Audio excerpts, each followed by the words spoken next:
产生之后有超过但是在直播跟各位说一下直播就如果你要同时看 YouTube 直播的伙伴们请记得 YouTube 直播要静音哦。YouTube 如果你要同时看 YouTube 直播的，你要同时静音。我没有要用那一台没有要用那一台。对，我知道，没有，我跟上面的人讲，如果他们又在 Meet 里面，然后又开 YouTube 直播，很容易会回缩。对，不然就是你要另外用手机或是另外一台电脑开，比较不会有回缩的问题。找什么？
Hello, everyone. We're about to start, and please scan the QR code on the screen to sign in.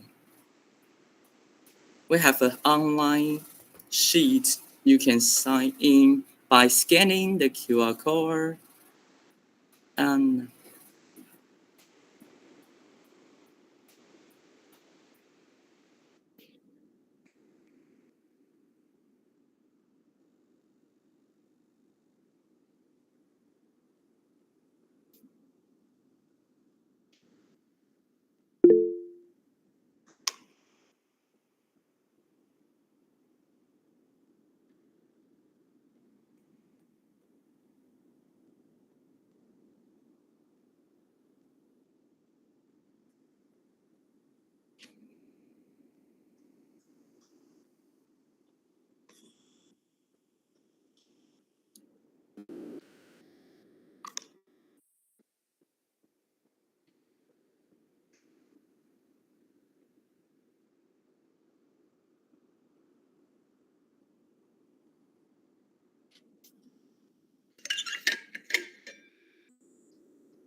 校长，我们再稍等一下。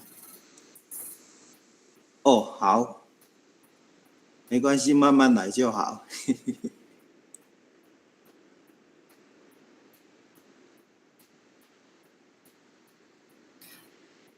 all the participants on the live stream, if your teachers, please help us to remind your students to join. Thank you.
We will begin in 2 minutes.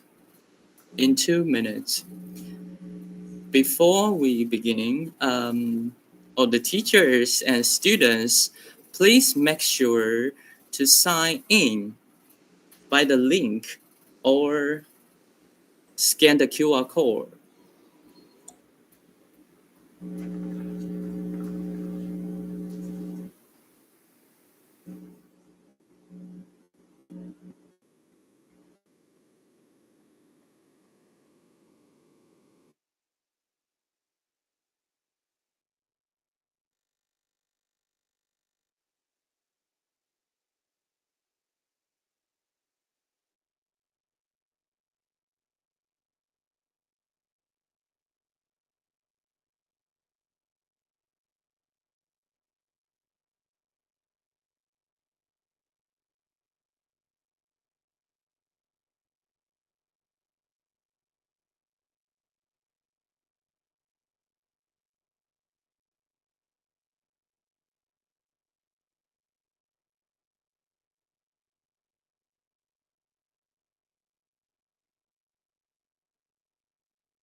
Okay, before we start, a quick remind that teachers and students, please make sure to sign in by scanning the QR code. Okay. Yula. Good morning, all the teachers and students. Welcome to the online workshop for the 2023 Asian Student Exchange Program, aka ASEP. It is a pleasure to have you all here, representing Taiwanese and other international schools. This year, our ASEP event is finally held physically, so it's exciting that we'll meet each other in person. I'm Chris, your host for today. And I'm Yula, your co-host. Today, as we come together virtually, we foster worldwide partnerships and relationships. We will develop a better understanding of how to prepare for ASEP during the next 4 sessions. Now, it is our pleasure to welcome the principals of Kaohsiung Municipal Zhongzheng High School, Principal Lu Bingshan, to give us opening remarks. Good morning, everyone. My name is Lu Bingshan, and I am the principal here. I'm glad to see so many happy faces from different Asian countries. Programs like ASEP help bring our young people together. It helps young adults from different places become good friends. It also makes countries get along better. While you are here, take time to meet other students. Share your hopes and what you want to do in the future. Think about how we can all help each other in Asia. Thank you all for joining us, and I hope you have a great time. Thank you. Thank you, Principal Liu, for your inspiring remarks and support. Let me go over how each session works before we get started. In each session, we reserve the last 10 minutes for your questions so that we won't interrupt the speakers. Please feel free to ask any questions you may have during the session. Leave them in the comment box beside the live stream, and we will make sure our speakers receive them. Your participation is much appreciated. Now we are going to begin the first session. We are pleased to have two experienced speakers joining us for today's first session. Howard Zhang is an English teacher at Kaohsiung Girls Senior High School. He has traveled to many countries. He also actively engages in international seminars and exchange programs. Another speaker is Chris Yang, an English teacher for 15 years in Taiwan. We have dedicated international education to many countries. Chris has 3 years of experience mentoring ASEP participants. Let's welcome Howard and Chris to share their perspectives and experience with us. The topic is teachers and students exploring together effective strategies for cultivating teamwork through shared experience.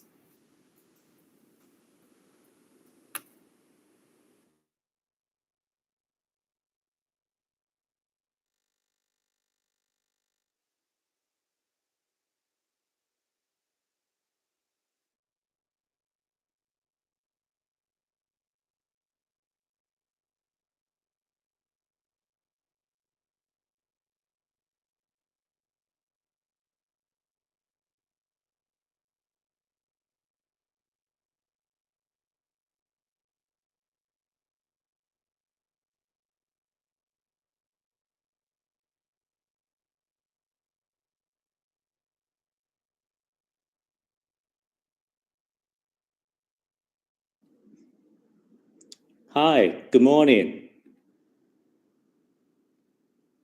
Wait a second.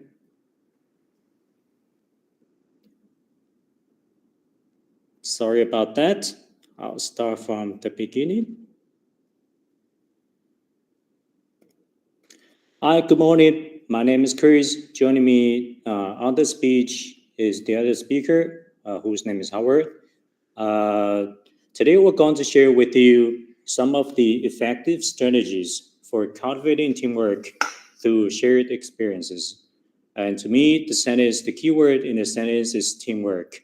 It is ASEP program you're going to join with students at the local school and a partner school in another country. We have different experiences, we have different opinions, we have different thoughts, and also we have different time differences. So it's important, this is a program to work with your partners to come up with a solution that could benefit not only us, but also the world. This is our outline. First of all, I'm going to share with you how to build a healthy mindset for this program. Of course, we're here to compete. We are here to deliver our best performance. We're here for the first place. But I want you to also remember that we also need to respect each other because of all the differences we might not notice. And secondly, Teacher Howard is going to share with you some of the training details. He's also going to talk with you about how to do a fantastic presentation. And I hope that we have 10 minutes to take some questions. Now, I would like to ask you to take some notes and write down the ideas that you can relate to during the presentation. So how about you get up, get a piece of paper and pen, or you might want to use your laptop. That would do. But please take notes during the presentation and write down the ideas that you can relate to. I think it would be helpful to your learning in this ASEP program. This is my self-introduction. I'm Chris. I have 15 years teaching English here in Taiwan, and I've been to Korea, Japan, US, Australia, Indonesia, and China on different outbound international exchange programs. And I have 3 years of experiences, of mentoring ASEP participants. 3 years, that's not enough, but I think I have something to share with you. And here, I would like to bring your attention to the word mentor, especially to teachers. Teachers here in the program would play the role as a mentor, which means we're not here to teach everything. We are not here to tell the students everything they need to do. It's a learning process for them. Teachers here are here to give directions. After all, it's the students who are going to present, it's the students who are going to cooperate with other students in another country.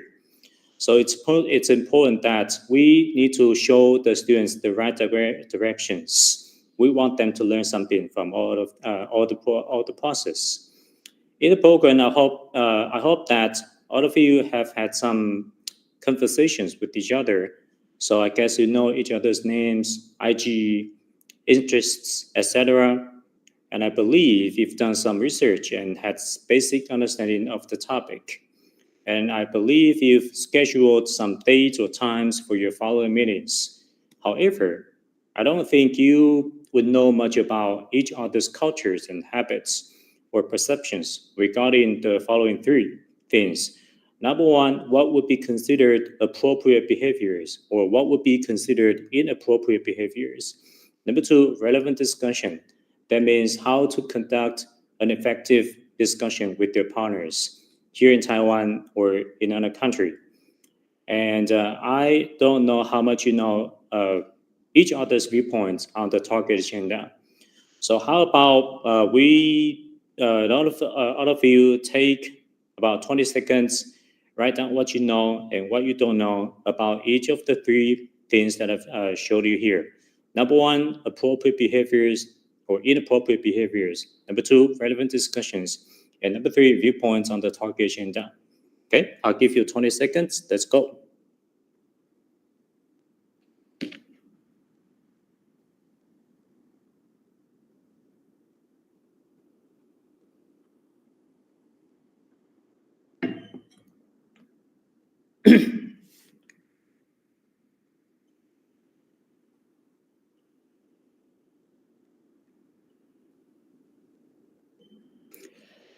Okay, that's time.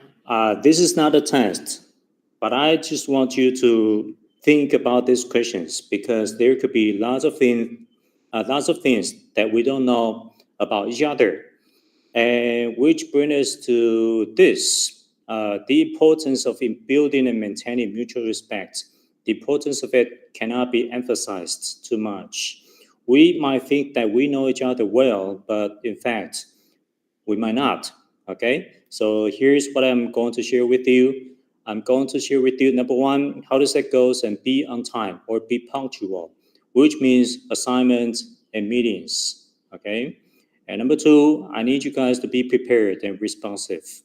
Listen before speak and speak when no one's willing or brave enough to speak. To do this, you might need to appoint a group leader for both parties. And number 3, I would like you to be understanding and be respectful of the language and cultural differences.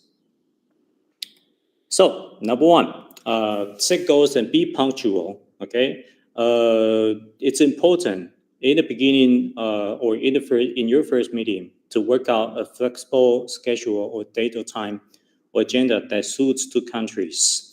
Okay, And to do that, you need to be mindful of time difference. And whenever you're trying to schedule a meeting, it is important to specify time zone to both parties. I remember one time a tragedy happened to me. It's about 2 years ago. I was trying to be considerate. I was trying to be sweet to my friends in another country. So I told them that whatever time I put on, it's always Korean time. Okay? And I scheduled a meeting for my students and their students. I'm always punctual. So I was trying to be punctual at that time, but I forgot it is Korean time. So I showed up at the time that I think that is Taiwan time. Turns out I was already late for an hour. Okay, so it's important to specify the time zone to both parties in every meeting. Okay, and number three, when you're planning for the meetings, it is important to be mindful of major events in your school. There could be some major events in your school, such as midterm exams. Some of your partners might have a contest, and some of you might need to go to cram school or to join some after-school activities. It is important for each and every partner to tell each other what you're going to do. It is also important to adjust some of your events for everybody's good. Like I said, it's a teamwork. Okay. And number 5, I would suggest you use Google Calendar or slides, etc., that you can share and co-edit. For example, students on both countries could access a Google Calendar that both schools can co-edit.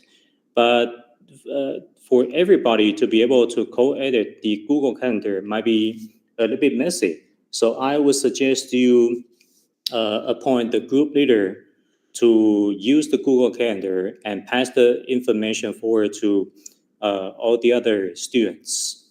Okay, so number 1, set goals and be punctual. And number 2, we need to be prepared and be responsive. Okay, so number 1, sharing is an important contributing factor to group dynamics and quality of your works, especially in your first meeting. Here's what usually happens to your first meetings or in the second meetings. In the first meeting, you will try to introduce yourselves to your partners in another country. But because of some issues, for example, the internet problem, or we have different accents, for all these problems, students in another country might have difficulty understanding the message that we are trying to deliver. However, using a Google slide or whatever materials that you could show through the screen of the laptop or computer, that would help everyone to better understand your arguments or viewpoints. And you could also avoid misunderstandings. It also usually happens that when you think that your partners in the other country understand, but in fact, they don't, okay? And that is going to cause misunderstandings, and that is going to make each other think that they don't understand us, they don't respect our cultures, they don't respect all the materials or work we have generated, which is something that you don't want to happen. Number 2, I need you guys to be willing to share. And that is important because be willing to share shows that you value each other's opinions. So whenever you're in a meeting with your partners, even though you don't understand everything that your partner has been saying, it's important to listen and respond. Okay? By responding, you could repeat your partner's ideas. By responding, you could ask your partners some questions. Number 3, being willing to share would definitely build mutual trust and engage everybody. In most of the cases, most of us would, spend a long time talking about all the ideas you want to share. But the students in another country might already have some problem following or catching up with you. Okay? So it's important to pause. It's important to ask questions. It's important to, have a friendly interaction with the students in another country. So here, I would suggest you do research in advance. I would suggest you listen and take notes when people are speaking during your exchange and the final presentation. Okay, so here's a very little exercise I would like you guys to do. Okay, I'm going to read to you.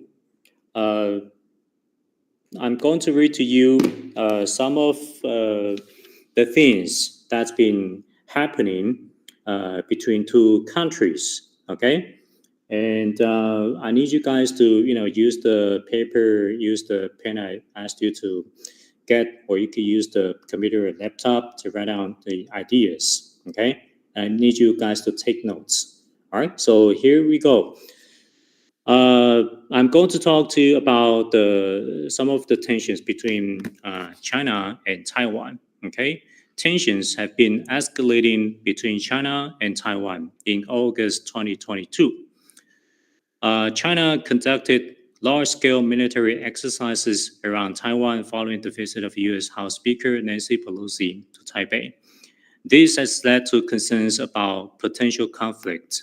Okay, now it's a political issue. We might know the issue very much. However, it's what's happening, or it's what's been happening between China and Taiwan. Partners or students in other countries, for them, this could be very, strange. Okay, so when your partners in another country are doing the presentation,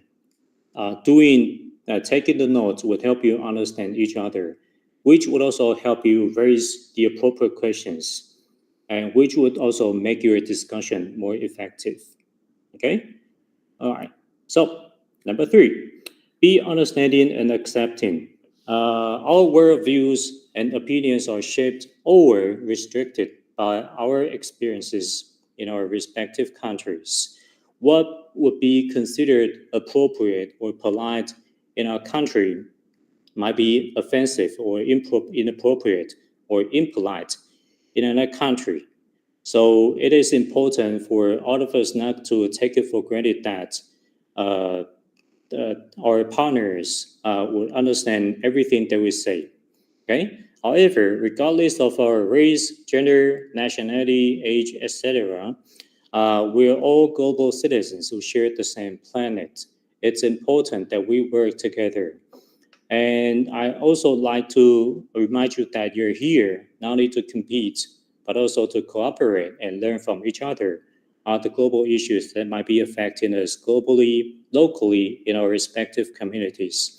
So I would suggest you discard your stereotypes. Okay, here I'm going to show you one of the news stories that could be happening recently. Okay, so living in Taiwan, as you can see on the left side, here says marriage equality eludes Japan's same-sex couples. Living in Taiwan might make you feel that same-sex marriage is common and legal, but you might think that it's okay to talk about this in public or in private. But it might not be the case in another country. For example, here you could see that same-sex marriage equality might be an issue in Japan. So if you take it for granted that same-sex marriage is something that you could, talk about living in Taiwan, it might not be the case in Japan. So it's important to discuss. It's important to share experiences and ideas, which could help us, remove all the misunderstandings and make our discussion effective. Okay. Here, we have another news story about Fukushima in Japan. And this is about the wastewater that could be released or discharged from a nuclear plant in Fukushima. We might think that Japan is doing a bad thing, and Japan is not, being thoughtful enough.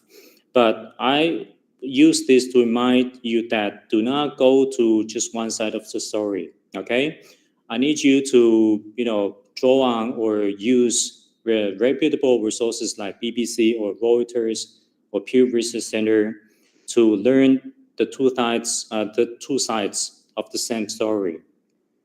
Okay, so here's a little wrap up. Number one, I need you guys to set goals and be on time, be punctual, whether it is assignments or meetings. Number two, I need you guys to be prepared and responsive. Listen before you speak. Listen carefully before you speak. And speak when no one is willing or brave enough to speak, especially the group leader. And number three, try to be understanding, try to be respectful of the language and cultural differences. Now, that's welcome, Howard.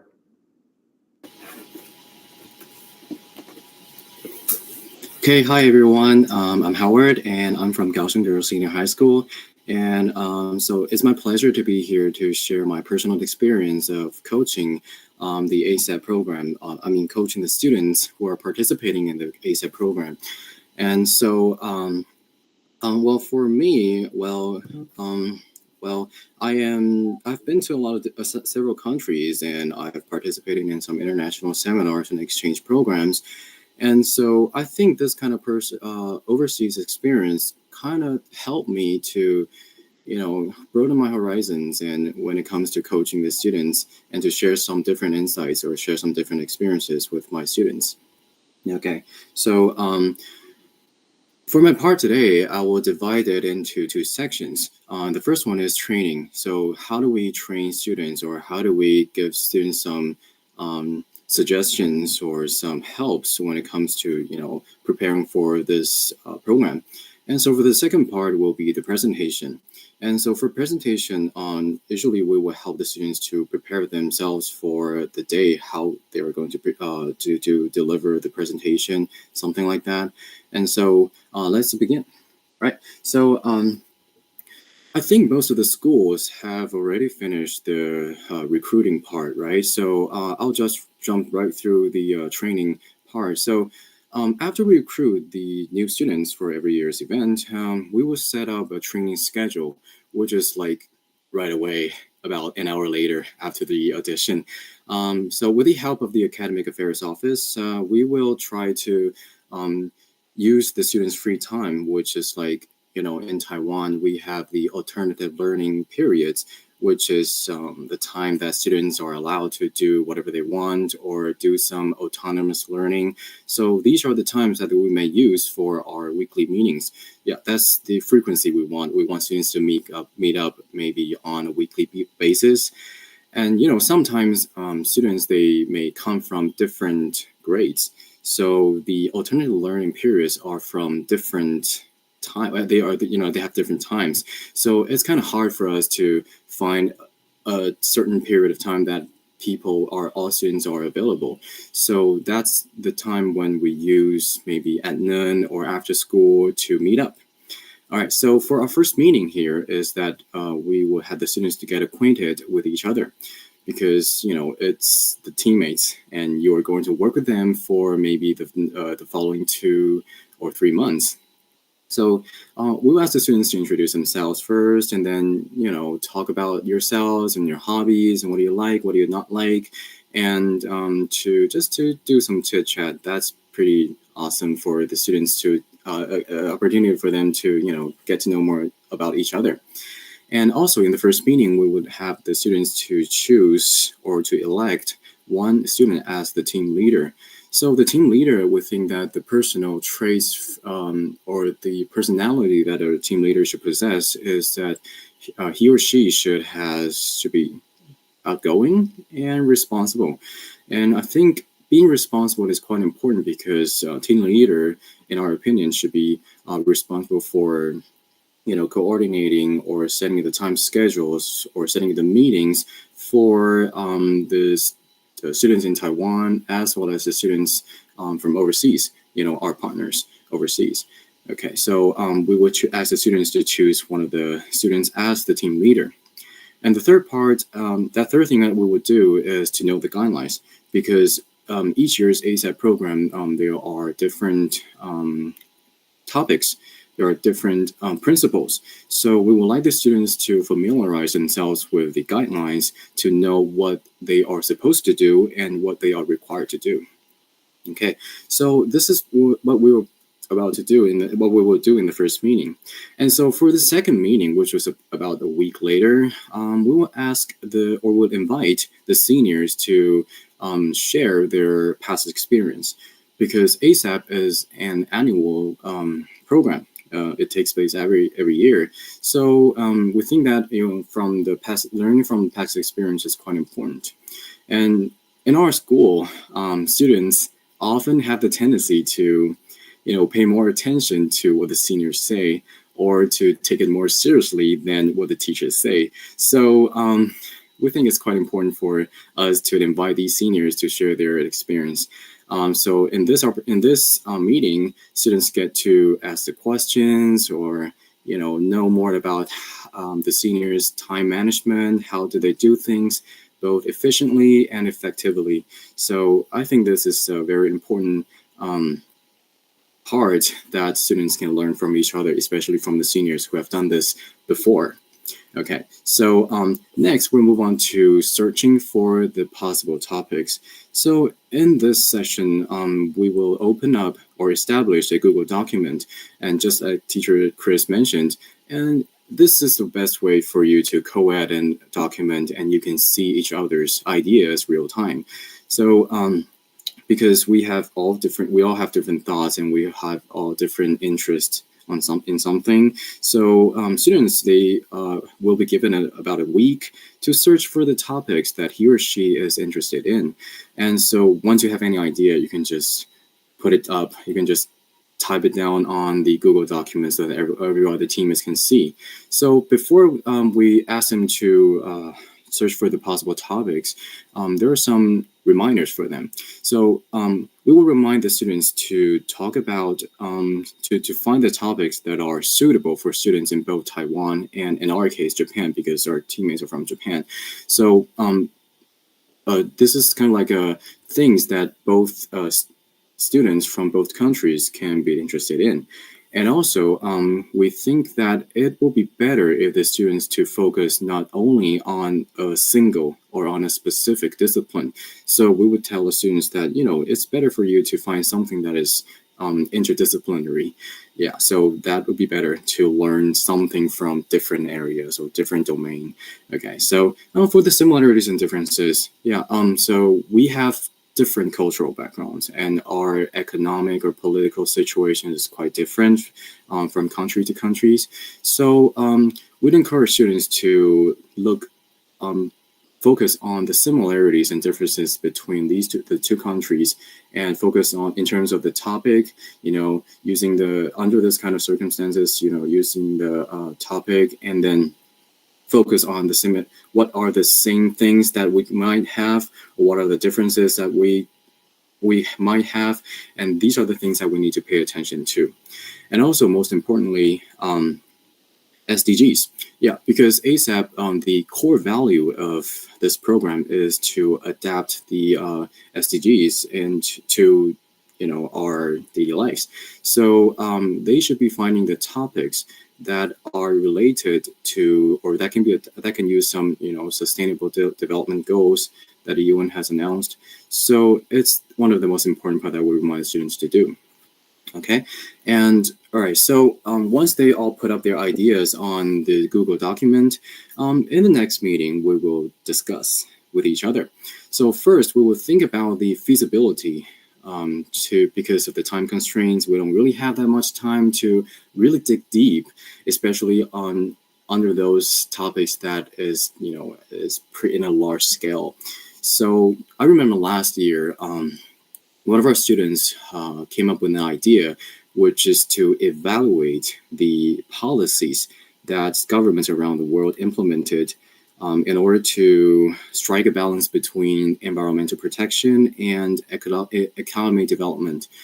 And after the evaluation, she thinks that we can come up with a certain formula or a principle that is universal to the countries around the world.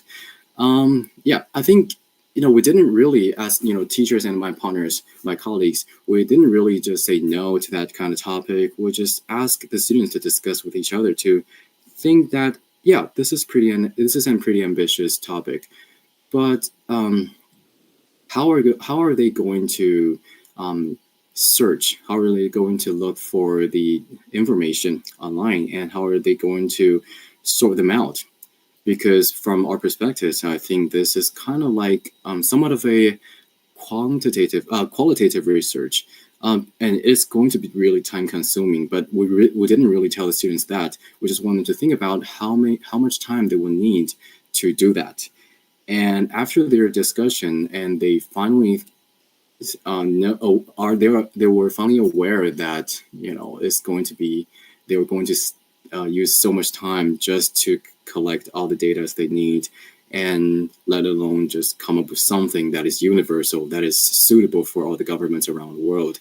So then they ruled out the topic eventually. So we need to be aware of the feasibility because of the time constraints, and also if we want to do a perfect, or if we want to do a good job on it, we cannot just be so limited. All right, so the next part here is that after we think of the possible topics, students are required to come up with also some possible action plans. So instead of doing something that is not a cliche meaning, I think that most students, when it comes to promoting some ideas or sharing some ideas, the first thing that will come to the mind is social media. So usually, like last year, our students would just think that, okay, maybe we can establish a Instagram account, or set up a Facebook fan page to post something and to share our ideas or promote our ideas with their fellow classmates. But that is what everyone would do. So we'd encourage them to come up with some action plans that is considered innovative or creative. Just do something different. Right. And so after we do the sharing, after we do some in-depth discussion regarding the possible topics, students or us teachers, we will give them some feedbacks to talk about what is the possible topics, what is the most feasible topics that we can use or we can do this year. Okay, so after this part, maybe we will narrow it down to maybe 2 or 3 possible topics. And so after we narrow it down to 2 or 3 possible topics, and we will send them to our teammates in Japan, and to let them choose that, what kind of topics they're interested in, or they think has something to dig deeper, and that will be on the way to decide our topics for each year. Okay, so after we decide what we're going to do every year, so we're going to move on to do some digging, do some research, and maybe for a week. And so students are encouraged to come up with to collect all the data they need and come up with some action plans. And so these action plans should be practical, because we're high school students, and we cannot just call for some change, call for some implementing some new policies from the government. That is not really what we can do as high school students, or it's not going to happen like in a short period of time. So we encourage students to do something, to take some actions that high school students can do. All right. So these are the action plans that, for example, like last year, our topic is basically about striking a balance between the preservation of leopard cats and the ear-moted cats in Japan. So these ear-moted cats and leopard cats are 2 kinds of animals that are quite similar. They're quite similar species. And so they are both endangered because of the development of the economy and also the development of tourism. So we try to help them. We try to do something and do something that high school students can do. So the first action plan that we would do, as you can see on the the picture on the left-hand side, with the schools after the school's permission, we set up a piggy bank to raise some money, because we found that there was a project who is to rescuing the leopard cats in Taiwan, and they're really short in fund. So we try to raise some money for them after the school's permission, and then we also post a QR code on the little sign over there, and then the students can scan it, and it'll guide them to the Instagram page that we just established. And also there are some posts and information. And of course, students might not be aware of what's going on and what this money is for. So as you can see on the second picture here, we set up a huge sign also in the school store, just to let the students know what we are doing and what this money is for and what is our core idea of this project. And this third picture here, as you can see, is the stairs. So this is a stairs that is connected that connects the school store on basement level 1 to the first floor, and students will walk through these stairs like a million times every day. So we just put on some signs, some slogans, some witty sentences to remind them of the importance of preserving endangered animals. So that is one of our action plans. And so for the fourth picture on the right-hand side, there's a LCD screen that is set on our campus, which displays the information or some of the videos to the students outside or the pedestrians or to the public. So we think that maybe it is a great chance for us to promote ideas not only to the students in our school but also to the students who walks by or the citizens as well. So we made a little video which contained only the words and the statistics, like the interesting facts about leopard cats and how they are in a very critical situation. They are killed, or they are downsizing because of the economic development or the development of tourism. So just let their peers or let the public more aware of this kind of topic. And this is one of our ideas that we think might be able to promote our ideas or share our thoughts with the rest of the students and also the public. Okay, so after we do some of these kind of action plans, because last year due to the pandemic, we weren't able to demonstrate what we are thinking in person. So we were required to shoot a video, which is to contains what we are doing and our action plans. And so in this way, we need to distribute the work in terms of the arrangement, and someone will be responsible for doing the graphic design or editing the videos. And I think what the best part of doing a video is that we get to interview the peers. After doing all this, we get to know our peers' opinions, to know what they are thinking before and after we do these kind of we take these kind of actions. Are they more aware of the topic that we're promoting, or are they more aware of the current situation, something like that? So that is what we did last year. And for the last part is we would begin to prepare for the presentation, and also we would do the mock Q&A session. Okay, so of course we are working with the teammates from overseas. So as teacher Chris mentioned earlier, it's important to be mindful of the time difference between the two countries. So our team leaders or captains, we schedule the time that both the teams or the students in Taiwan and in Japan, that they are both available, and then just meet up through the Google Meet. And so during this kind of Google Meet, we will talk about our ideas, exchange some thoughts, and to share our what we are doing right now and what are the progress, just to do some progress report. Yeah, and then we get to meet them and like see what each other looks like. And this is quite an interesting part because usually they communicate through words or messages, and now this is a place that they can actually see the person that they are communicating with.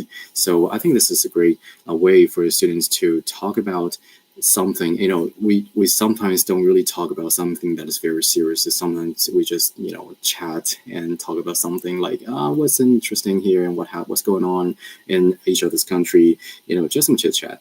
And that is something that we think is also important because we cannot just talk about something that is so serious or something that is just all related to work or their the program.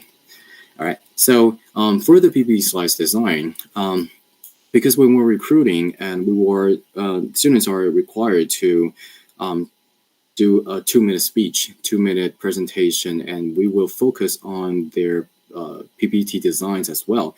So based on their PPT slides at the time, at the edition, so we will know that, okay, maybe he or she has some basic PPT designing skills. So that's kind of like the important skills that we would want the students to have. And so these are the following pictures are the PPTs that we used last year. So as you can see, there are a few words, and also there's most of them are just pictures, because I want the students to just pay more attention to what they're going to say instead of just putting up all the script on the PPT, and that is kind of like something that is frowned upon or something that they should avoid. And also, we will remind the students of the principles when it comes to making a good PPT slides, and also the wording. So, in terms of wording, so last year the students, when they want to promote something, they in one of the PPT slides, they actually put down the word propaganda. So, you know, in Chinese, propaganda and promotion, they kind of have a similar Chinese definition, but students don't really know the differences between them. So when they use the word on the propaganda on their PPT slides, little did they know that propaganda actually has a different meaning, and it's quite different from what they are expecting. So we look it up together on the online dictionaries, and we read through the English definition of the word, and that's when they knew, okay, this is not the word that we should use. We should probably just take it out and try to use something else, because sometimes they want to use some, you know, big words to show their levels, but you know, sometimes it's not really going to work. So that's from the experience, I think the students would know, you know, it's just be careful of the words that you're going to use, because sometimes it doesn't really mean what you thought it should mean. Okay, so this is the PPT design. All right, so for the mock Q&A session, so after we collect all the data and we come up with all the action plans, we will ask the students to, you know, come up with some possible questions. And for example, like last year, under the big topic, we separated them into 4 different subtopics. And so each student is responsible for coming up with some possible questions that they think they may encounter when on the presentation day, and also think of the possible answers to the questions. And then the second part is that we will ask the students to elect one person as the spokesperson, and the rest will be a think tank. So for the spokesperson, I think the person should be, you know, having quick reactions, and also it should be good in speaking English and to improvise very quickly. And you know, sometimes things don't really go as we imagine. So in case that, you know, it happens when, you know, when the spokesperson is unable to answer the questions, I think the people from the think tank, they can jump in and take over to answer the questions if he or she is more familiar with this kind of questions.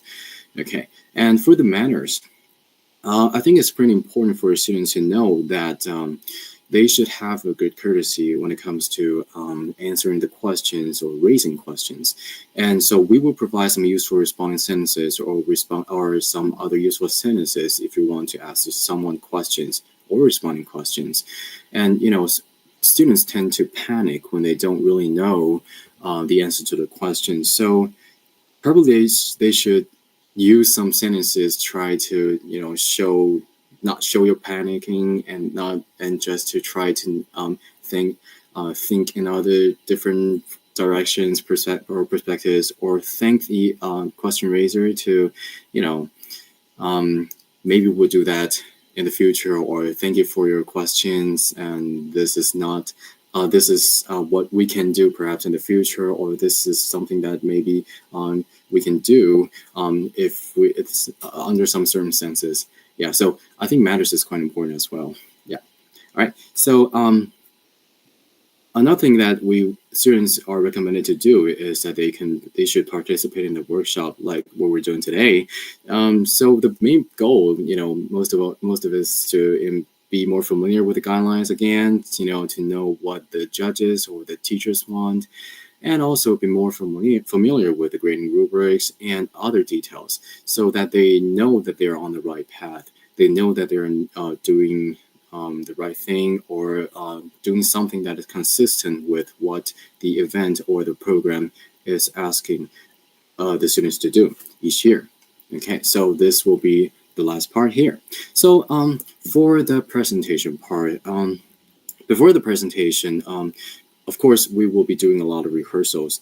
And so for the delivery, attitude, and content, these are the three aspects that we will remind the students that they need to pay attention to, because last year we were doing the video shootings and the presentation is rather short, and also it was online.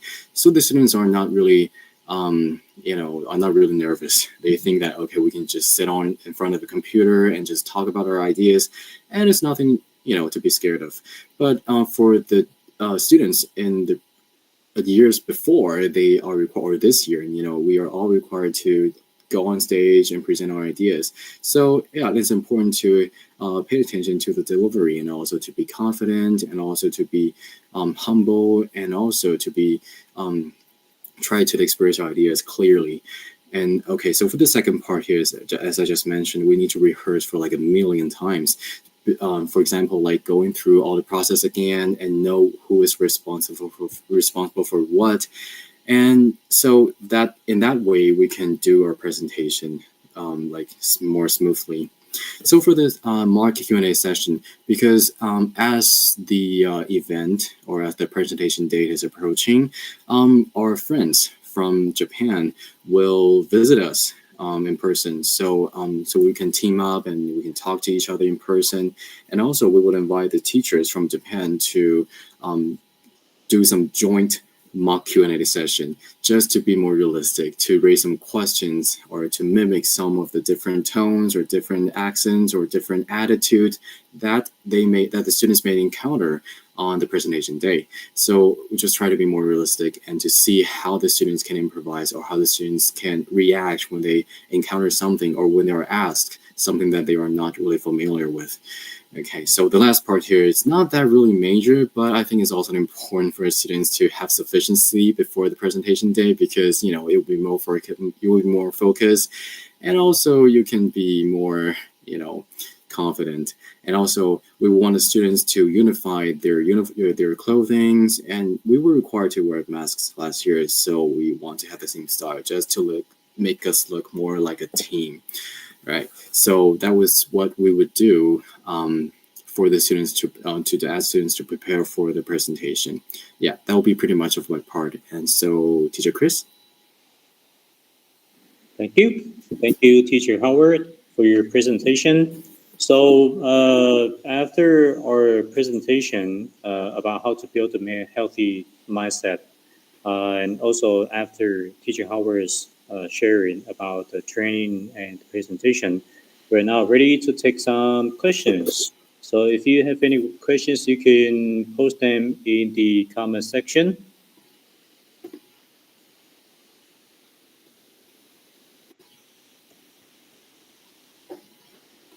We can give you some time. Take time to think about our presentation.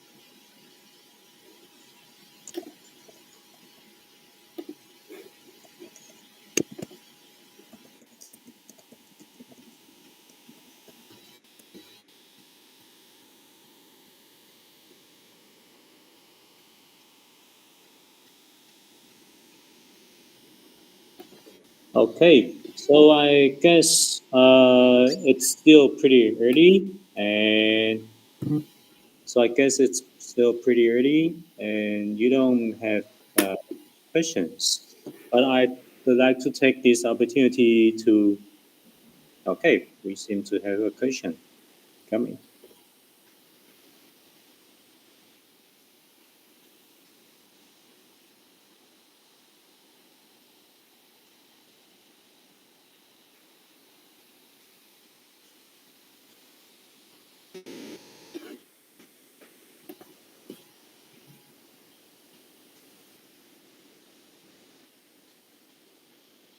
Okay, so Teacher Howard, would you like to answer this question? Share your experiences. Okay, so let me see this question first. Would it be better? All right. So yeah. Sorry. Could you, Chris? Let me read this question for you. Okay. Yeah. So this okay. as a question, she's asking, would it be better to have all the students answer each question, or would it be better to have one person always represent the team? Would you please answer that?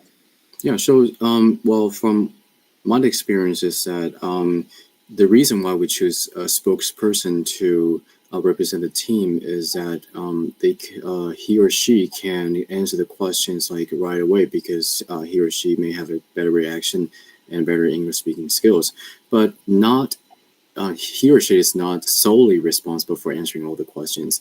It's just that okay, maybe if someone has some quick ideas or some quick responses, he or she can just jump in. The spokesperson is just when no one has the answer and the person can be in charge of answering the questions from other participants. Okay. So I would also like to share some of my experiences.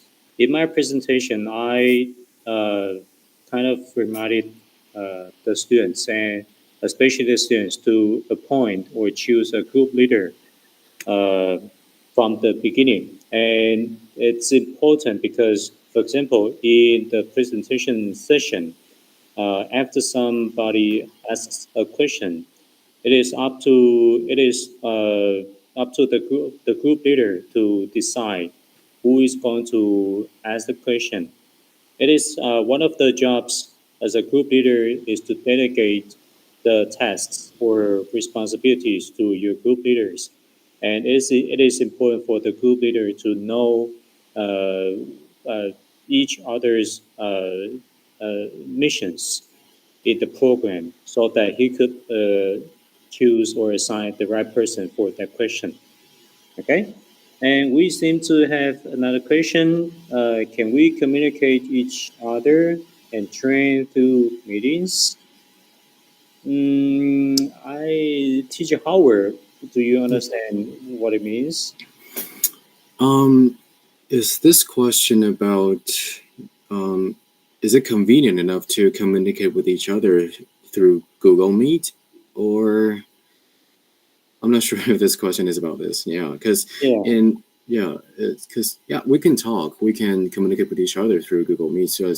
But we just need to be mindful of the time difference, and we also need to be aware that each school they have their midterms maybe. So sometimes the students they may not be able to get online because they are preparing for the upcoming exam, something like that. I think that's the thing that we need to pay attention to. I think it's feasible to discuss online through Google Meet for me. Yeah. So I could also share some of my experiences. For example, here in Taiwan, it's pretty common for almost everyone to use Line, the chat app, but it seems not to be a very common social media in Korea or in Japan. So if you decide to chat or discuss using let's say Line or other social media, it is important to fix all the technical problems before the both parties get on to discuss. And also, Teacher Howard reminded everyone that please note that there is a time difference between countries. So specify the time difference to both parties before you have the discussion. Okay, so I think that is, yeah. Somebody says, I would like to hear your suggestions about how to arrange suitable task distribution between the team of our school and the one of our partner school. Thanks. Thanks for the wonderful sharing. One question, how did your international counterparts become involved in your initiative action plan? Okay, so that's the action plan. So I think it's Teacher Howard. Okay, so for the first question here is to suitable task distribution. I think for our school and our partners in Japan, for our schools. So that I think what we would do is that the team leader will distribute the work, and so for the workload, I think everyone should have the same workload. And so when it comes to like researching or coming up with some action plans, every students are required to do that. And when it comes to like editing videos or designing the PPTs, and so we will have different students who are good at it and to be responsible for that part. And so in that case, not one person will be responsible for everything, and not one person will be a free rider. So we'll try to balance the workload between each other. And I think it depends on how your team works, how your team members work with each other, and how their personalities are. I think it depends. So for the second question here is that, the reason why we chose to dig deeper in terms of the rescue mission of the leopard cats in Taiwan and the eremoted cats in Japan is that both breeds, they are facing similar situations in Taiwan and in Japan. And so we want to compare what the governments have done in order to protect these two kinds of animals. And we'd like to know the differences or the similarities between the policies that each government implemented. And also we would like to know how the people from Taiwan and Japan, they think of this issue, and what are the actions they take for the people to rescue or to promote the ideas of protecting these kind of animals.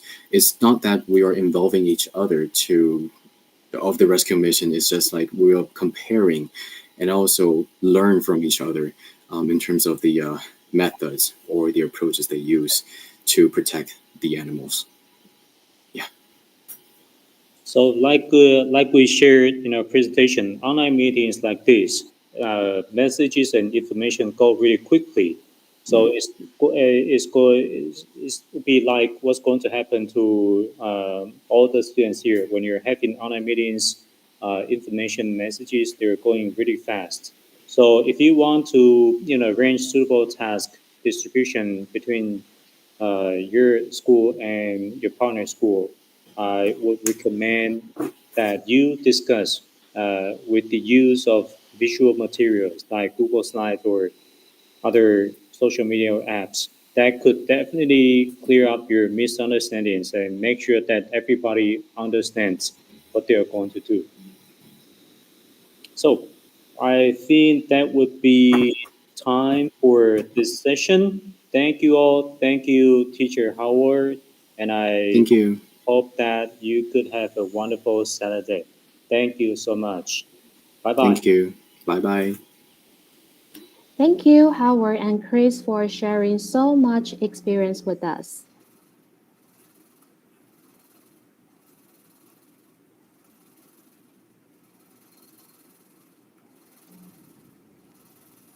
Okay.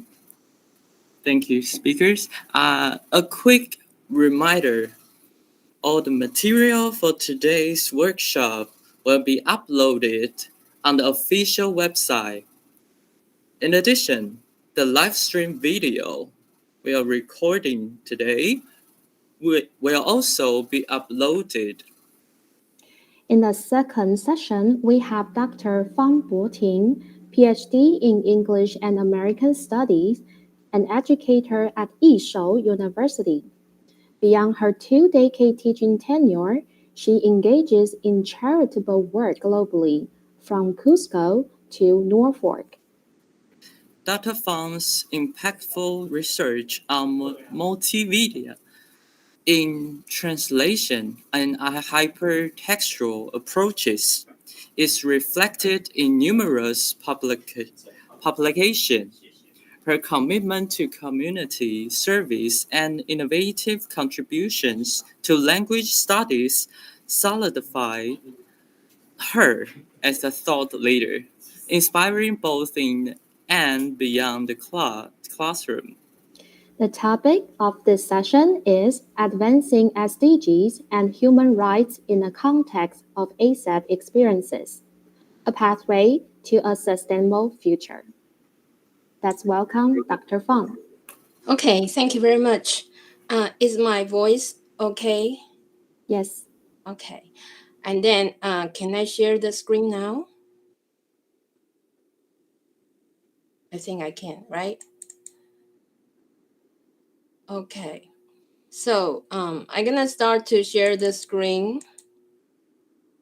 Okay. Is what can you see now? Because I cannot see what your screen is.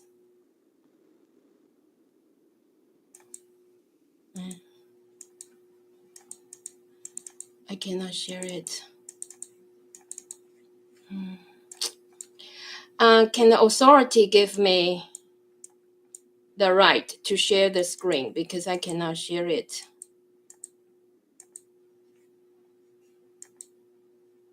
Moshi moshi.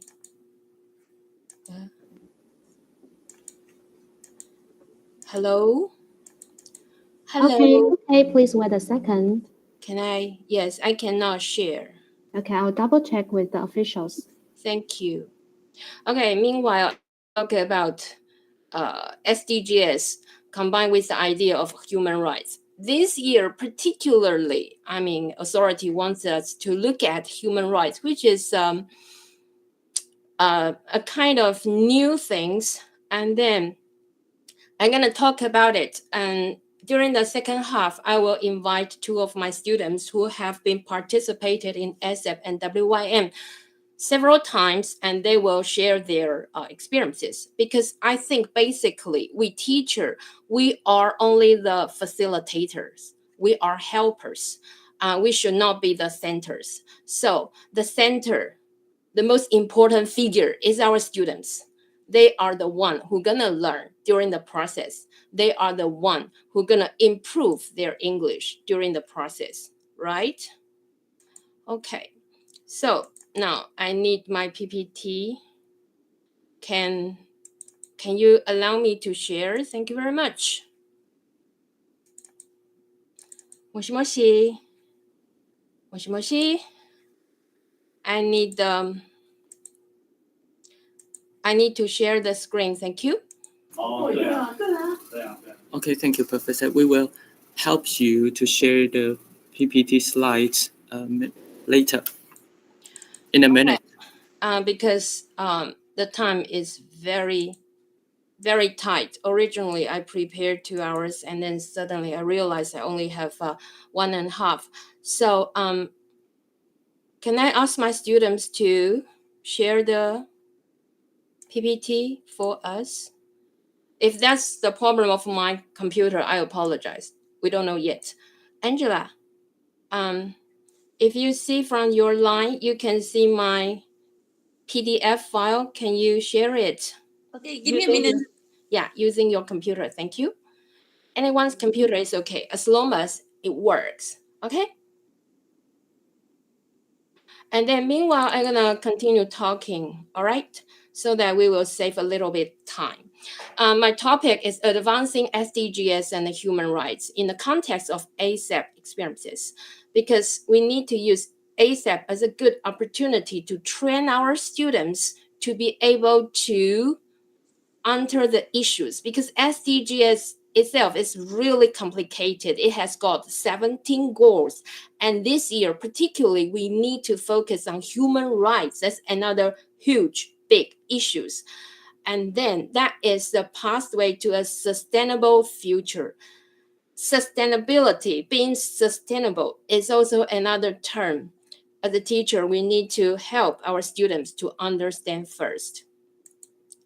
Right. So, Can Angela? you see the screen? Yes, thank you very much. Okay. Can you turn Okay. to the second page?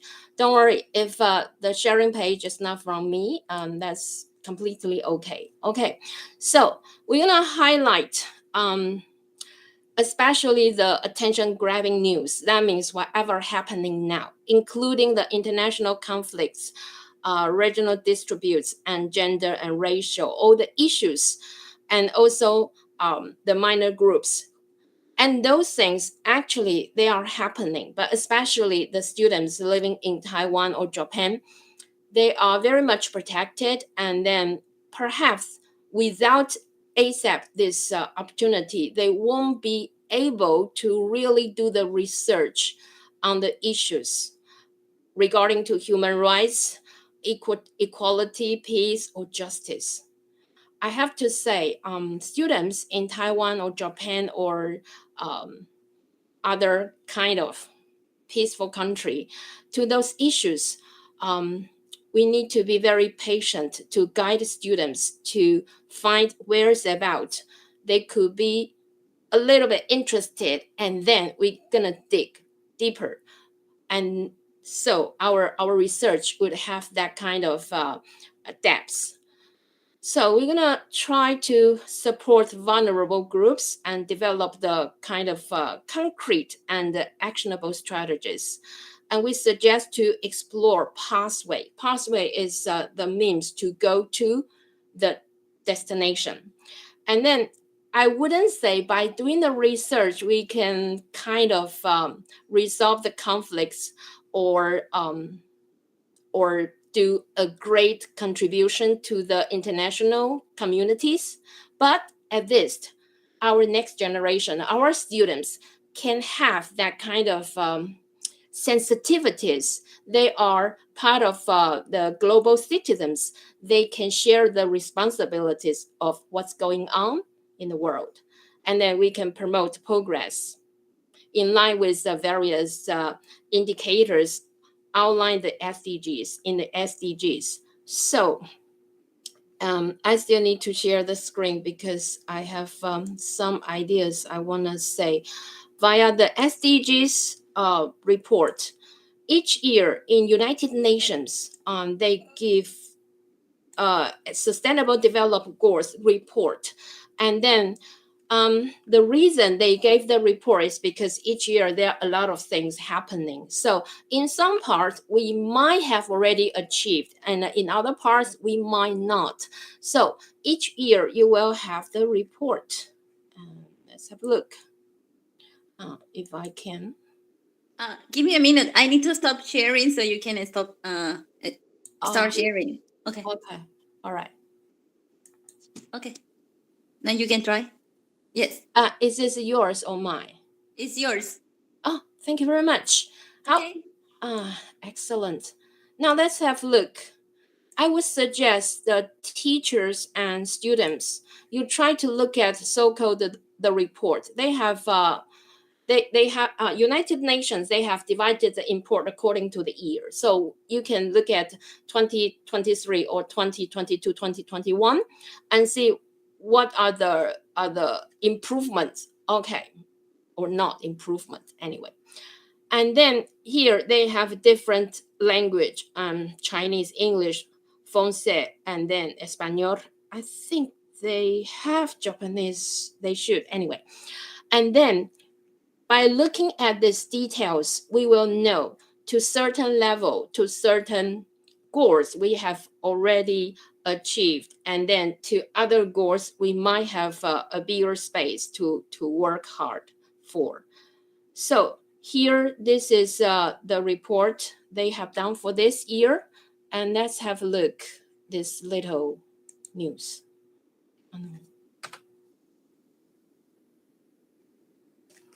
Can you hear? 老师 Hi. You are sharing just the PPT. We cannot see the video. Really? Yes. Okay. How?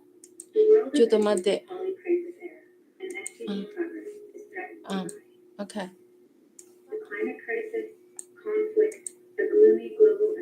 Okay, I'll stop it. Don't worry. How? 停用。Okay. Allow me to do it again. 整个荧幕。Hi. Okay. Now, can you see it?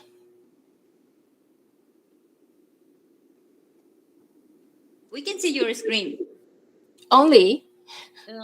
Yeah. Can you go to the video? Maybe we can see it. Can you see the video? Yeah, we can see your screen, what you are doing. So Okay. Right. Thank you very much. okay. I know what's going on. They don't allow me to do the how. Okay. So here, can you see my screen now? Okay. So what I suggest is, each year there are some news. According to the definition of SDGs, everybody probably would have already got idea. But so can you see my screen? Angela, can you see my screen? Yes. Okay. Thank you very much. But you need to go through the latest news, and the quickest way is to type Sustainable Development Goals report, and then you can type this year. And then if you want to look at the previous year, that is also okay. And then I'm going to quickly lead you to watch this, so you will know how far what we have done. And then by doing so, you have a better idea of what we can do.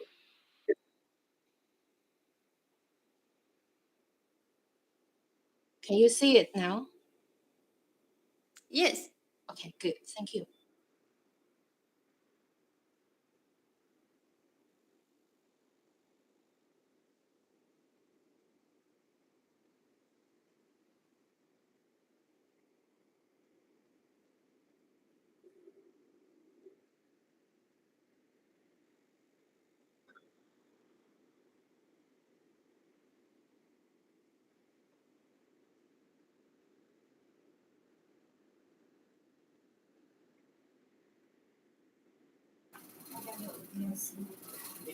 Sorry, Professor. There's no voice. Could you?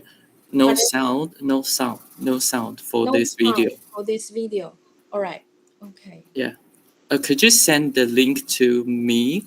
I can share it for you. Okay, thank you. Right. No sound.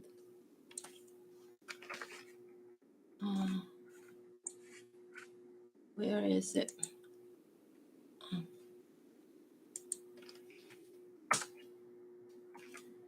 Okay, so can you? I stopped. Right. Can you try to? Where do we stand? Yeah. Thank you. Halfway to 2030, the promises enshrined in the SDGs are in peril. Where do we stand?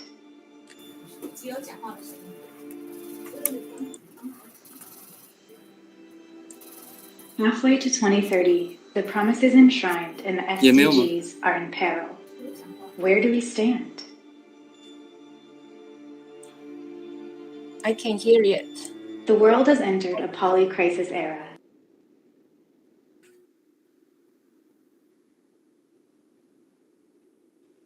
Others, can you hear it? Yes, we can hear. Halfway to 2030, the promises enshrined in the SDGs are in peril. Where do we stand?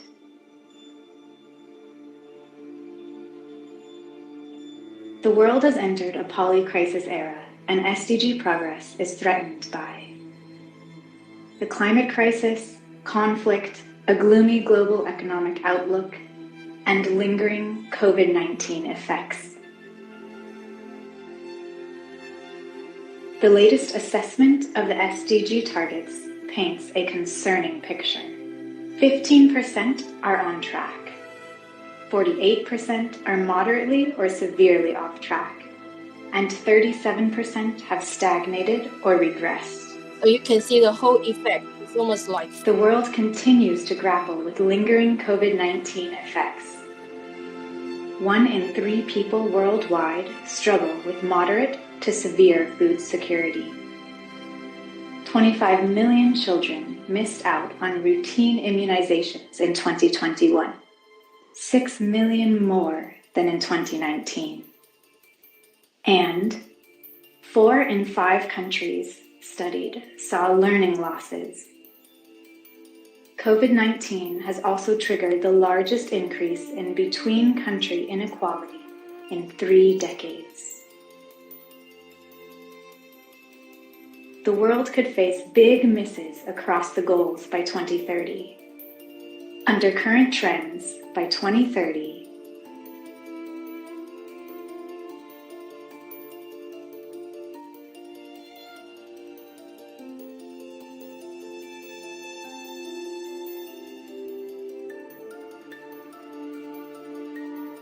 and gender equality is still 300 years away. At the current rate, it will take 300 years to end child marriage, 286 years to close gaps in legal protection and remove discriminatory laws, 140 years to achieve equal representation in leadership in the workplace. The Earth is at a tipping point, and we are standing at the brink of climate calamity.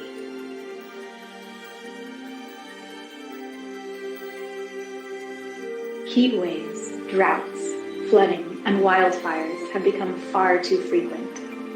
The rate of sea level rise has doubled in the last decade, threatening hundreds of millions of people in coastal communities.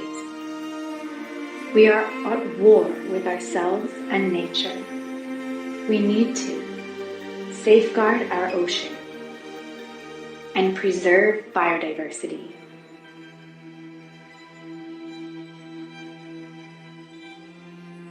War and conflict are inflicting a devastating toll on the SDGs. As of December 2022, over 108 million people worldwide have been forcibly displaced from their homes, 2.5 times the number a decade ago.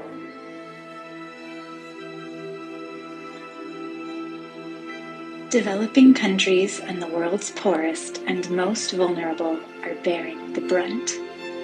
As of November 2022, 37 out of 69 of the poorest countries were in debt distress or at high risk of it.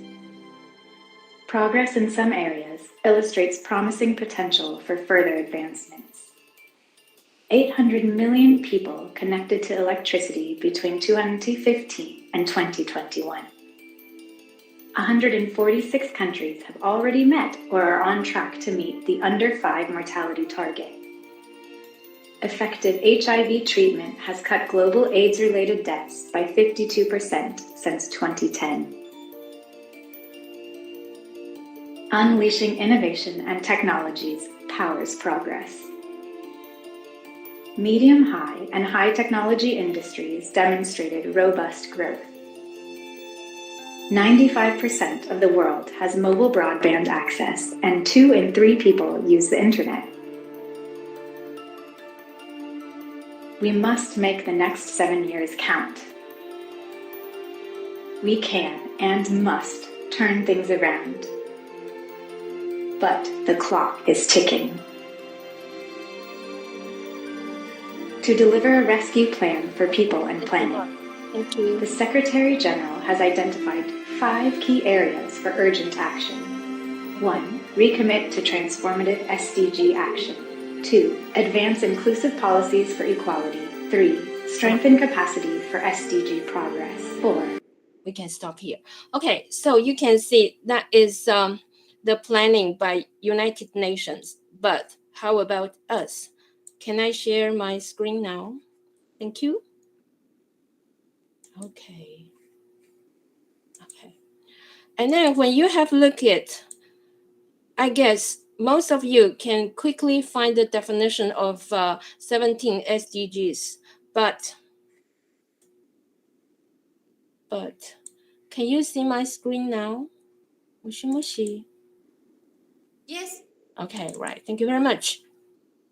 But the point is, how are we going to do a meaningful research which really cater the needs of what's really going on? Okay, from the previous United Nations report video, we can see actually most of the goals are kind of failed to be achieved.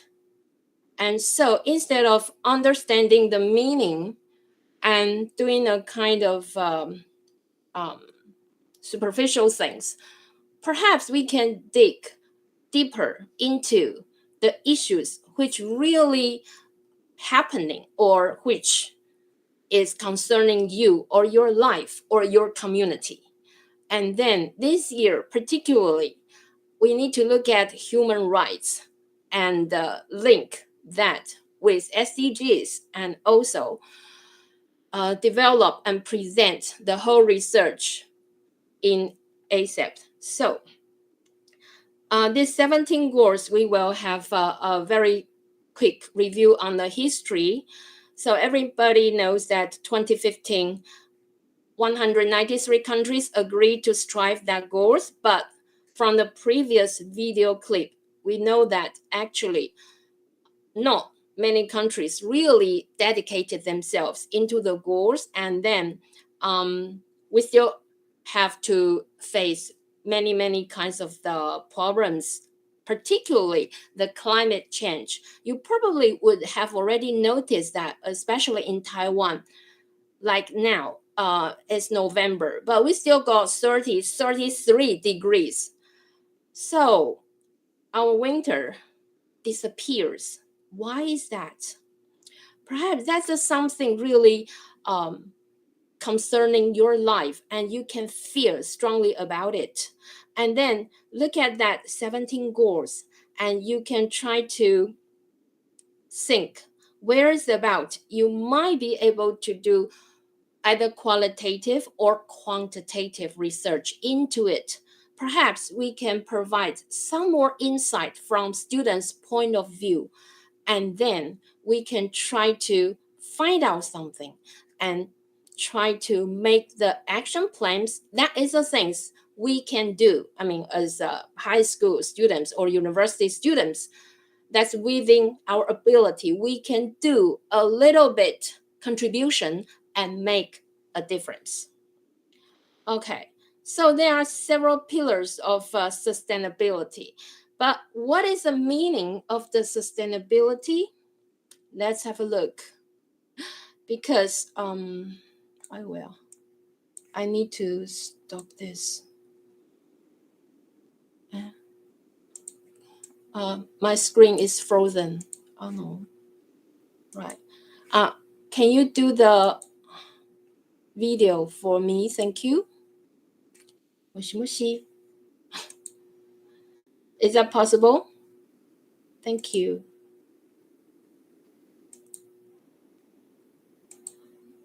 Moshi moshi. Oh, not here. How? We'll see. Yes. Okay. I'm helping. Sorry. Thank you very much. So can you show the video? We need to find out what is what the sustainability can mean. Thank you.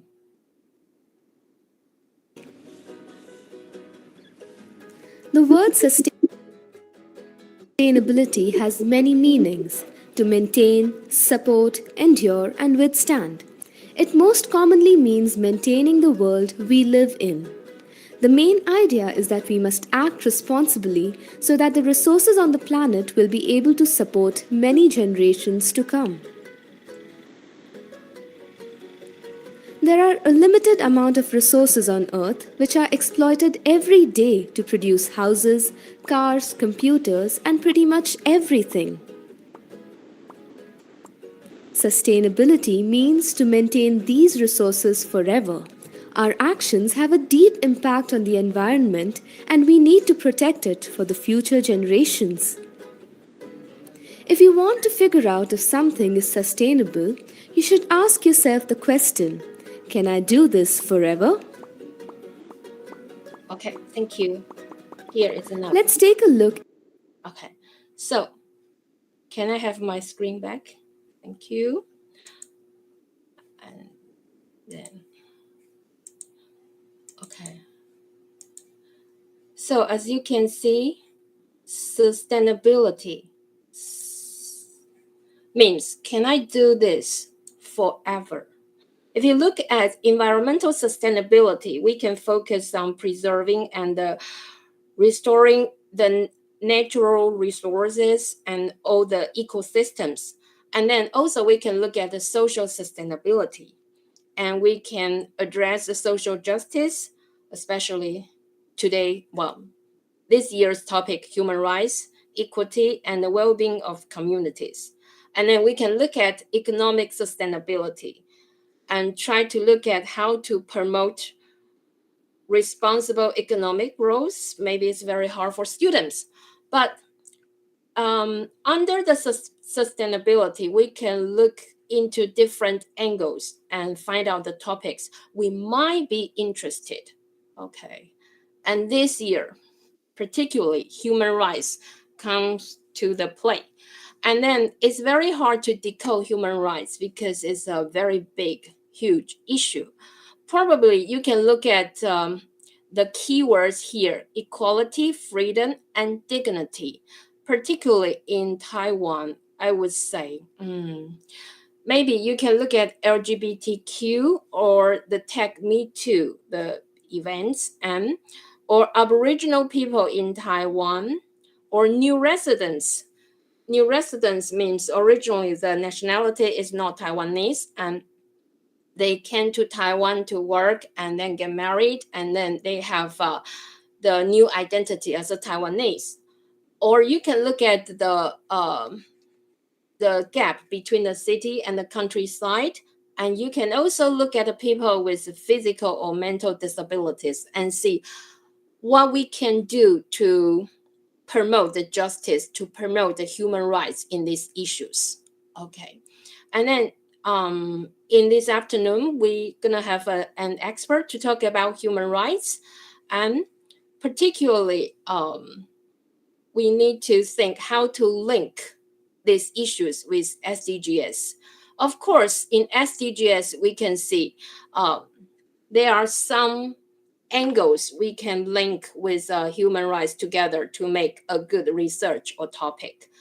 But in terms of the framework of ASEP, as the previous speakers, they have already mentioned, this is the international teamwork. So we need to work together with people from other countries, and then we need to exchange our opinions and then work the details of the research together to achieve the final presentation. And then I'm very happy that I have been in ASEP from 2020. And 2020, the COVID-19 was really gave us a big opportunity to do the online things. So everything suddenly became online, and I started to supervise the team. And then we have several opportunities to promote different issues. And then in terms of students' researches, I would say as long as the teachers and students, we dedicate ourselves to a certain issue, we definitely can make a good work. Whether we win the prize or not, that is really not the point. The point is during the process, you will see the value. You will see how much students grow, and then how much their English can be improved. Okay, so this is the topics I supervised from 2020 until now. And then this year, particularly WYN, we started face-to-face presentation, and I brought students to Ritsumeikan University in Kyoto in Japan. And then we had a just wonderful memory there. We worked together with Japanese students face to face. We had lots of lovely experiences in terms of communicating, in terms of how to work together, and in terms of who gonna play whatever roles on the stage. And if we have time, we will let you look at how the face-to-face presentation is. So now let's have a look the experiences. And the year 2020, we did a very good research on how can we vanquish the hidden devil at corners of a cyber society. And then Ariel, are you there? Ariel, not here. Okay. Right. Ariel, are you here? Yes. Okay. And I'm going to ask the students who participated to share her experience with us. Wait a second. All right. And then I think during that first experiences, we worked so hard until 9 o'clock at night. And four girls and I, and also another two teachers, we stay in the seminar room until 9 or even 10. And that was bittersweet memory. Okay. Everybody was exhausted, but eventually we did a good job. I think that work we got a gold prize, but as I said, the prize is not the point. The point is during that process, students, they really learn something that they cannot during the classroom learning. So that makes the whole thing different. Okay, Ariel, can you start to speak? And then I also invite Angela, who is from Honduras, who is also the ASEP participants. And then we're going to use a kind of a relaxing, chatting way to talk about the experience. Okay. I can open my camera. It's a lovely memory, right? We can see you now. Okay. Okay.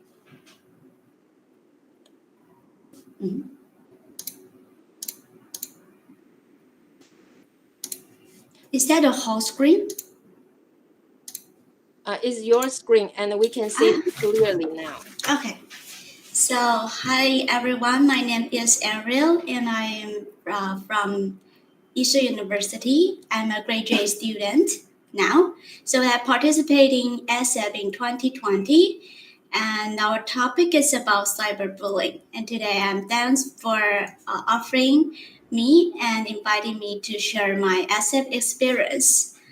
So this is the content about my visions for ASEP, and I will show my own experience and into various levels of ASEP to you guys.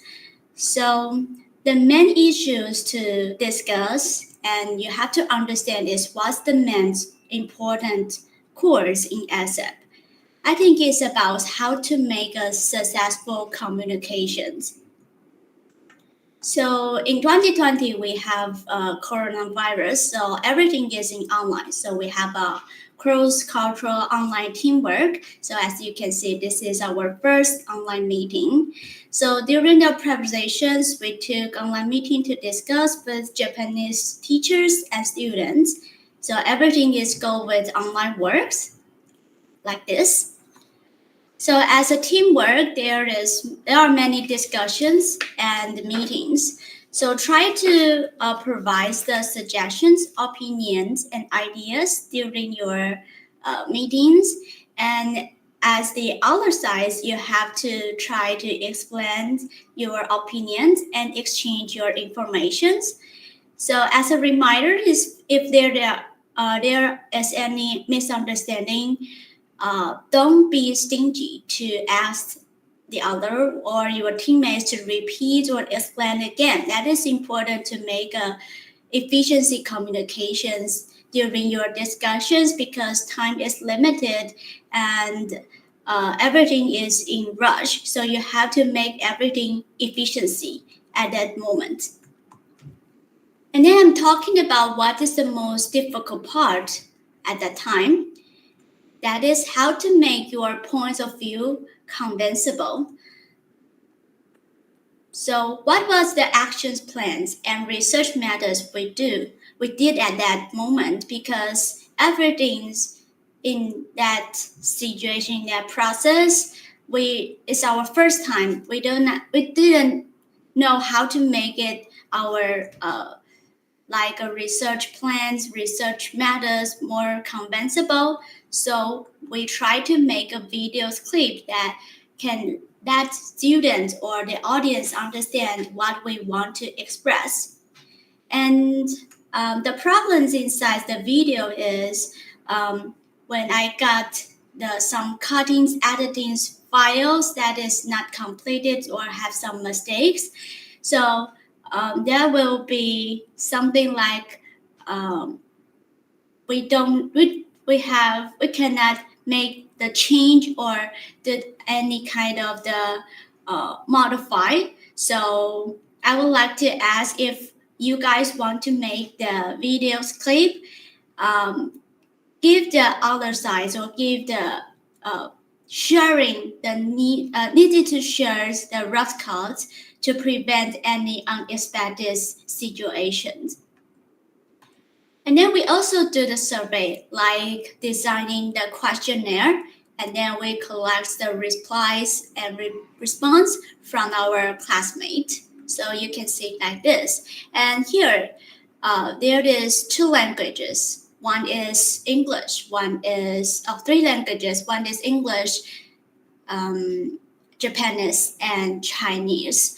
So since our sentence is not long enough, so that is maybe okay and fine to see. But if that is maybe 4 to 5 languages inside one questionnaire, that will be really messy. So if you want to make a questionnaire to collect your data, you may have to divide it and separate into different language in different questionnaires, so that will be clear enough for the writers or the responders to help them to understand more clearly.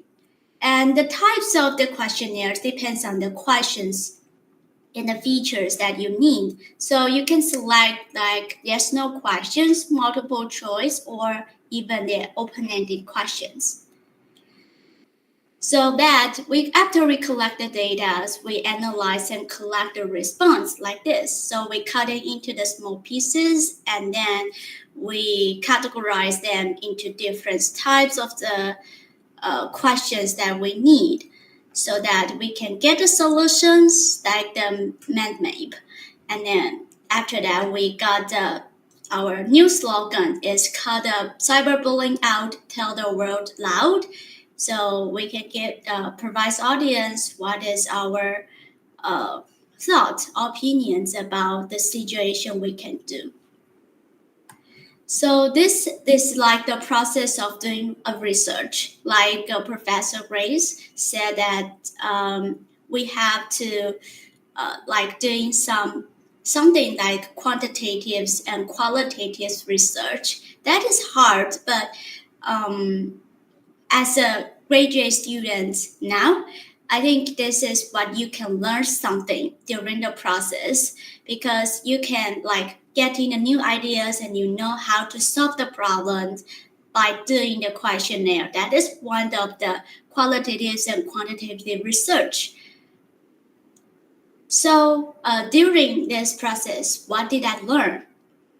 First is being familiar with the concept for doing research. Like I said, I got the data from different classmates, and analyze it. That is the process of doing research, and I get lots of things.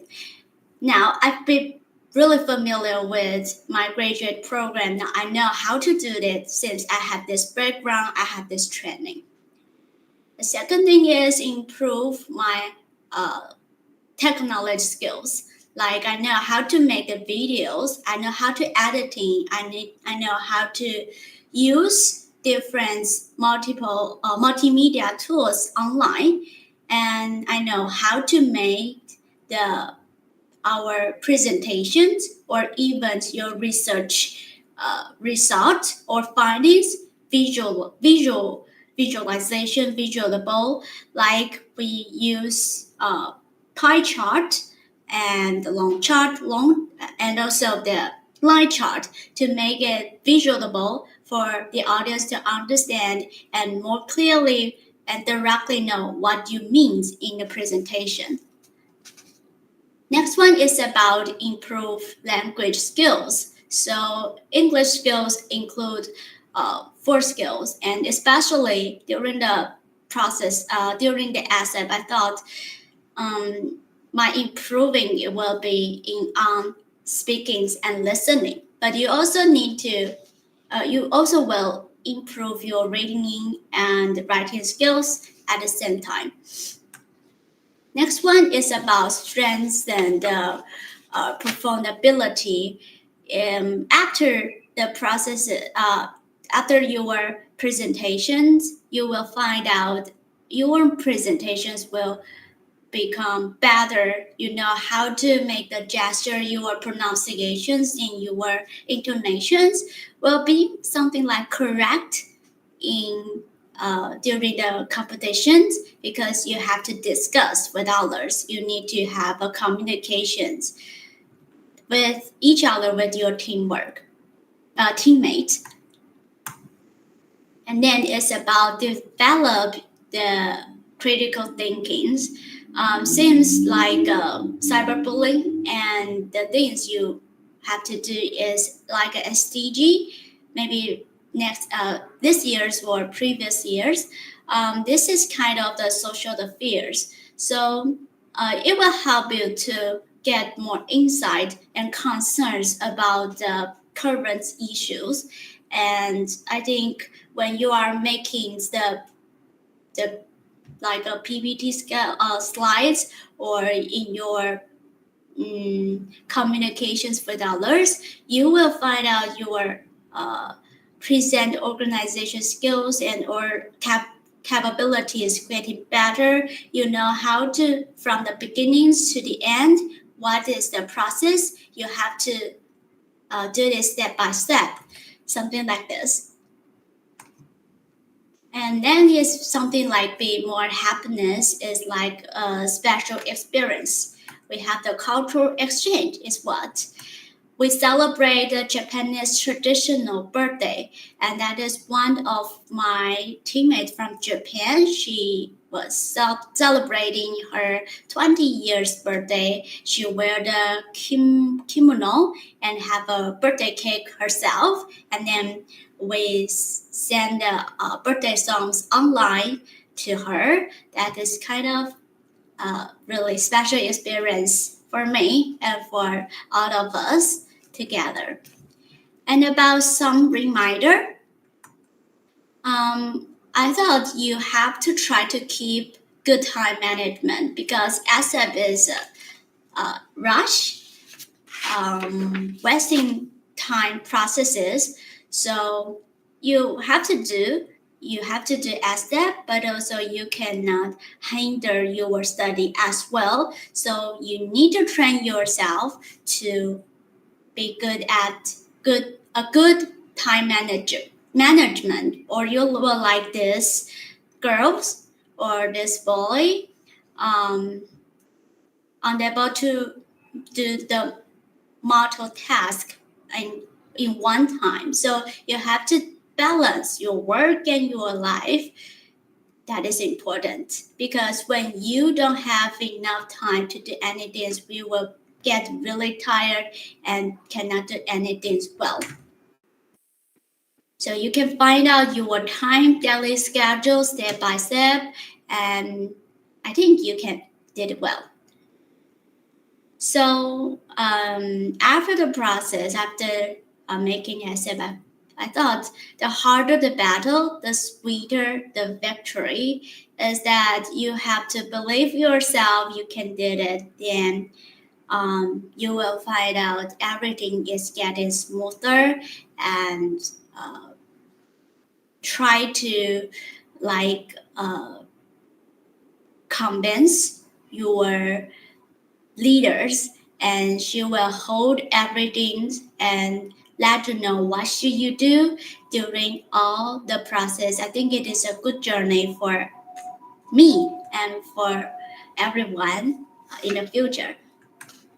Last but not least is I want to have some quote to you. Is try not to become a man of success, but rather try to become the man of value. That means that no matter how much, no matter you get a champion or not, ASEP is a process. You may see is what you learn, what you get in the future needed, or the skills learning. So success is not like you get the champion. Like yes, we get a gold prize, but I'm not really happy for getting a gold prize. I just surprised in one moment. But then I think about is what I learned during the process and what I get from our professors and supervisors or our teammate, what I experiences. That is important to crucial to memorize in your mind, and I think this is a good journey for everyone. And that is all for my sharing. Thank you. Okay, thank you, Ariel. Okay, just a little correction. This journey will definitely not wasting time, but could be time consuming. That Yes. is, you will spend more time than you thought, more time than you imagined. I remember last year when I filled in the form of the working hours. I just check up my schedule is 34 hours. That's only for the night meeting. And then during the daytime, I did not count the daytime because daytime I was in the office. I was in my school. I offer for free. And then nighttime, and there are lots of hours because we have to cooperate with the Japanese side. So sometimes we're gonna move the meeting until 8 o'clock, 9 o'clock. And I even remember once upon a time we worked until 2. And I was exhausted. Okay, so Aria, if time could come back, what you would do? I mean, more or improve? I mean, if you could have the second chance to do it. Improve is I will spend more time on ASEP because and that I remember that in that moment I got everything in rush, and our communications is not really clear enough. So I will get some misunderstanding from our teammate. So if I can try to do that again, I think I will be more cooperated with all of the teachers and teammate, because everything I don't know, something like I am in messy time, so I don't know how to manage all of this well. So that is what I will try to improve myself in that kind of the sections again. Yes, that's very good. I mean, students can definitely learn the time management, and so does the teacher as well. So you need to give a lot of time to accept so that you can make a good work. Okay, thank you. And Thank you. Angela, would you like to say something about your experiences? Yes, give me a second, I will share my screen. Okay, and then while she's doing the screen sharing, I'm gonna talk about Angela actually joined several times in ASEP and also several times in WYM. And then her experiences are really a lot, abundant. Okay, now you can start to talk. Okay, Now? can you see my screen? Yes. Okay. Hi everyone, my name is Angela and I am from Honduras. Well, I will share my experiences with ASEP and WIM. So I don't prepare something like more technical. I will just share like what the kind of things we did and stuff like that. So let me see. So the first things is like teamwork. Teamwork used to improve a lot actually, because you need to work not only with the Japanese side or the, but also need to communicate with your own classmate. As you can see, I am not a Taiwanese student. I am from foreigner students. So I need to learn how to communicate with my Taiwanese friends and also with the Japanese side. So that one helped me to improve and communicate with different kind of people and different opinions. So Angela, can you tell us what is the key point to make a good communication? Well, first I will say that you need to be a good listener. Like, you need to listen everyone's opinion, but you also have to have your own strong opinion about. It doesn't matter if it doesn't agree with the rest, but you need to keep like strong in the things you believe, and try to convince others that you are like your point is also valid. Like Yes. that.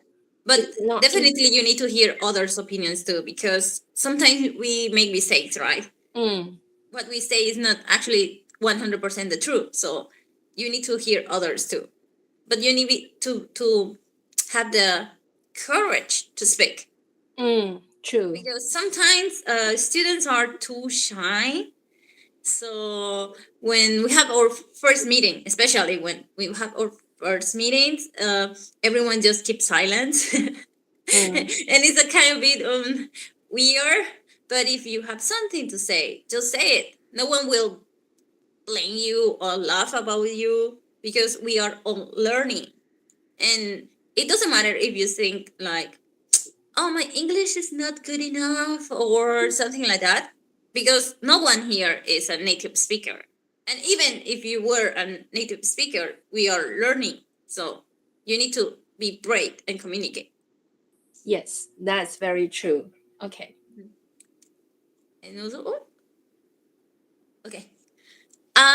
Well, I joined ASEP at WIM because during the COVID-19 pandemic. So we have first online presentations, and the first picture over here, this one here, it was my first WIM. And we were really, really nervous actually, because even it was online, you had the pressure to do a good performance, right? So yes, we were really, really under that pressure, but at the end, everything goes smoothly and okay. Even we have a little small technical problem that it can happen, so don't worry about it. And in the second picture over here, the pandemic was not that strong, so that allows our team to join in the same room to have to make our presentation. So we will be able to do a better job, I think, because we can support each other. And I think that point is that this time you have the opportunity to come to Taiwan, so you will build up more communication with your team members. So perhaps later you can share what's the differences between face-to-face presentation and online, this kind of screen and communication, and that is totally different. Yeah, it's totally different actually. Well, I don't know others, but in my case, I'm afraid of cameras. So I really, really don't like the idea of having a camera in front of me who is recording me. So for me, having the presentation online, it was really scary, especially the first time. It was really, really scary. Meanwhile, the presentation face-to-face, it was, I would say, a little bit easier for me because I don't have a camera who is recording me, so I feel more free. So I think my presentation face-to-face is better than my presentations online. Yes, and also face to face, the other person will observe your body gestures and they can gather more information from you, not only your voice, not only your face. And then during the pandemic time, we have to wearing the big mask, and then half of the face is covered. And then it's very hard to perceive your feeling, your passion, your emotions. So Yes. that makes communication even harder. But this time, thank God, pandemic finished, and then we can do the communication face to face. But before that, we still need to do a lot of online work.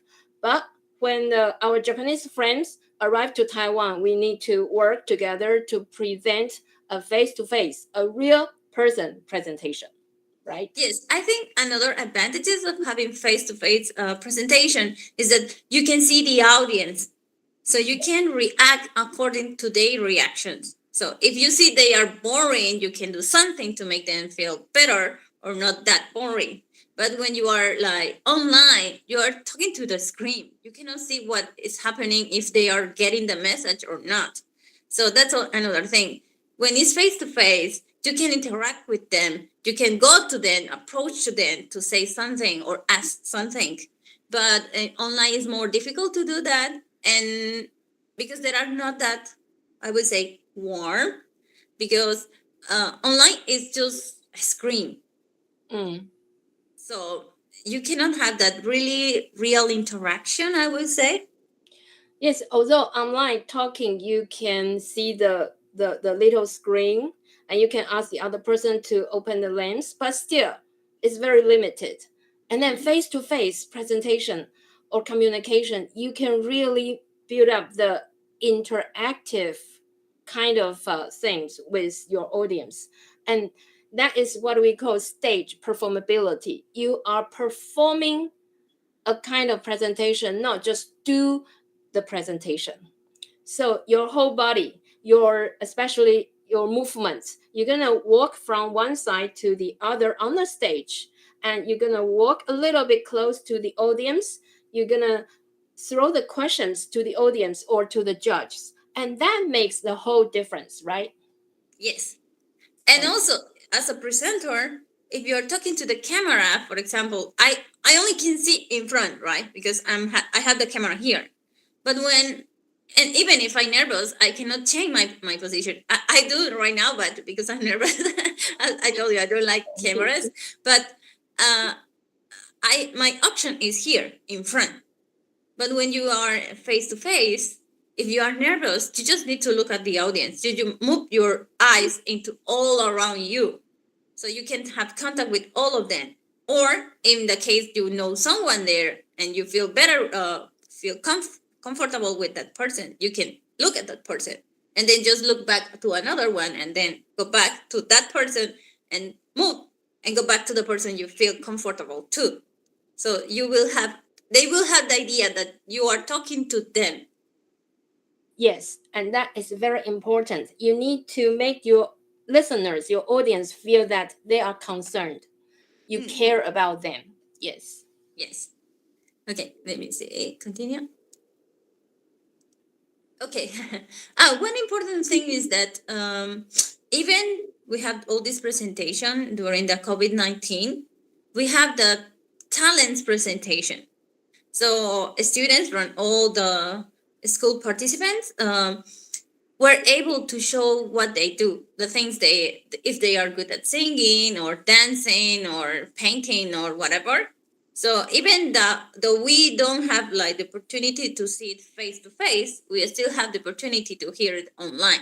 So I think that one was a really good experience, because you can share what you do to others around the world. Yes, and then in that talent presentation, what did you present? Can you talk about it? I am painter, so this picture over here is one of my works. And I make a video presentation. Actually, I put a lot of my pictures, my paintings, and the music of my country. And I just talk about what the paintings means, and we have a kind of interview later. Yeah.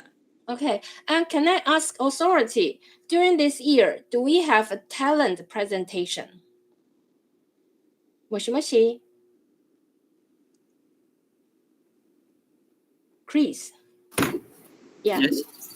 In this year, ASEP, do we have talent presentation? Yes. So Talent performance for students. Oh, they can have the chance to do their performance, to show their talent. Yes. Okay, thank you very much. That's great. Okay. The other thing is that because it was online, not only participants in ASEP were able to see the performances, but also everyone, because they put everything online in the YouTube channel. So everyone can see it, and you can see even hear the comments like what. Even we were not physically there, people still support you like, ganbate, our child, you can do it. And you feel that other people were supporting you. So that also feels so really good. Yes. And for here, this one. This one was the summer vacation for WIM. We went to Kyoto, Japan for this presentation. This is what we were talking about, like the difference between being online and being face-to-face. So yeah, maybe in face-to-face, what it can scares you is like the amount of people.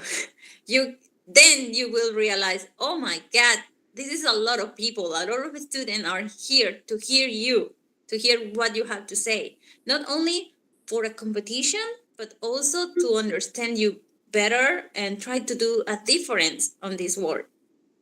Angela, can you talk about the environment? Now you can see this is in the Zimecom University, and then actually the hall is very big, right?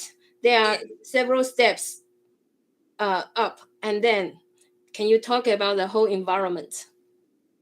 Actually, the environment was really good because you can feel everyone interested and everyone's like putting their attention into your words. Also a little bit pressure because you need to do a good performance. You want to do a good performance.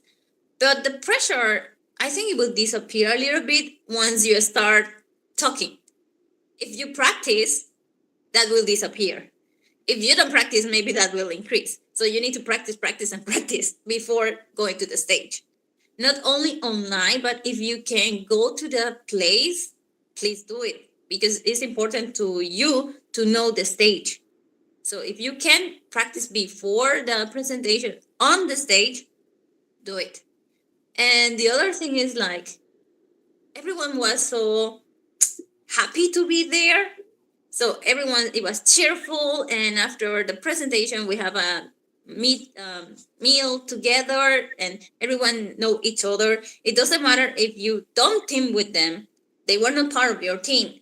Other members will come to you and will ask you, hey, where are you come from? And I love your presentation and stuff like that. So it was really friendly. That is totally different from online, because even if we have activities online, you don't have still that interaction. But in face-to-face is really, really great. So you can make lots of friends, right? Yes. Okay. I made a lot of friends, actually. Good. Yeah. And you can not only prepare for the presentation, but you can have another kind of time together. And in this case, we celebrate my birthday together with my team, the teachers, and the Japanese guys, and everyone was so funny. So you build all more friendship, and that interactions help us to make a very strong team. So when we were presenting in the stage, we thought like, oh my God, we are really good at this. We are going to do it. We are going to win or whatever, or we're going to make a good presentation. And we actually believe it. So when we were performing, we actually do it really well. Yes. Because we had that confidence, because we built up that friendship. Is the important friendship. It's not your content, it's not your presentation at the end, it's the friendship you make with your team members. That's true. That's very true.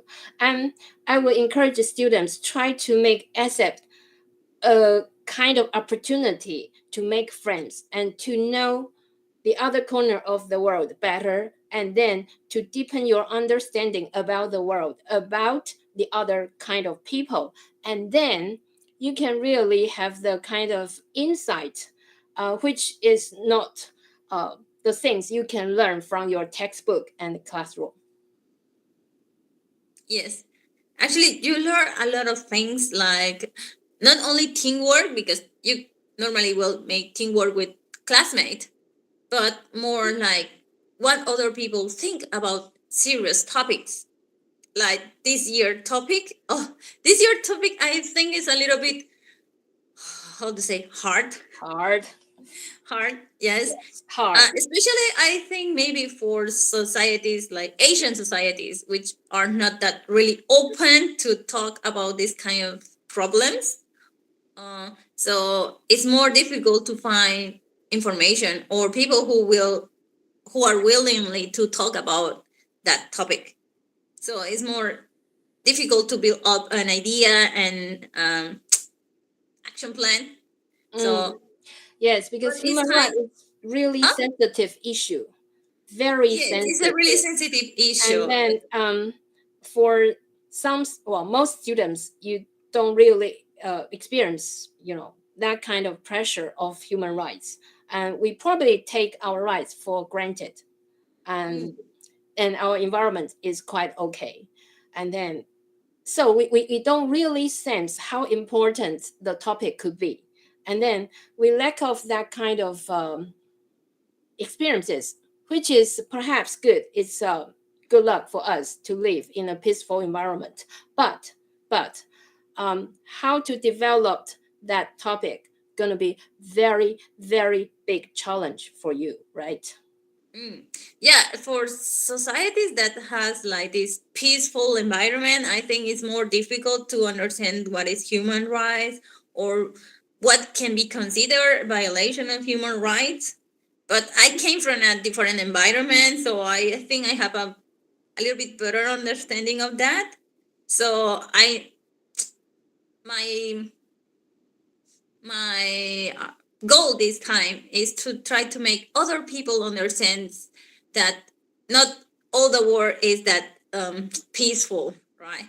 So we need to understand that there are other people who has different situation, and then we can help them to change that, because everyone deserves to have a better life. Yes. It doesn't matter if you are you come from whatever country you come, or whatever situation you come from. Everyone is a human being, and all of us need to have a quality life, a good quality life. And if we can do something, it will be great, because we are putting a kind of a step for making this one to change. That's true. Yeah. Okay. I think that's about all for my part. Okay, so I think I will just say this one. Trying your best is the only way to succeed, even when you fail. What I mean is, even if you don't win any prize, it's okay. Because if you try your best, you already succeed. You make friends, you learn something, you get experiences. So you already succeeding, but you don't win. That's the only difference. But a prize is not that important. It's the experience you get. Okay, thank you. Okay. All right. So can you give back the screen to me? Thank you. Okay. Right. You can start to ask questions. If you type the questions, I will answer it. Or you want to ask me or Angela or Ariel, you are very much welcome. Now, can you see my screen now? Yes. we can. Okay, good. Right. So I'm gonna quickly go through the important part of the previous research I supervised. This is about cyberbullying. In the year 2020, you can see you have to cooperate well with your partner students, and then you have to develop step by step. You can use a video as one of your action plan, and you can decode the keywords, and you can give examples, and you can do a lot of digital things and survey and all kinds of presentation of pie charts, and then through your organization of your findings, and you can have a very fruitful discussion. And during the discussion, try not to jump the conclusion, but keep the mind open and give a kind of constructive solutions. That means you can suggest as a student what we can do in terms of improving the situation, in terms of the issues. Therefore, perhaps in the conclusion, before we used to make a kind of slogan, shouting all together, so that would be a kind of memorable, wonderful page of your life, I hope. And then this is a kind of step-by-step things. So sometimes we do have the fun part, but you do have to bear the, well, I would say a little bit challenging part. That is, you need to communicate with people from different background. And then when we touch the very sensitive issues like LGBTQ, sometimes you need to be aware of the term you use, the words you describe regarding to the questions you want to find out the answers about, or regarding to different cultural background. Okay, and then 2 years ago we did this research, and we even used animation to make a kind of animation cartoon via YouTube. And while we are doing all the things like this, try to think what I have learned, and then what I could contribute to the issue, so that you will get more than you think. You will learn more than you think. And also, sometimes when you are doing the projects, okay, and some things are not easy to find out. So you need to be patient. You need to find a proper path, ways, methods to the core of the issue. Okay. And then, of course, you need to have a very, very good communication with your partner students, and you have to respect their opinions. But as what Angela just mentioned, but you can also be courageous to forward your ideas, so that we can have the idea exchange. That is the beauty of the ASEP, this activity. We can really have ideas exchanged here. All right. So meanwhile, if you have any questions, you can ask. And also, once upon a time, when we are doing the action plan, we made the a kind of action videos and put online. And in terms of videos, if you wanted to make a good video, you do need to do this. This we call is a storyboard. And storyboarding is like this. Angela, would you like to say something about it? もしもし? Hi. Hi. Can you hear me? Yeah.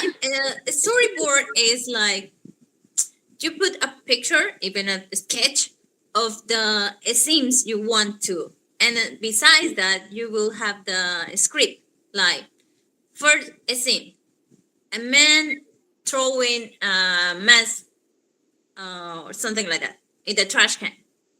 And then second scene, a girl saying that he cannot throw the mask just like that.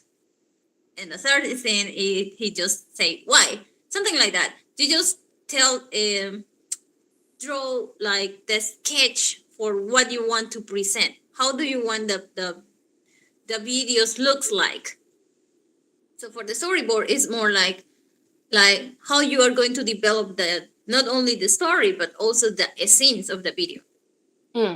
Okay, so if you have a look, sorry, because it's by handmade things, it's not very clear. But you can see when you want to make a video, you need to have the mental pictures, what that thing could be like. And then you put description and you even put the lines, the speech. And then when you are going to direct the video, you have very clear ideas or directions. So if you have look things like this, and then we're gonna quickly have look the video. So the first thing is this, and then the person walk towards you, and then the person is wearing the mask, is sweating, and then let's have a look at this. Yeah. So you can see that is the person is sweating, so he is doing the things, and then you can see that's already designed within the video. So you have the words, and you have the actions, and you have the music, and you have your directors all together to make the things you want to show. Okay, and then by doing storyboarding, we can have a better idea organization. Okay, right.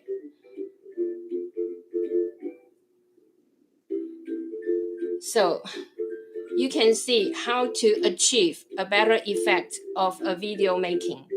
And then as a director or the video makers, you need to have this kind of organization. Okay, right. Meanwhile, if you have any questions, you can just type. In 2019, the WorkShop. That is a previous situation. We always we not always, but try to record everything so that if you want to rethink what happened, or you didn't perfectly understand, and then you were a little bit shy to communicate, you can watch the video and try to pick up the ideas. And then at this, that is your second chance. And you can see before. The coronavirus appeared and changed our life.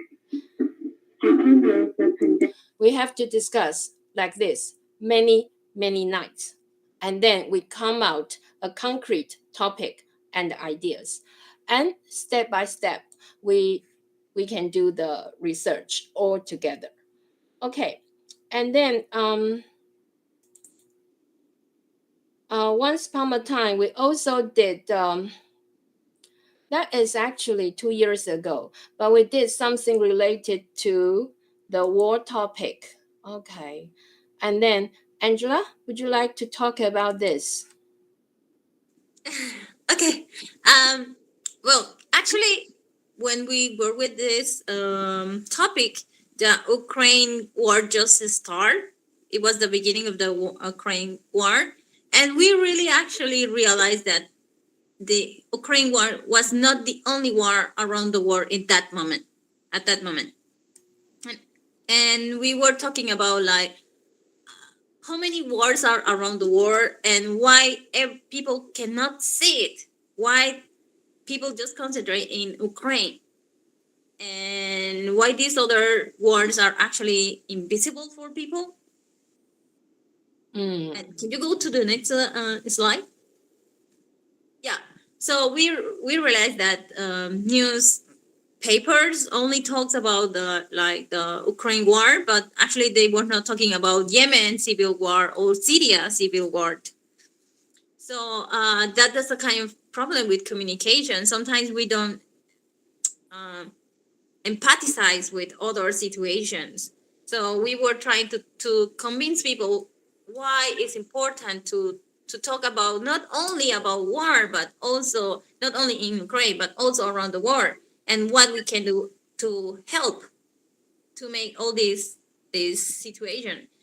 Yes. Yeah, I think it's difficult as students to make a change, but if we keep it silent, that means we are not only allowing that happens, but also we are ignoring them. We are leaving them alone.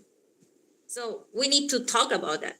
Maybe talking it cannot change that much, but it will make other people understand, oh, that is happening in another country. Maybe we should say something. Maybe our government can do something. But if we don't talk, it's just like, oh, they are invisible. We don't care. Yes. To a very big, tough issues. Perhaps as a student, you will think, what I can really do is perhaps not much. It's very limited. But your understanding is your contribution. Try to understand the issue. Try to understand what's going on at the other corner of the world. And then eventually you do have your influence. And then I do believe your deeper understanding will guide you and lead you in the future to do the right things. Okay, so actually, even to the very difficult issues or topics, we can still do something together. And that's something that research via ASEP will be very meaningful process during your study time, during your semester. Okay. Can I add something more? Yes, please. In this case, because we were talking about war, we also thought in which is the more common point that create war. And we understand that in that moment, it's because people are not really interested in understanding each other cultures. Just like right now, we have Palestine and Israel war, right? Just because of religious differences. So why we don't try to understand each other better and understand that we are different, but at the same time, we are all human beings. So we can just treat each other like a human and not like what it makes us different, but what it makes us the same. And ASEP is a kind of like that. We come from different countries. We understand, we speak different languages, but we have the opportunity to understand each other better. And as soon as we understand each other better, we can avoid that kind of situations. Yes, that's very true. We need to understand each other better. That means more profoundly, and then in a meaningful way, and not just superficial understanding. We really understand what's happening at the corner of that world, and then I believe we can eventually have our influence. Okay. So there are some questions in the questions. Very good. Okay. Right. Can you read the questions for us? Okay, give me a second. The first one is, hi, Dr. Fan. I have a question. Since we don't have several human rights problems in Taiwan, it is not easy to have a consensus narrowing down the topic and depicting the presenting way with or, and then that's it. So they just talk like With since our Taiwan partner doesn't have school. that much problems with human rights, how they can get into a consensus? Yes, that is the core ideas I have been thinking. Okay, I have to say, students, kids in Taiwan, we are very lucky. Okay, we didn't face that kind of pressure from human rights. So it's very hard to talk or research on something you cannot build up link with your real life. And then in that case, we need to try to focus perhaps on SDGs parts more than the human rights, and then perhaps make the link. Okay, I'm going to use another example to answer the question. Okay, and this summer we went to the Zimecom, and then we make the topic like this, and then we talk about the children labor, and which is actually not part of our culture. And then even we did lots of things, that's really a lot. We make a lovely research, and then we did all these performances, and by the end we still feel that the topic, the research, and ourselves, there's still kind of gap. You know what I mean? Sometimes you need to really involved in that situation. Perhaps you can have as Angela said, better understanding or insight of the core issue. Okay, and then to Taiwanese students, I would say this year human rights gonna be a very challenging topic. We try our best. Perhaps we can interview someone who have been suffered from that kind of issues, and then from the interview we might get some real ideas, right? In terms of this issue, okay, and that is what we did this summer. And you can see we tried all kinds of action plans, quite a lot. And Angela, would you like to say something? Okay, well, actually we were talking about slavery in the production of chocolate, and we actually have different action plans. We developed a campaign online to teach people the real situations. Since most of the people around the world like chocolate, you need to be conscious that maybe that chocolate you are really enjoying is produced by slavery children. So before you eat chocolate, you can think twice. If the chocolate I'm eating is making suffer children. So we've developed this campaign, letting people know about the situation, but also what can they do about this. Because there are certain brands that work with chocolate that is produced without slavery.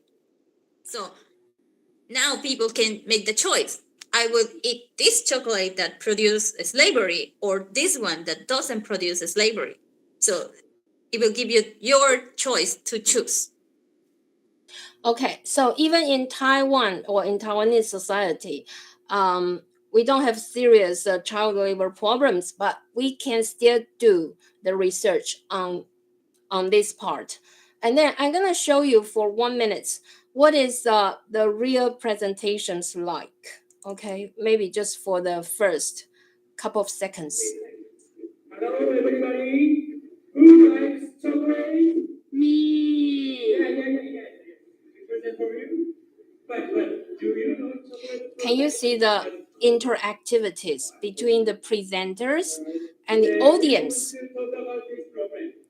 So, if you like chocolate, we hope you like our presentation too. Next, Akari will tell you what the competition is about. Hello, I'm Akari. I'm going to talk about. So this is gonna be your situations, and this year you're gonna stand on the stage and do the things like this. Look at how they move. They're gonna move from one part to the other side of the stage, and they're gonna hold the microphone and face the audience and speak aloud. And you can make a conversation within your presentation.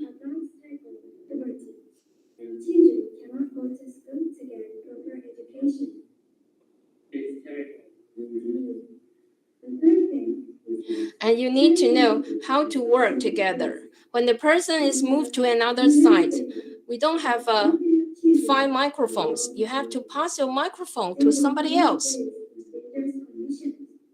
And then you need to talk clearly and smoothly. Okay, you need to have a gesture. You are not a robot. You are a human being. You need to speak with emotion, with intonation. Okay, right. So this is gonna be what's gonna happen this year. Good luck for all of you. So any other questions? We had more questions. Yes, please. It's I would like to ask your opinion about making a balance between making a practical presentation and an impressive one. Making an ad or a campaign, which is not easy for students to achieve in reality. No, it's not easy. But the question is the balance between. Can you repeat? Because I cannot see from my side the question. It's how to make a balance between making a practical presentation and an impressive one. Your practical presentation will be impressive, right? Yeah, I think it's not like just thinking like what is impressive. It's more like thinking is what it can make the change. If your action plan will make a real change, that will be impressive too. Yes. So you don't have to divide the two things, okay? As long as you do a good presentation, that will be impressive, isn't it? Yeah, and also the interaction between you and the audience. Yes. That one will be impressive. Try to think of the stage performability. You are performing. You are not just speaking English. Don't just think, okay, I finished my speech part and then bye-bye. Okay, I finished my job. No, you are one member of the team. Okay, so you need to think as a team. Okay, 4 or 5 or 6 persons together. How can we produce the best effects to really influence our audience and really influence our communities and influence our society? And eventually, I do believe we can influence the world. Okay, we have another question. It's how did you estrange your friendship in such a short amount of time? Wow, that's very good questions. Aria, would you like to answer? Yes. Yes. How do you build up the friendship within a short time? Just be open-minded, I think, because we don't know each other's at first, but we try to like provide anything we have to others and let the other one understand your situations, and we have a short chattings with each other and also have a line chatting or different message during the conditions. So everything will be quickly. I think for just 1 to 2 times of meetings that it can be connected. Okay, thank you. And Angela, would you like to answer how to build up the friendship? Yeah, I think that first one is you don't need to see this one as a homework or as a project. See it like an experience. Try to make things with your team, even if online. For example, or in our situation, because we had COVID-19 at that time, what we used to do, it was like we spent many hours working in our task, but Exactly. after that, we just have a meeting talking about whatever. What kind of movies do you like? What kind of books do you like? Many other things. Even it was really late at night, 1 p.m. or 1 a.m., it was really late, but we still continue talking about that. And we just try to talk as much as we can during or meetings, not only about the topic but also about other things, know each other during the process. So when you know each other face to face, it will be easier because you already know them. So Okay, it's not a short time, it's along all the process. And then during the online meeting, perhaps one of you or teacher can make a Kahoot game. I found that through game, people can understand each other better. And then through a simple drawing game or answering game or, the simple interactivity, even online, you can still kind of deepen the understanding to your members. Okay? And one last question is how we can effectively convey our action plan to demonstrate the considerable effort we had invested. Thank you for your wonderful input. That's very good questions. Can you make it short and say again? Like, how can they demonstrate all the efforts they had been doing? Right. Actually, to make a good presentation, number one, your PPT design. So this afternoon, you have to pay attention to listen to the experts. The PPT design is the point because in terms of the words and the color, the arrangement of the data, that will give the very huge impact.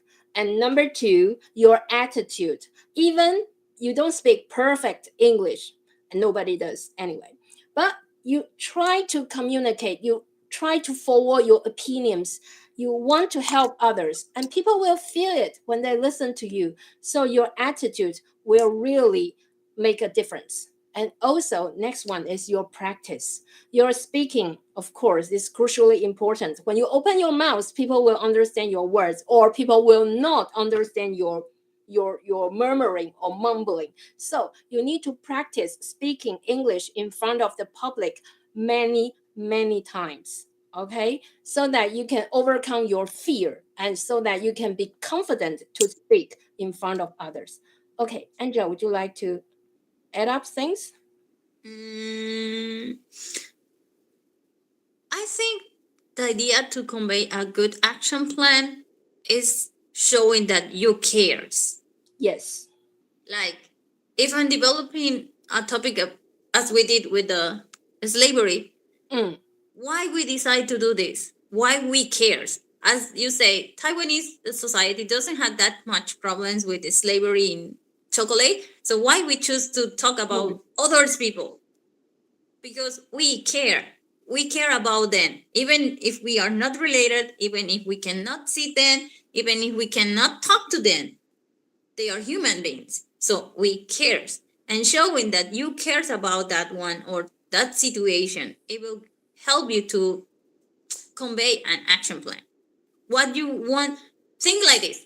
If you were that kid, what would you like other people do for you to help you? Put in other people's shoes. Show that if I were that person, I would like to have this or that. I would like that other people think I am here and not invisible.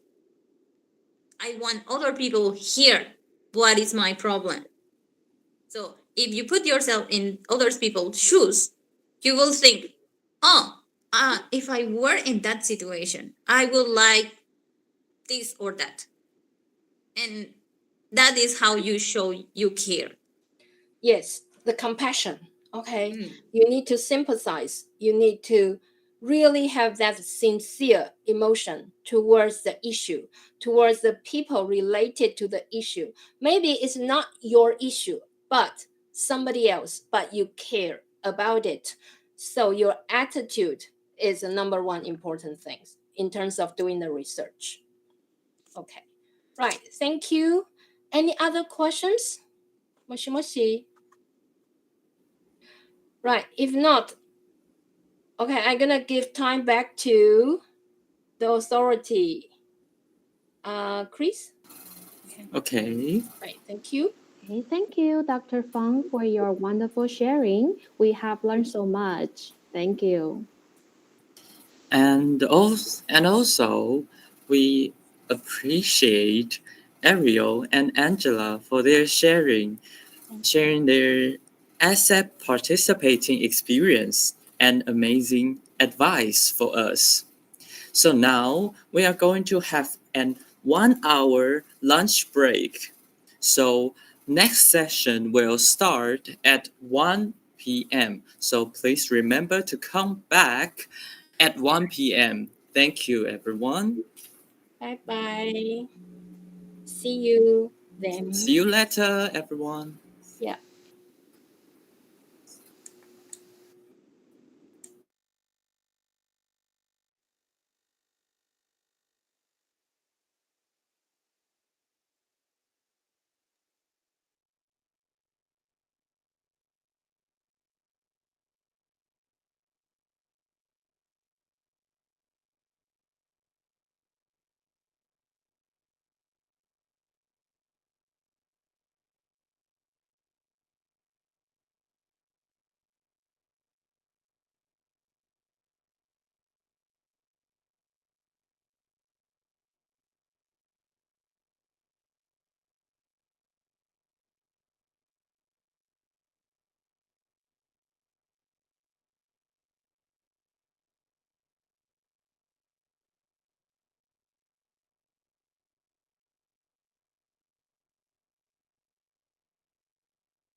Good afternoon, everyone. Our afternoon session is about to begin soon.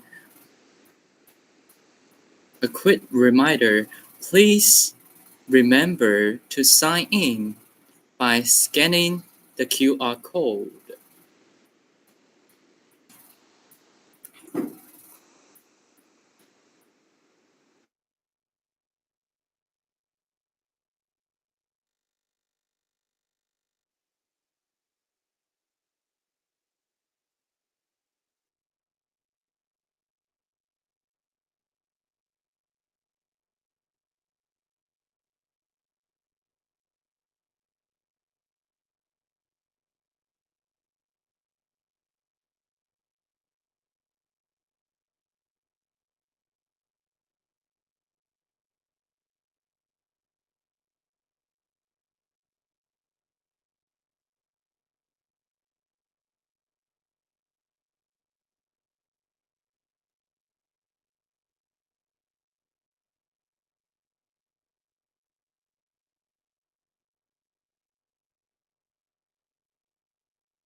Good afternoon, everyone.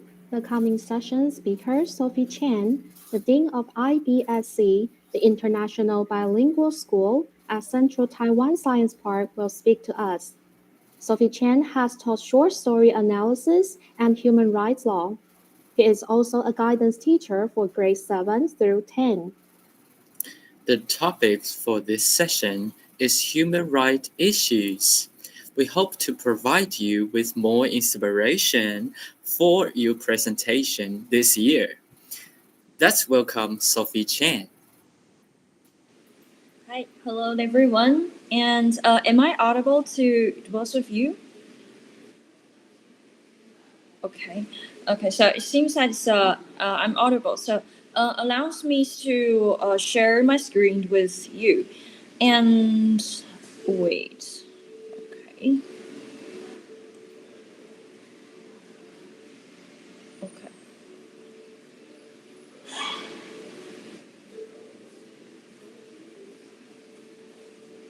So supposedly that's you will see my. Okay. You will see the screen that which has the open speech PowerPoint. Oops, it's still loading.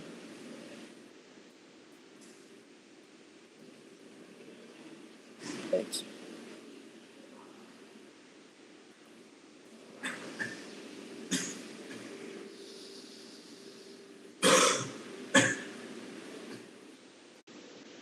Okay. Can everyone see the screen here? Yes, it's good. Thank you. Thank you. Okay, so later on said, as I know, I will be giving the speech for an hour. And here is the topic that I made for today's open speech. And thank you for the introduction that my name is Sophie. I'm currently working in the International Bilingual School at Central Taiwan Science Park. It has been the 4th year since I have been a dean in this department. And it's a very newly established department. So that's why even though I'm an English teacher, but at the same time I'm also a certified guidance counselor, and also I majored in law before when I was in grad school. So perhaps that's why even though as an English teacher, I offer different kinds of courses to my IBSC students. So that's why based on this background, that today I'm going to share some of my ideas and also about my teaching experience and lesson plans that have been implemented in this school before. And before we start, there are 3 little stories that I would like to share with every one of you today. So this is the first part one I would like to see. So you may see that from this slide that we have many little hands and with like the phrases on their hands. So that was the activities that we just finished yesterday. So yesterday mornings that we had 2 gender equality related activities held in IBSC because that's MOE, the Ministry of Education's regulation. So from grade 1 to grade 5, our little kids they had this bracelets, kind of like a painting activity. So you may see that's actually on the bracelets. It's about, yes, you can see that there's a like gender equality words, but also that kids are allowed to paint whatever colors or draw any kind of patterns they like. So you can see that these little kids, they are very happy. They were very happy and to create this artistic work. And so that we took some pictures of these little kids. And it was also very amazing and very touching is that we didn't actually teach. If I ask you questions that when it comes to gender equality, what kind of colors would occur to you? Probably you can think about red, or some people will think about rainbow. But kids, they were not taught or they were not lectured or they didn't learn anything about like rainbow color before when it comes to the gender equality issue. So it was really surprised about kids' original color about this topic. It's like so colorful. And also as for the grade 6 to grade 12 kids that in IBSC we call them middle school to senior high school kids, that we had a general gender equality speech where they learned about the fine distinctions between flirting versus harassment, because sometimes that the distinctions about whether it is a flirting or whether it is sexual harassment is actually very blurry. And also that because the Gender Equity Act was greatly modified in August of this year. So that's why we need to have this kind of open speech over and over again. So this story is to show you that before that we before everything starts, so like if we want to teach a kid or students from scratch and to know about a topic, I think the best way is to not to lecture them about the information, but to teach them. So when you think about this word, when you think about this topic, what kind of colors or what kind of conversations, what kind of scenario in reality that will make you connect to these words. Because scenario or cases that relates to reality or colors are usually like the best representation or like symbols to make the strongest connection. And the second story I would like to share with you is during like the mid-October, we took our grade 7 to grade 12 students to go on a field trip. So usually when we think about field trips, that we will visit the places like amusement parks or like aquarium or tourist spots that are very popular. And yes, and our kids did actually visit to like 101 buildings or these kind of very famous tourist spot. But at the same time that this field trip, because we have 117 students in IBSC, and they came from 11 to 12 different nationalities. So it was actually like a mini, like United Nation, and they share different languages or like cultural backgrounds together, and of course, family backgrounds or like their stories or like their personalities are diversified. So, in order to let these people, and also of course our expatriate teachers, so in order to let our expatriate teachers and also students to understand more about Taiwan, and not just about how beautiful it is, but also about the past and history, to make them understand that studying in Taiwan, what is that supposed to mean? So we actually took them, and it was actually a very bold action. We took them to Human Rights Museum, which is in Taipei. And the reason I said it was a bold decision, it was whenever the kids heard the word museum, usually their first reaction is like, I'm gonna die because this is so boring. And it was exactly that reaction that our kids had before we had entered into the museum. They said, could I just like go? Because it's a human rights museum, so you can't actually force me to go because like a deprivation of my human rights. I said, this is not exactly how you define these words. So they pouted their mouths and then eventually they still had to go. But it was an amazing experience is that we invited Chen Qingshen, and Chen Qingshen is one of like the victim from the White Terror era. So he is a Malaysian. He came to Taiwan decades ago when he was a university student. He thought that Taiwan can fulfill his dream, like American dream. But at that time, to a Malaysian student, there was a Taiwanese dream. So he came to Taiwan and got involved or like suspected and to involve with certain like cases. And even though he was innocent, but he was still arrested and tortured. So he delivered a speech in English to all of our students, and his English is super fluent because that is the native language. So he talked about that how he was tortured and how he felt during that process, and then about that his story. And you can see that our students they were kind of like laid back at the first beginning, but then when they started to hear about the story, they started to like, oh, so torture, oh, that's just like just unbelievable. How could that happen to the person? And that person is not from our history book. It's someone that's standing in front of us and talking about his story in the place, exactly in the place he was arrested and jailed in like decades ago.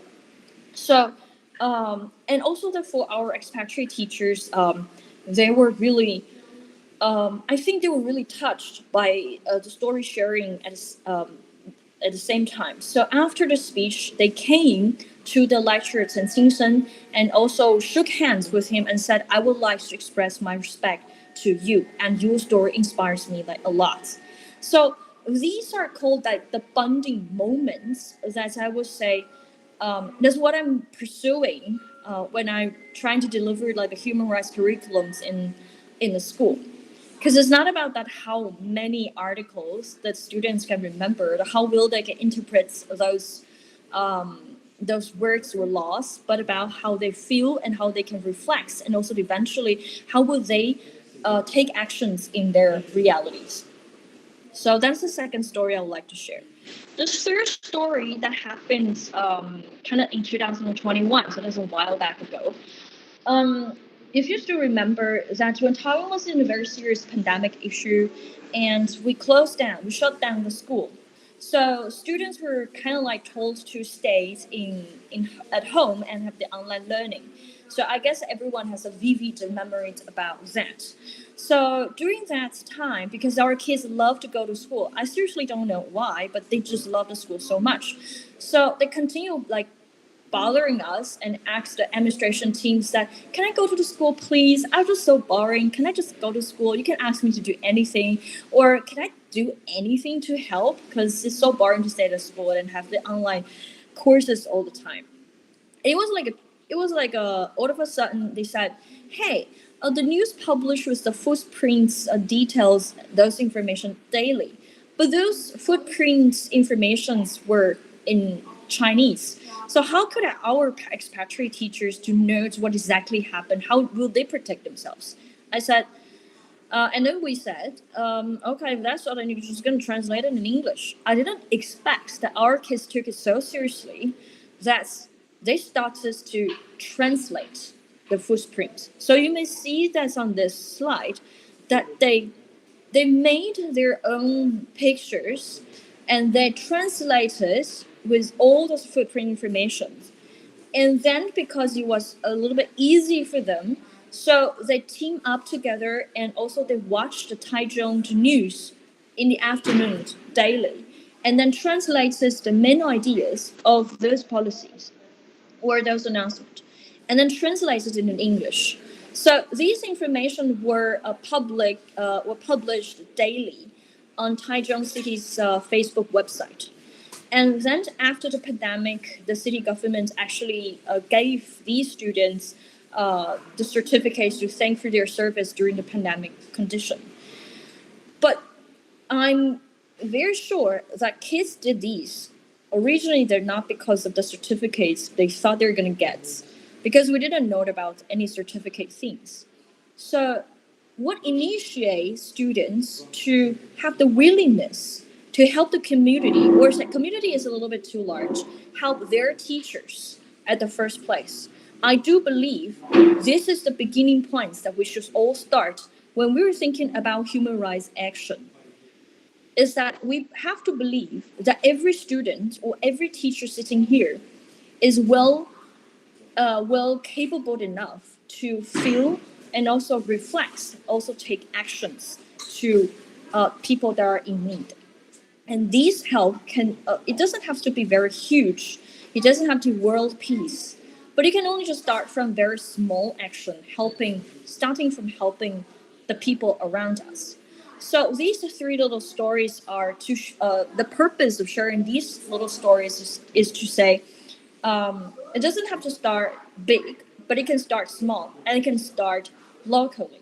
So what is most important is how to let students understand that it is an important and highly related issue. Because when I was teaching SDGs actually 3 to 4 years ago, like the biggest challenge that we encountered was students thought it was the UN stuff, and UN stuff was like is up in the air. So Taiwan wasn't even a member. It's not even a member of the United Nations. Why should we care? So today, I do think that it's a very good opportunity for us to stop and think. Just pause a little bit and think. When we are talking about human rights, we all agree, to a certain degree, that it is an important issue. That's why we're sitting here. But then whose human rights, and what is that for? And what should we do, and how should we do that?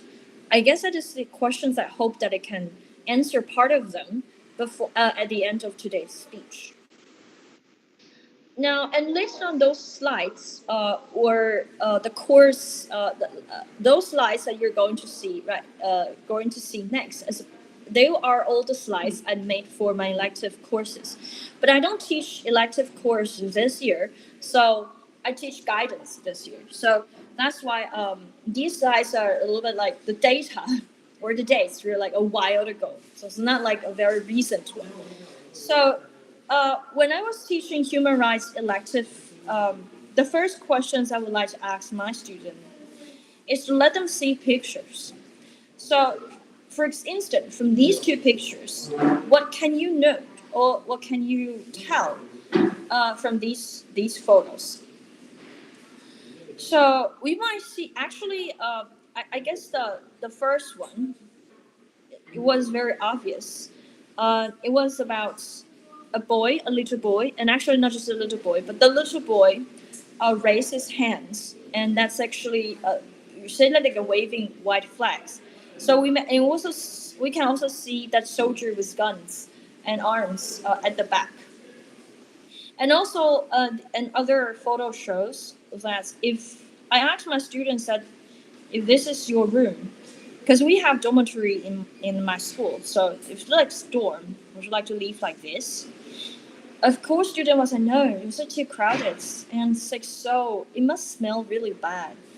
And yes, so I guess that the core issues we need to answer before we talk about what issues and what action plans is human rights is about what should a person be treated like. So as a human being, what would you want to be treated like? So at the bottom line, what should a human being be like? So we treat another person with the way that I want to be treated. I do believe that is a core value of human rights. So you may see it from this word cloud, that the human rights can involve with many different issues. So it's most like the upper concept. We can talk about like freedom of speech. We can talk about expression, slavery, homeless. And we can even talk about war. And I know that war is not a frequently mentioned topic in human rights issue. But actually, human rights is, like, as I said, is an upper concept. So it involves with the rights that will be governed and protected during what we call the peaceful time, but also covered with the rights that should be respected and should be obeyed during the wartime. That's what we call the humanitarian rights. So like what should we follow on the battlefield? So in my elective that I taught both, but in a different way, and try to link them together with activities and basically about activities or like book reports. So I will also invite my students to see these pictures. Actually, they probably means different things, different events. But the same motive is that human rights can be easily deprived under circumstances, war, or like social movements, or under certain in certain cultures or religions, or because of political things. That's these rights, and I'm not talking about the rights to play. That these kind of rights. I'm talking about fundamental, the rights to live. That can be easily just taken away. So why should we teach students that human rights is not something to be negotiated, and we cannot negotiate human rights as well? So we played a game before, a very little game that's called balloon debate. I guess some of teacher played that before. And in balloon debate game, that supposedly you should vote out a person. So you should kill another person because you're gonna leave for the majority. Kind of like trolley problems. Like the Michael Sandel said, that you should choose one for many or choose many for just and sacrifice one. So balloon debates rules kind of like that. So, and they were really happy because it is a game. So after playing, then here's a fundamental question that we should answer is that, can human rights be voted? Can human rights be elected? Because if democracy is about voting elections, then we should vote for human rights as well. But then students they were gonna pass and think, no, I cannot give up the right to live just because you vote me to die. And yeah, then that's the fundamental issues that we need to answer first, because some of the rights, or say human rights, are inalienable, universal, and it cannot be yielded to others. Just even you vote for anything like that. I'm not really sure, because I also taught the short story and analysis last year. So one of the articles that we read is Jackson's The Lottery. So I'm not really sure if you have ever read this article. So basically, The Lottery, written by Jackson, is a short story about villagers because they're very superstitious. So they were voted for the person to be cast into death. And then at the end of the story, the person that was chosen started to question whether that is justifiable or not. Because it was too crazy if you can just vote for someone to die. But that could happen. That could happen when we're talking about honor killing. And we're talking about during the wartime, that human lives are considered as reasonable, or say collateral damages. So this is for like the warm up for students to have a basic idea. Sorry that I skipped it. All right. So, and this quote, I shared the same quote during the October 27th speech, and this is a quote from a survivor from the concentration camp. So this person said, "My eyes saw what no man should witness: gas chambers built by learned engineers, children poisoned by educated physicists, infants killed by trained nurses, women and babies shot and burned by high school and college graduates. So I'm suspicious of education."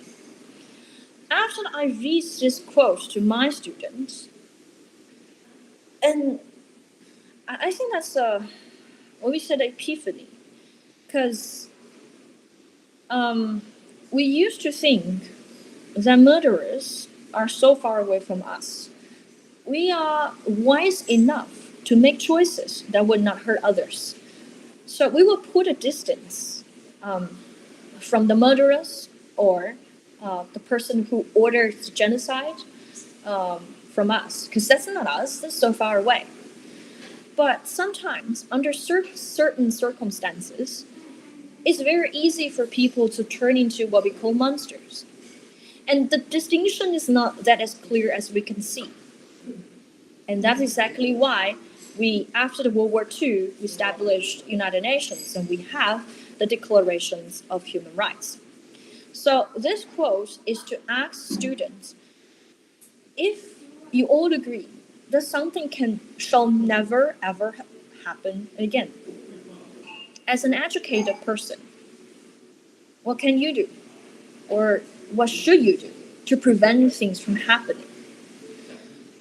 Then I will start to, and these are just like routinely introductions about human rights history from the legal basis, from the legal background.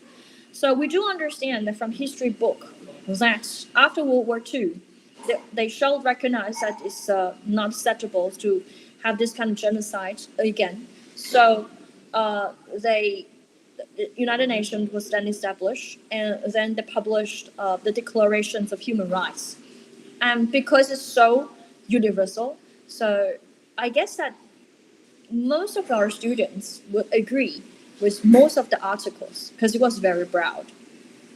The reason I say that is that is not the same thing in Sustainable Development Goals, because some of our students, they couldn't agree with the concept came from the SDGs.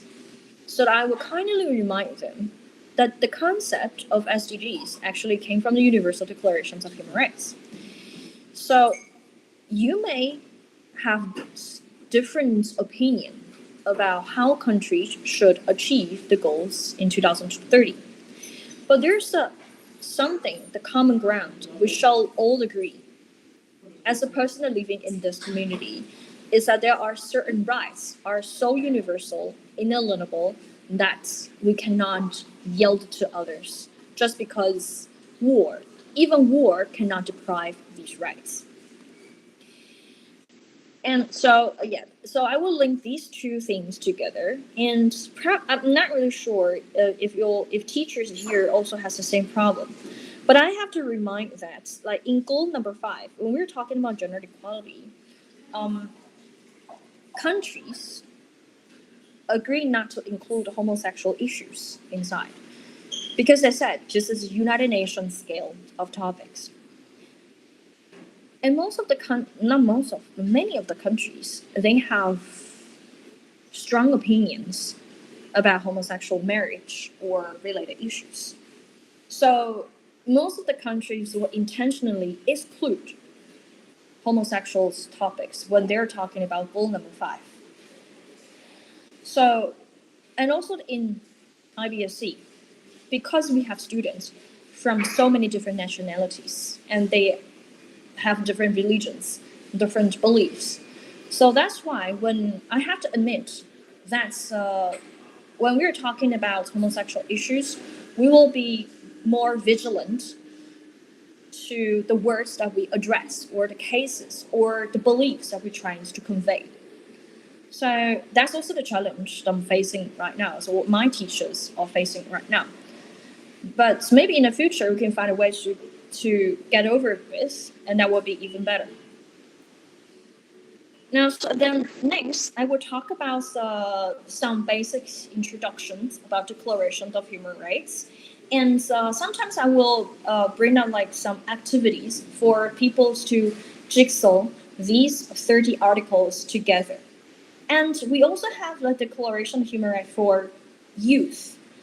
And for children, so they have different wording to let every age people that understand it clearly. So this is like course content of just like jump. And then students, at least they need to know that the main drafted of the Declaration of Human Rights is Eleanor Roosevelt. And they need to know who she is. And then at the end of the introduction of the human rights course, I will use this quote because I do find that this quote can summarize what I just said above. So I'm not really sure if you can read it clearly, but I'm just going to read it fast. Human rights starts in small places, close to home, so close and so small that it cannot be seen on any maps of the world. Yet they are the world of the individual person, the neighborhood he lives in, the school or college he attends, the factory, farm, or office where he works. Such are the places where every man, woman, and child seeks equal justice, equal opportunity, equal dignity without discrimination. Unless these rights have meaning there, they have little meaning anywhere. Without concerted citizens' actions to uphold them, close to home, we shall look in vain for progress in their larger world. So after the introduction course, students have a very basic understanding about, okay, so these are the rights that cannot be yielded and it cannot be given up. And the government, even with the public emergency during the wartime, that they cannot tell us to give up those kind of rights. And the reason why I say that is because if you read ICCPR and ICSCR, what we call in Chinese 两公约, the two covenants, if you actually read two covenants, you will realize that some of the rights can be yielded and some of the rights can be negotiated. But at least now we know that some of them can be negotiated, but some of them are what we call the fundamental human rights. So outside these fundamental human rights, we do have some rights that can be given up, shortened, or limited, restricted whenever the government is in need. And then it will be very interesting to talk about what kind of rights, under what kind of circumstances, can it be restricted. For instance, freedom of speech. My students thought that freedom of speech is a fundamental human right that cannot be restricted. That's not exactly true in ICCPR, because during the wartime, freedom of speech is limited. So after reading these articles and also after reading these documents, they can have a very rough ideas about what should a right look like. So next time, if your student said, teacher, I want to have a break time right now because that is my human rights, then you will have your full authority to say, you have a wrong interpretation of what human right is. But let me explain to you. So next, I will spend some time to talk about the 4 main topics that I have delivered in my elective courses. So, and it's not just to students, because I also give trainings to my teachers. So we have 24 teachers in IBSC, and 11 of them are expatriate teachers. They came from different countries. They come from South Africa, different states in the United States, and also different. We also have expatriate teachers come from Jamaica and Canada. So these teachers, they also came from different backgrounds with different education experience. So they have their own way and beliefs to discipline and guide our students. So, but we have to let them not to be sued or not to be put into the campus incident committee. In Chinese, we call that 校事会议. So in order to protect my teachers and also in order to protect my students and in order to enhance the IBSC's development, then there are some open speeches or the training sessions that administration team need to give every year. So these things are not just for students, but also for teachers. And they all have the same boss that's called human rights, about the things that we just mentioned.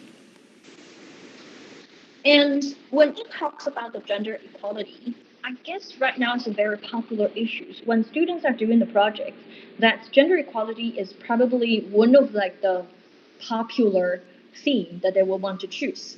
And also because Ministry of Education focused on gender equality enhancement and promotions a lot these years. So that's why gender equality has many sources, many teaching materials, many activities to be implemented. So this is just only my sharing. Probably you will have much better materials. So I would talk about, because the main purpose is to let them understand what is CEDAW. So I will try to use, and the logic in my course is basically the same. So I talk about the global issues, and then talk about the legal documents like the treaties or covenants, conventions related to that, and then link to cases, international cases, and then back to the domestic cases. Because I want them to know what happened in the world, but also at the same time know what happens in Taiwan. So they can have a better understanding from the legal perspective and also from from the social perspective. And I have to remind that before this, before we talk about CRPD, CDOL, CRC, iShells, ICCPRC, CR, ICSCR, sorry. So before that, I will also add up a course called, and it's actually a short one, called Media Literacy. And that's for a reason. Because during these topics, students will be told they're going to read some articles, they're going to listen to some podcasts. I don't want them to copy anything that they see or hear from the internet without thinking the logic. How reasonable is that? So before I started with these courses, I will give them some ideas of information and also about the media literacy. So how do I carry with media literacy? I will give them some news articles that we can see that some journalists, they will have their perspectives to report the news. So they have to identify what kind of method or strategy did the journalist use and trying to attract the audience. And if I have time, which I usually don't have, we also created script and before, but that was I only implemented once, and it was a little bit tiring. And the case was copied from in Oslo years ago. In Oslo, there was manslaughter. That a man came to an island where many young students were having a camp over there. And the man shot students when he arrived on the island, killed many of them. So, and after the incident, it was a horrible incident. Many people died. People started to think from the killer's perspective, media's perspective, survivor's perspective, or general public's perspective about whether this killer should be put into death. So we used that case as the origin, and we created different description for killer's mother, killer himself, and journalist, general public, survivor. So they each of them got different scripts. And then other students that didn't have the role play card, they have to interview these characters. And of course, each character will have his or her own story. And after hearing with all this information, they have to piece it up. They have to put these things together and then write into a report. And then we will use the strategies that we learned in class to identify whether it's kind of like a neutral reports or the reports that want to lead to certain opinion. But it was a very tiring activity, so I only practiced that once. After media literacy and after students know about what kind of news resources they should use, what can be counted as reliable sources, and then you will realize that there's no actually reliable sources because all the objective constitutes of certain degrees of subjectivity. So then student will know that what matters the most is think. So they have to think by themselves and then to talk about why they agree or disagree. So in a gender equality class, I will also use this poem. And this poem is called the Marge Piercy's Barbie Doll. And if you're interested, you can look up on the internet. But it's a tragedy about a girl that eventually committed suicide. But then people said, doesn't she look pretty? It was a very sick ending, a very sad one. But then students, because it has a very powerful ending, so students will start to think, oh, why did she cut off her, what? She cut off her nose and her legs? It was so disgusting. But then we'll start to think what made this girl do that eventually. And then, so let me jump a little bit. Then I will talk about, as I mentioned, I will talk about Taiwan's cases. So most of the cases are applicable, but I will use something to them as more special. So I will introduce ancestor worship guilds, associations. And this is a very special things in Taiwan, that 祭祀公业. Before the judicial interpretations, the girls cannot inherit the ancestor worship, because well, girls, or like we say females, supposedly cannot inherit a family's business. So we will let them to think about why, and is that actually fair? But this 祭祀工业, this is a very long ago news. If I were you right now, I will use this. I also talk about that with my teachers just a couple of days ago. And it's a little bit hard to introduce this because even I am not really sure about the translation. But in Chinese, we call it 官将手. Kind of like the characters we call 八家将, 正头. And I look up on the internet, and there's a rough translation that's called Guardians of Gods.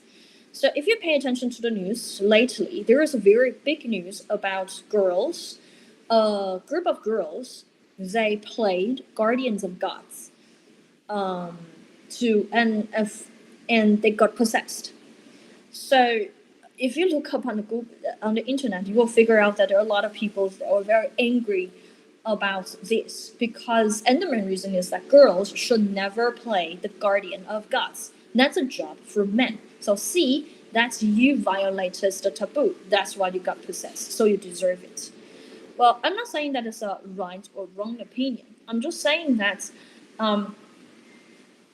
it is also an interesting topic to discuss with your students or to discuss with your friends, that whether or not you think Guardians of God should only be played by boys, because boys in Chinese culture, that's called yang gang, and girls are yin rou.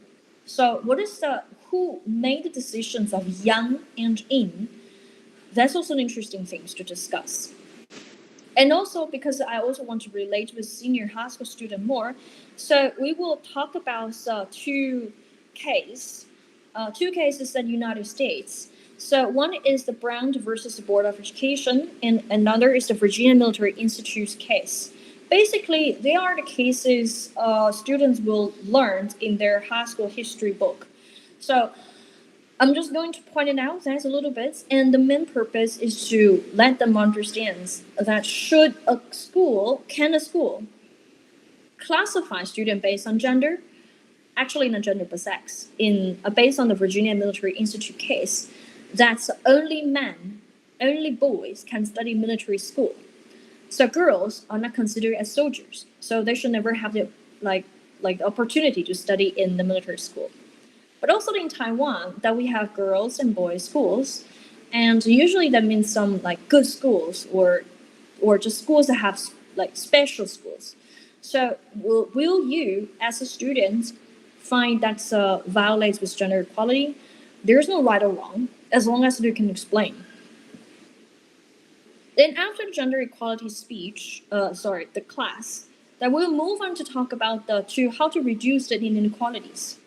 And this part, I think I talk about that briefly in the October 27th open speech. So just jump a little bit. Basically, this is to introduce CRPD, the Conventions of the Rights for People with Disabilities. So in order to talk about this disabilities, we will mention about the ADA, because before we talk about CRPD, there's an ADA. And the American Disability Act is a pavestone for when we are talking about the disability issues right now, because it is the place that where reasonable accommodation, this term, was established and invented. So for students, the common myth or the concept that we have is, well, yes, someone is with a wheelchair, so we're just gonna to take him as one of our classmates. But sometimes when we're making a decision, for example, field trip, graduation ceremonies, so we know that he's one of us, she's one of us, but naturally we just include that because that is more convenient and for your own good, because you're not convenient. So how about you just don't go to the ceremonies or the field trip, and we will feel less troubles. We will not say that we will feel less troubles, but naturally that's how some people will feel. But that is not reasonable accommodation, and that is not acceptance. So we will use a CRPD to let students understand what is a real meanings of inclusion. And that is not easy. That's not easy. So let me jump. And then in activities that we use to let students understand about reasonable accommodation is to map my school. So I guess in every school that's we have like the school map. So students, they need to draw some cards that will have a different kind of disabilities. So like blind, so we will like fold the student's eyes, or that we'll put him in wheelchair, borrow from the health center, and then we will have different instructions. So they have to draw the free access map for our school, so they will know that's where can they find the facilities and help. And not just about finding facilities, but also about check whether these facilities are okay. Because sometimes you will realize, even though we have like the slope, but if the slope is like too sharp and it's so difficult to make a turn, that will be very dangerous thing. So I think that's a very good opportunity for students to also understand that current status of our school. And then so when they are running the election for student councils, probably there will also be the policies that they can have. And also, after the reduce of disability, depends on the time, I will introduce about the homeless issues. And then they will be invited to watch a speech given by the social worker from Mangcao Foundation. And so that they can know more about the homeless issue.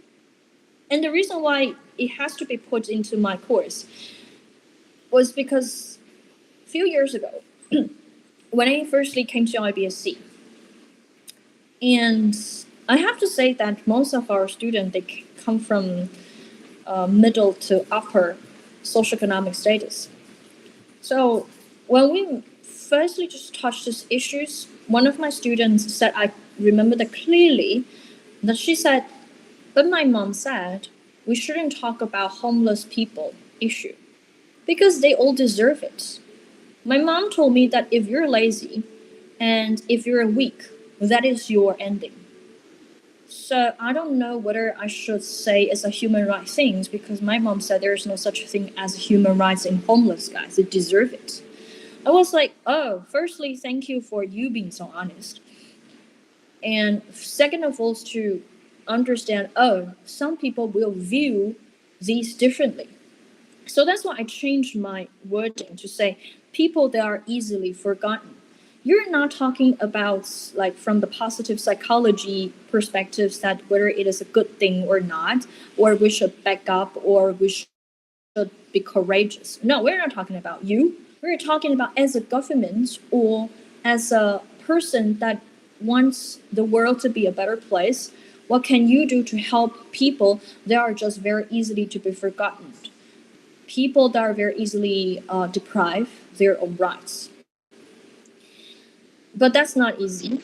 So just because the time limit, I think I talked too much before. So I'm just gonna move on.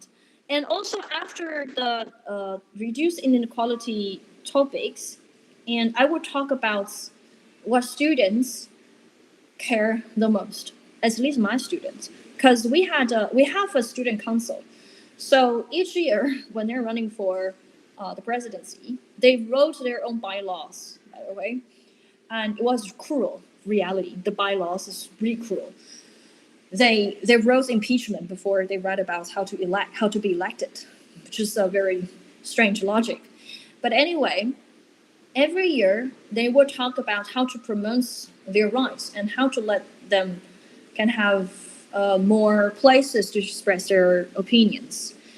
So whenever that we're talking about the campus human rights, they're very excited about this, which on the other hand is not a mutual thing, because my teachers were not happy when they were in this topic, because it's about the law things. But so when we are talking about the campus issues, we can use different cases to let students to come up together and discuss what is discipline to you and what is guidance to you. So what do you expect from a teacher or from a school?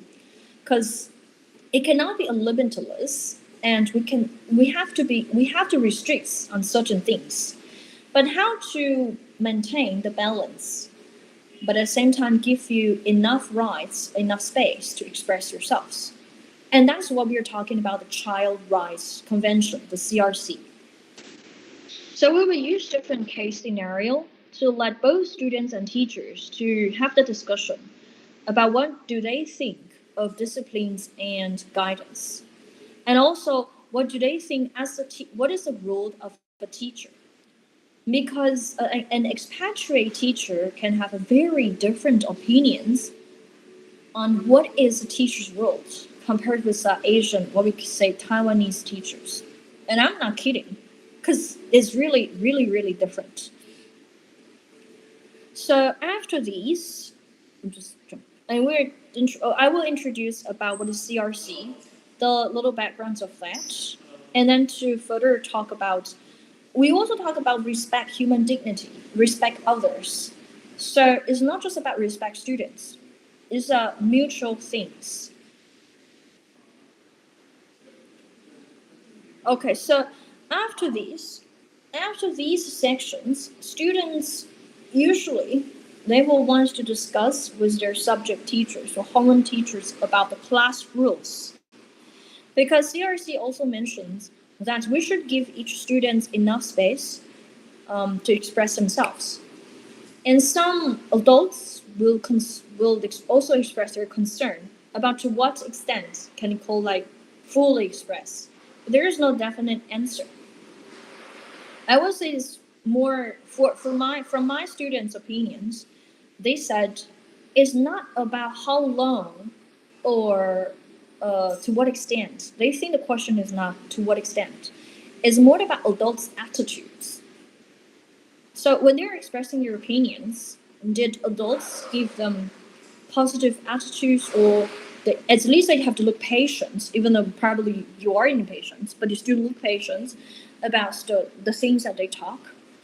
And these attitudes, my students said that these attitudes are what they call respect.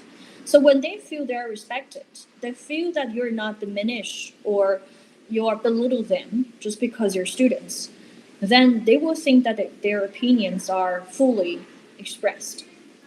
But of course, you cannot just patiently listen and say, I reject them all, because rejection is a very strong word.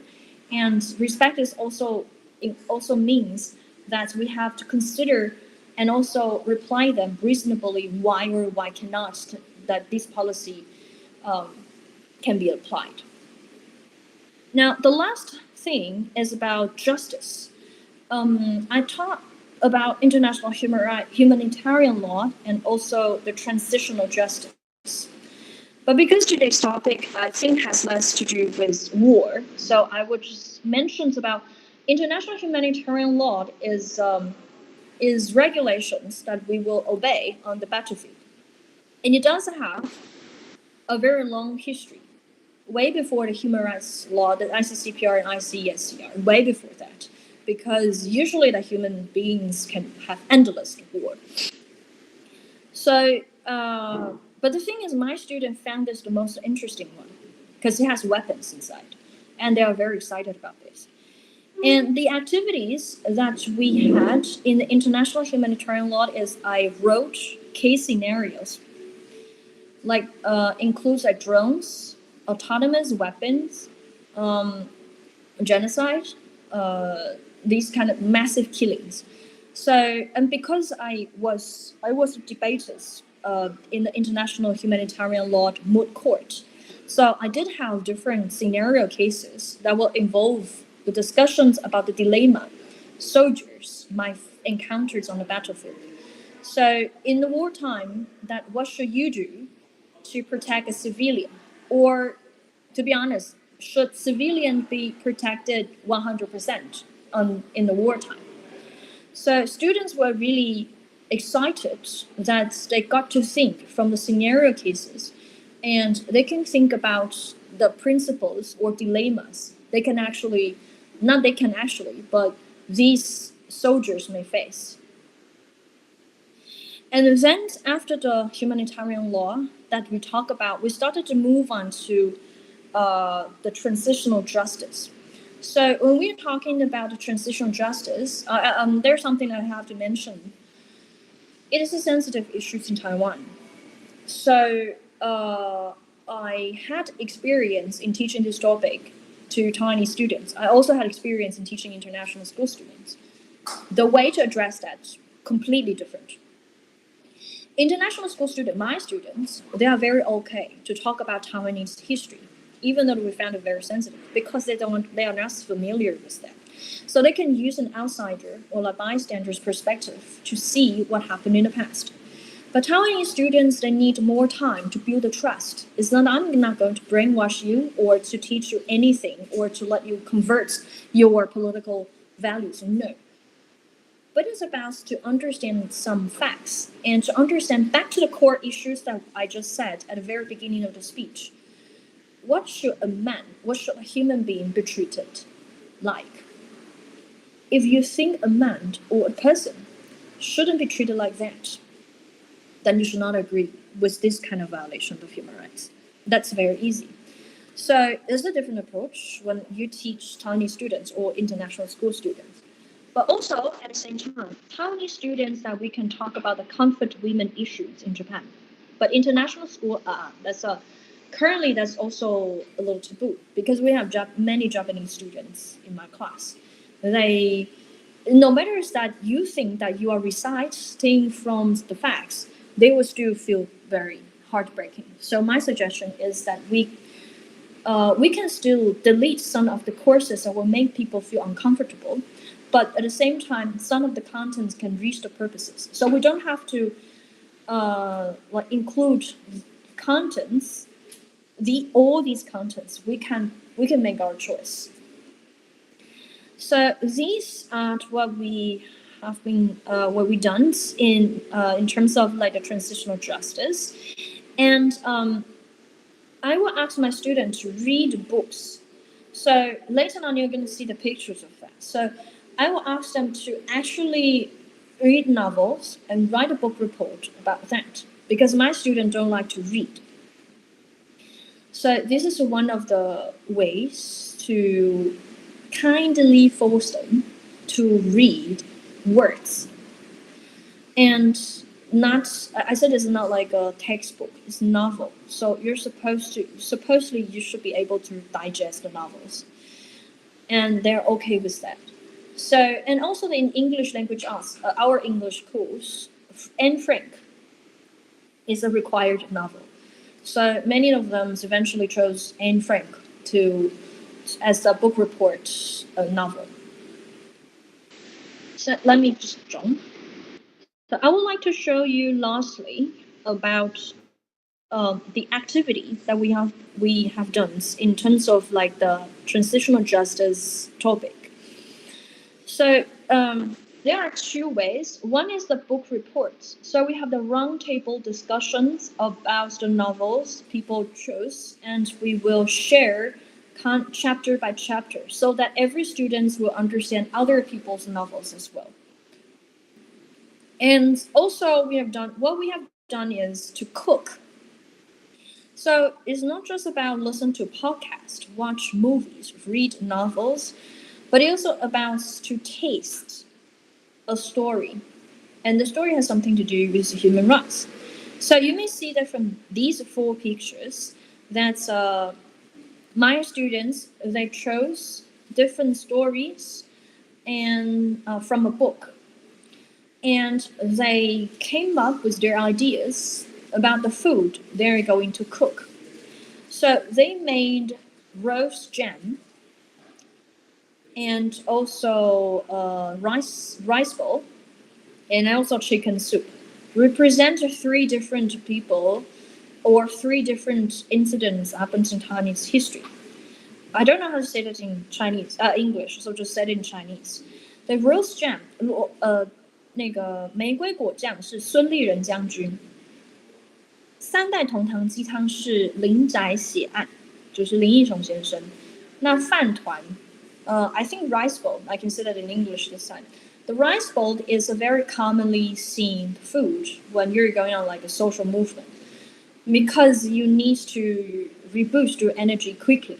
So you have to eat something that's very simple. So after the cook and these students, these high school students, they invite their expatriate teachers and also our elementary kids and also their classmates to enjoy the food together. So while they're having the food together, they will show the poster, which is on the right side, 右边那个, on the right side.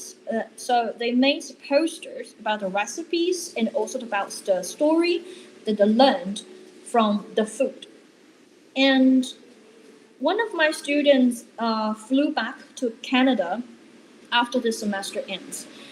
And last semester, he came back to visit me. And he said he still remember clearly about those activities he has done in my elective course, which amazingly he had done like both. So both the left and right. So he read the book and also he cooked the food. So he made 2 posters. So on the left side, you can see that we have like human acts. First, they killed my father. First, they killed my father. That's about the Cambodian war, Cambodian genocide. And human acts is about Gwangju incident, Gwangju May 18th incident. And also we had a book that didn't show up here is The Handmaid's Tale, written by Margaret Atwood. Okay.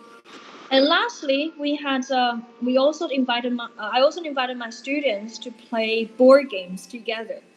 So this material was borrowed from Human Rights Museum.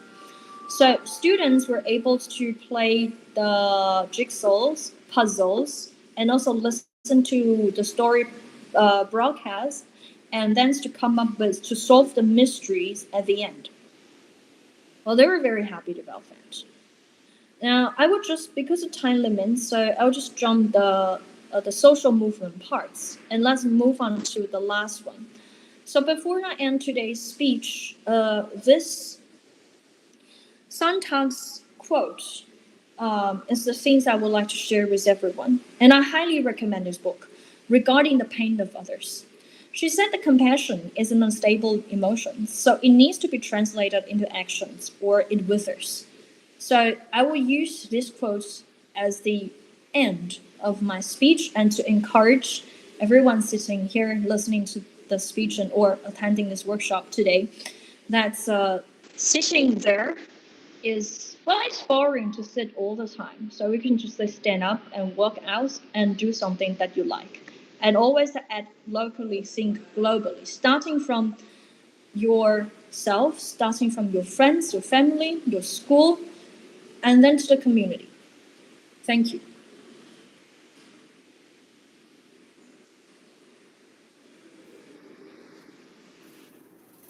Okay. So, for the speaker, there's one question for you. Let me read it. Thanks for the detailed sharing. It's really impressive, but I have questions. Because schools with different cultural background need to grow up and work on the same project, how can the project strike a balance between addressing global human rights issues and recognizing the importance of local context? That's actually a very good question. So, as I said, there's like 2 folds. I would like to answer them this parts. First, that when we're doing the projects, that's it has to be come up with different levels of the introduction. So I will talk about the international issues. So in other countries, what does it look like? For example, gender equality. That's what can we see from international news. And also, I will talk about the local news cases that's in Taiwan. And then we will come up with projects that they have to they have to include both the news that they have read and also the documents they have read, for example, CDOT in class. So they have to summarize what they have learned in the class first.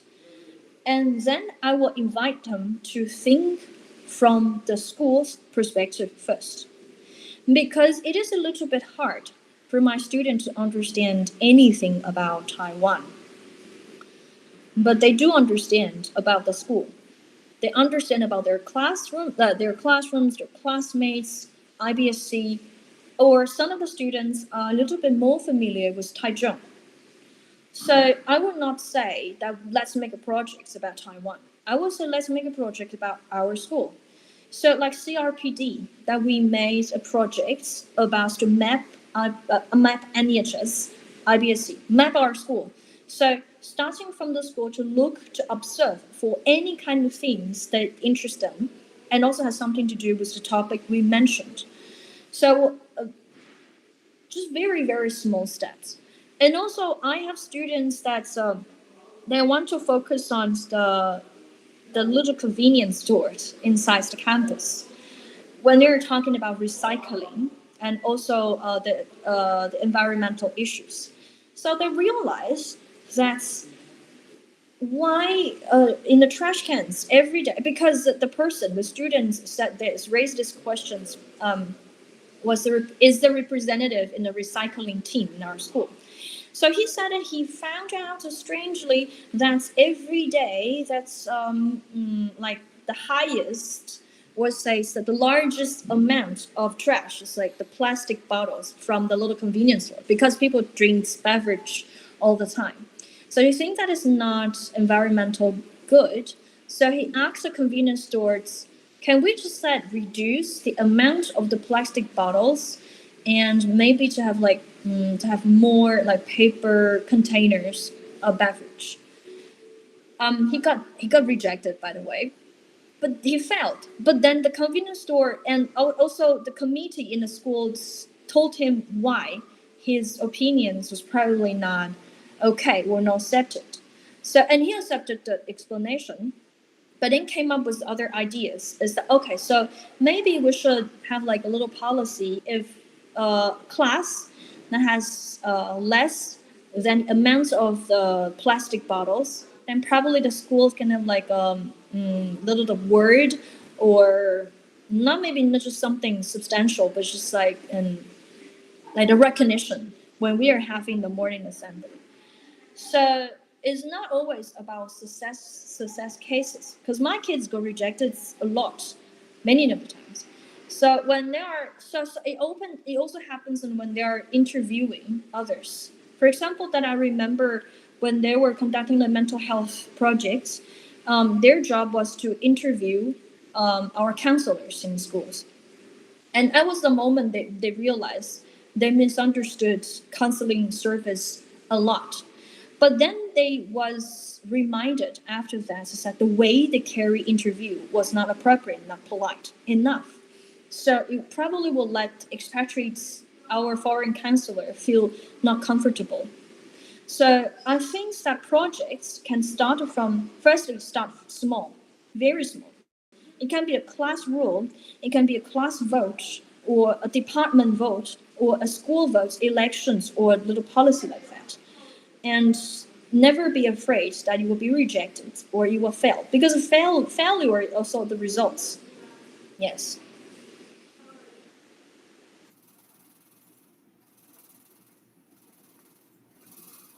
Okay, thank you for sharing insights on human rights issue. Thank you. Yeah, thank you, speaker. There's no questions up here. Okay. We'll continue the last session. Yes. Okay, so our last session speaker is Andrew Pruitt. He is an English writing and speaking studio teacher at Sun Yat-sen University. Furthermore, he teaches English to middle and senior high school students in Kaohsiung. In addition to that, he's currently studying for his PhD. He has lived in Taiwan for 4 years. He's looking forward to staying in Taiwan as an educator after graduating. He loves teaching students English speaking skills and preparing students for English competition.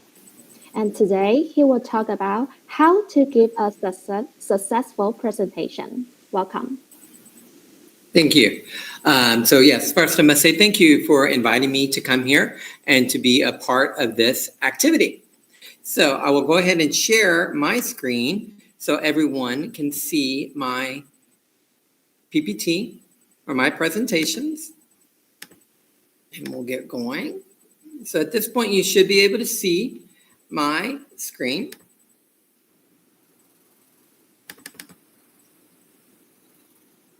If for some reason you cannot, please let me know.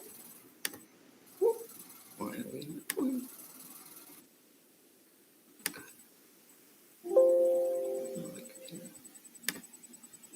Here we go. So, you remember that time you got in front of an audience and you didn't know what to say? You completely bombed it. You completely messed up.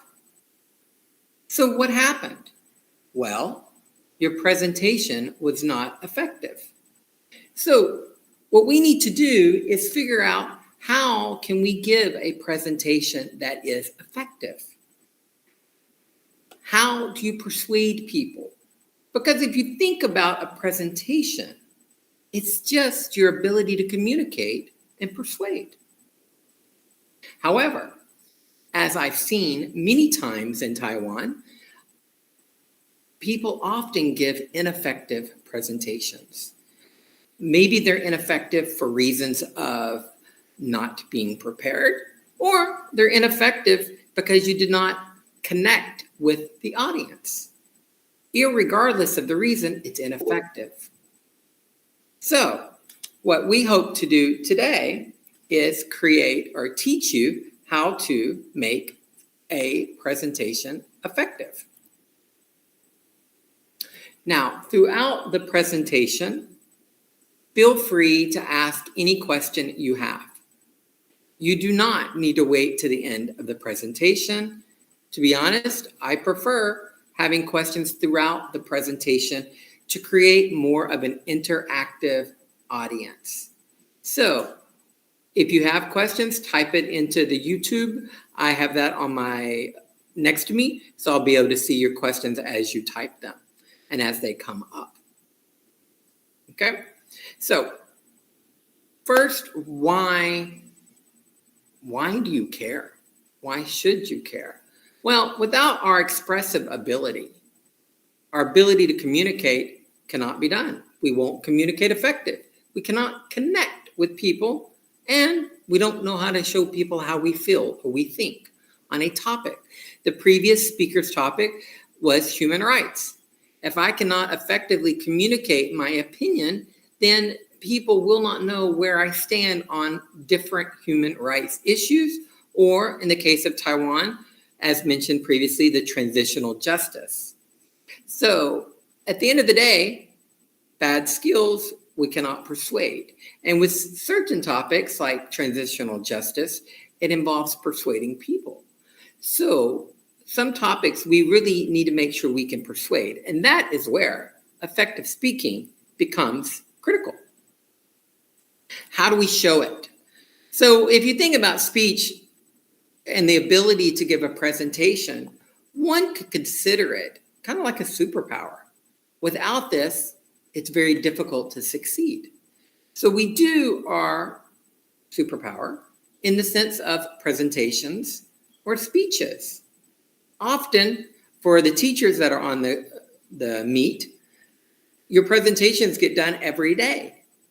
But for students, maybe you only have to give a presentation once a month, once a semester. But irregardless, you need to know how to do it and how to do it right. Because wrong presentations are bad for everyone. So first, let's go over some basics, being that we do have some students. So what's a presentation? What makes it good? What makes it bad?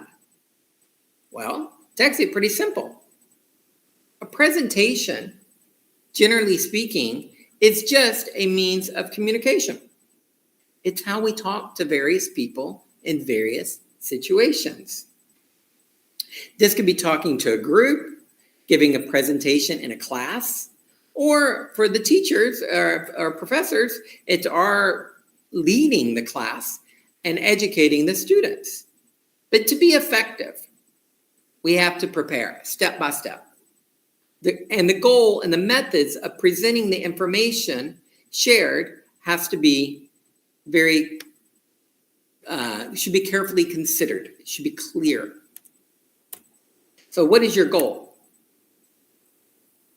Well, your goal is to impact, to create change, or to create a positive learning environment to educate someone. But how do we impact the audience? Well, first, it has to be effective. So we need to engage the audience. How do we engage? Well, part of that is determining the presentation method. Should it be more interactive, which is what I'm hoping for today is, so please send your questions, or lecture, like often we see in colleges, where the professor will just lecture. And then the next two here are very much related to the presentation itself, how to connect that audience, and we'll talk about that. That's called our hook, how to get the audience immersed. And then we'll also talk about how to get our audience to get up and do something, the call to action. Okay, now I do see in the Google Meet, we already had a classroom. What's one of the worst things that I've seen a student do in a presentation? That's an excellent question. To be honest, it's also one of the easiest questions to answer. The worst thing I've seen a student do is go up front, not prepared, and just read their slides word for word. And what does that do? That basically creates a very boring presentation, and everyone listening immediately kind of shuts off, and they start daydreaming, they start going and doing other activities. So the worst thing I can see that I've seen is not being prepared and reading from the PPT. But thank you for that question. Now, when we look at the elements to consider, the visual aids, content, structure, body language, voice, and connection. To me, those are the most important elements in our presentation. And we will go over those in a little bit of detail. Visual aids are things such as your PPT, anything you use to create that impact. Sometimes when I'm teaching culture, I will always bring a Coke, because as an American, Coke is a famous company, and usually I can get a nice laughter, which will create the interactiveness of students when I pull out not just one Coke, but 5 from my bag. Content, that's what are we going to talk about? Structure, how do you organize the content?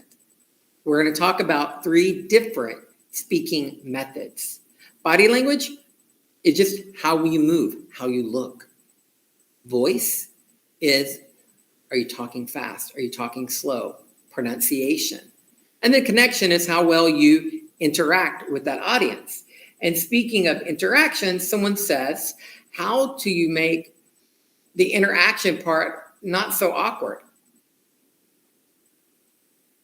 Guess what? Sometimes it's awkward, and that's okay. The goal is that we educate and that we get the interaction. So one way to maybe try to loosen them up, so to speak, make the students more engaging, is to use comedy and humor. If something's funny, they are more likely to be engaged. So often in some of my classes, I start out the day with a question or a joke. Just to kind of get them warmed up so they feel less awkward when we get into the main context or the main body of the discussion. So awkwardness, sometimes embrace it. Sometimes use a little bit of humor, comedy. Now this is because this video is being broadcasted to YouTube, I went ahead and pulled this from the University of Kent Careers, because for students, this is a one quick snapshot picture that talks about everything you kind of need to know about how to give a presentation. The structure, the practicing, the body language, use of notes, handouts, which, speaking of other things that I've seen that were horrible, is students coming up and they're just reading from their notes. They're not looking at the audience. They're not looking at me. They're looking at their hands, like I'm doing.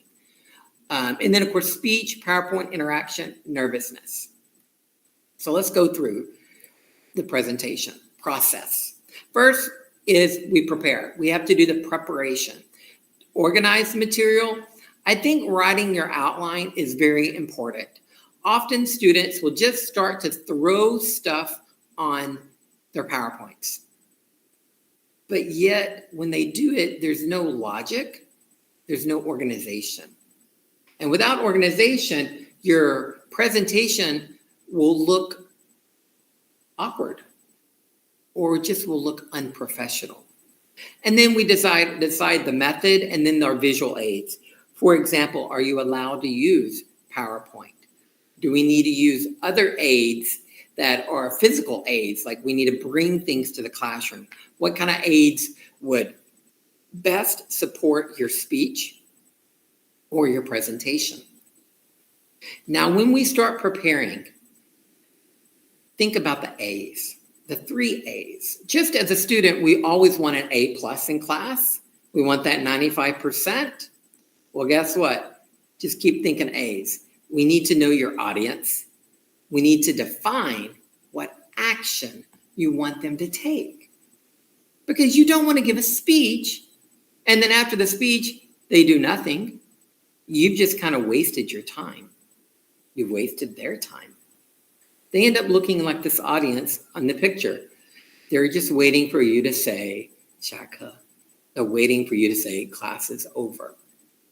And then we need to move your argument step by step, or we have to arrange it step by step and lead the audience to take that action. We can't talk and then at the very end tell them to do something. We have to progressively or slowly take them through our arguments. So what is so important about audience, and how do you think about the audience when preparing a presentation? One, think about the audience's backgrounds. Why are they here? If you know why they're here, you can make sure you address some of the curiosities or the questions they may have. Maybe you know about some concerns they have, so you can go ahead and mention that in your presentation. The goal of knowing your audience is beating them to the punch.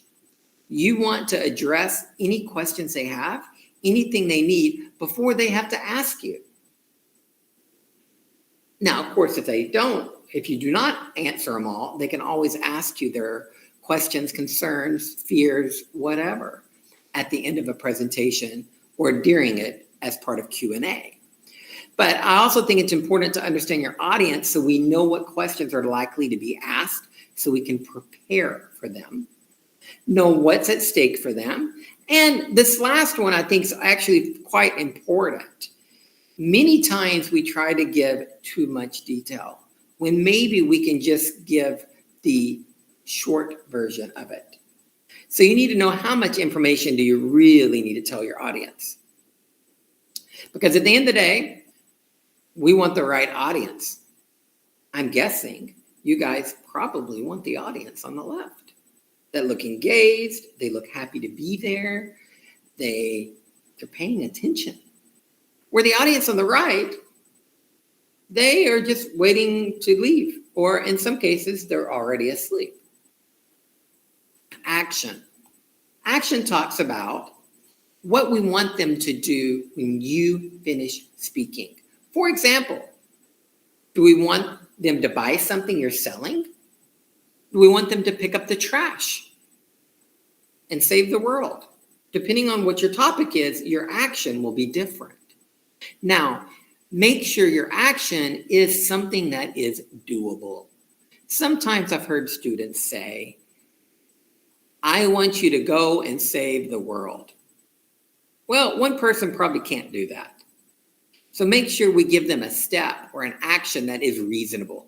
Maybe instead bring it down to an action at their school or in their city, something that's reasonable. And then we always want our speeches to be emotional, so they're persuasive. So make sure when you give your speech, you get some emotion in there, which will help persuade them to do that action.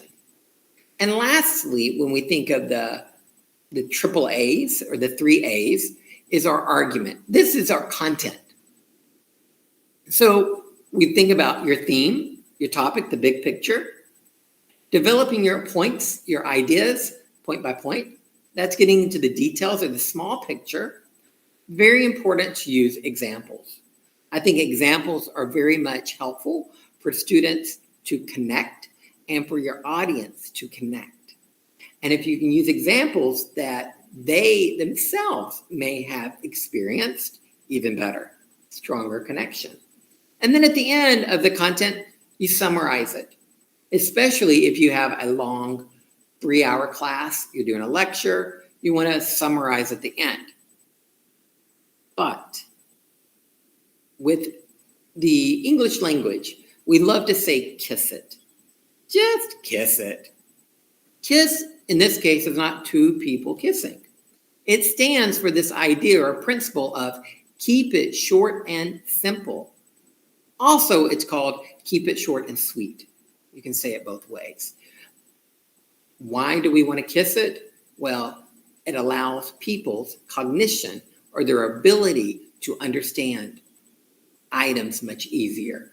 If you're too long, too complicated, people forget, they don't follow. So keep the idea short and simple. Kiss it. When I structure a presentation, especially in a class, I typically follow these rules. These are my rules. These are not rules that were found elsewhere. My idea is make your introduction pretty short, 5-10%. However, introduction is critical. If we don't follow your introduction, we do not follow the rest of the speech. The main discussion, 80-90%, closing or conclusion, 5-10. But let's get on to intro. Introduction, most important. 最重要. You need to start with a hook. Okay, you don't want to just say, welcome, thank you for coming today. Let's get started. That doesn't engage the audience. Instead, use a hook. A hook will engage. It's kind of like drawing that audience into your story. How can we do that? Well, one way of hooking an audience is a funny story. Mentioning, like I often might use a joke as a way to hook. Also, funniness helps with that awkwardness.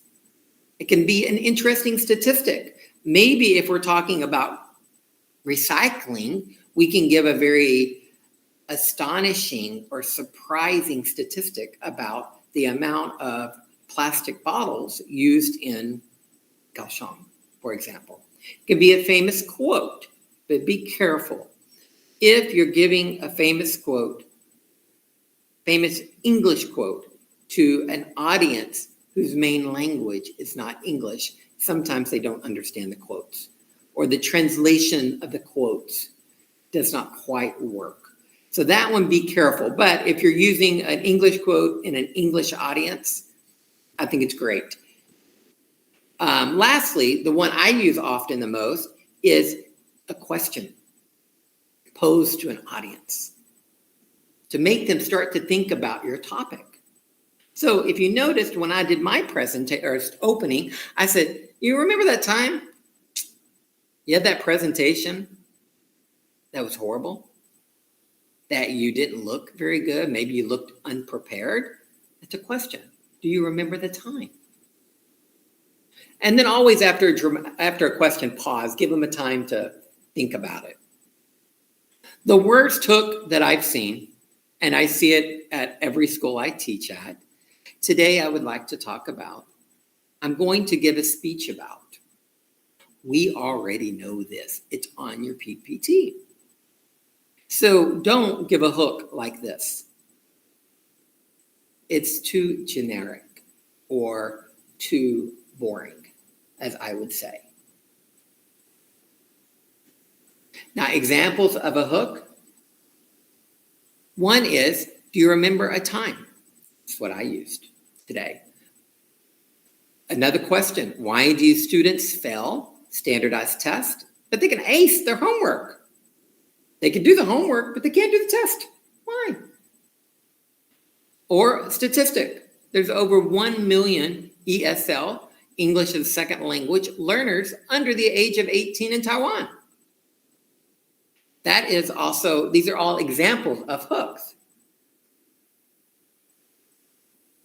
Now, you mentioned in the chat box, would it be better for a student to answer all the questions or for everyone to answer some?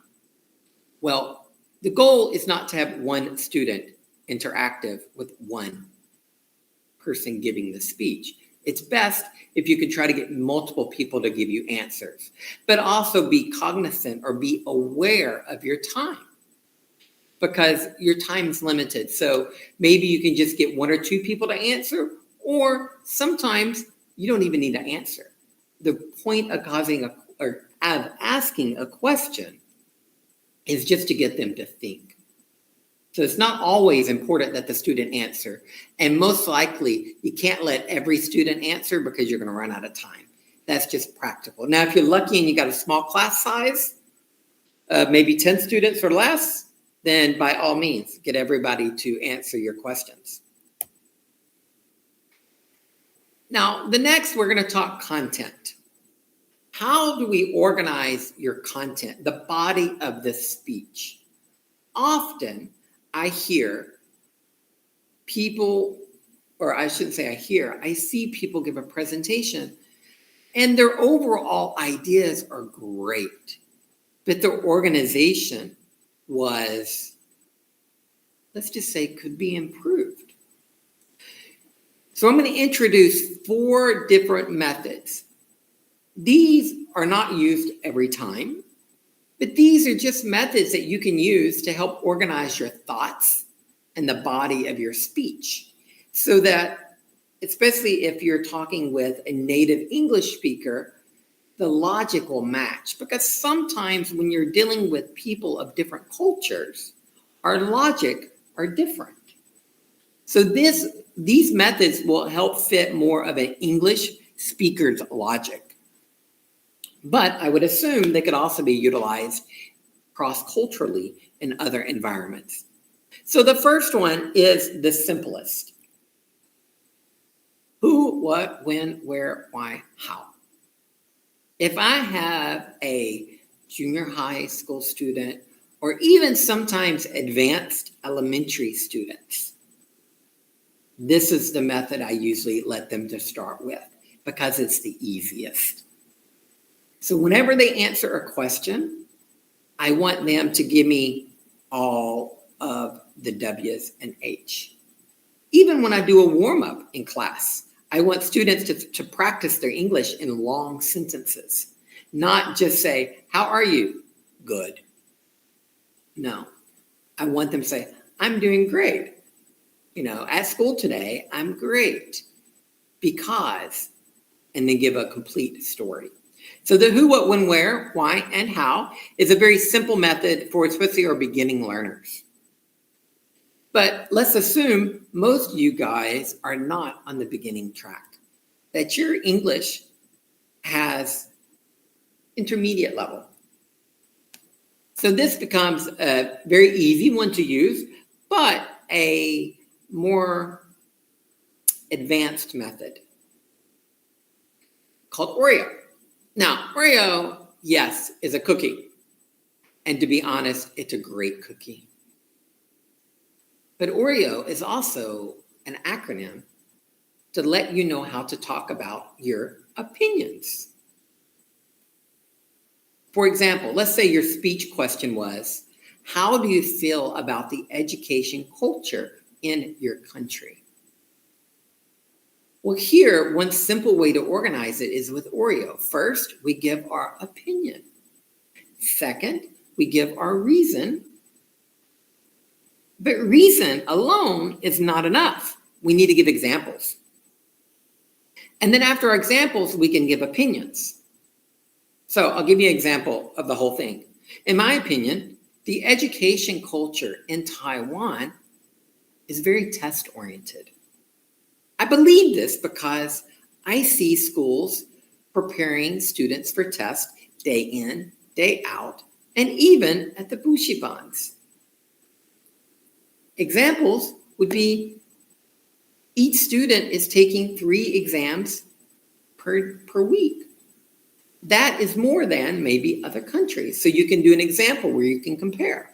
And then therefore, because I see a lot of exams, I see students preparing for these exams all day long, starting at school, then going to their cramped schools.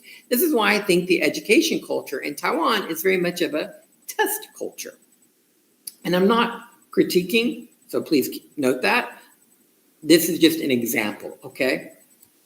And what makes Oreo, or when can you use it? It's only when it's about your opinion. So your opinion is always correct. That's the nice part. We should always be open-minded to be able to share any opinion.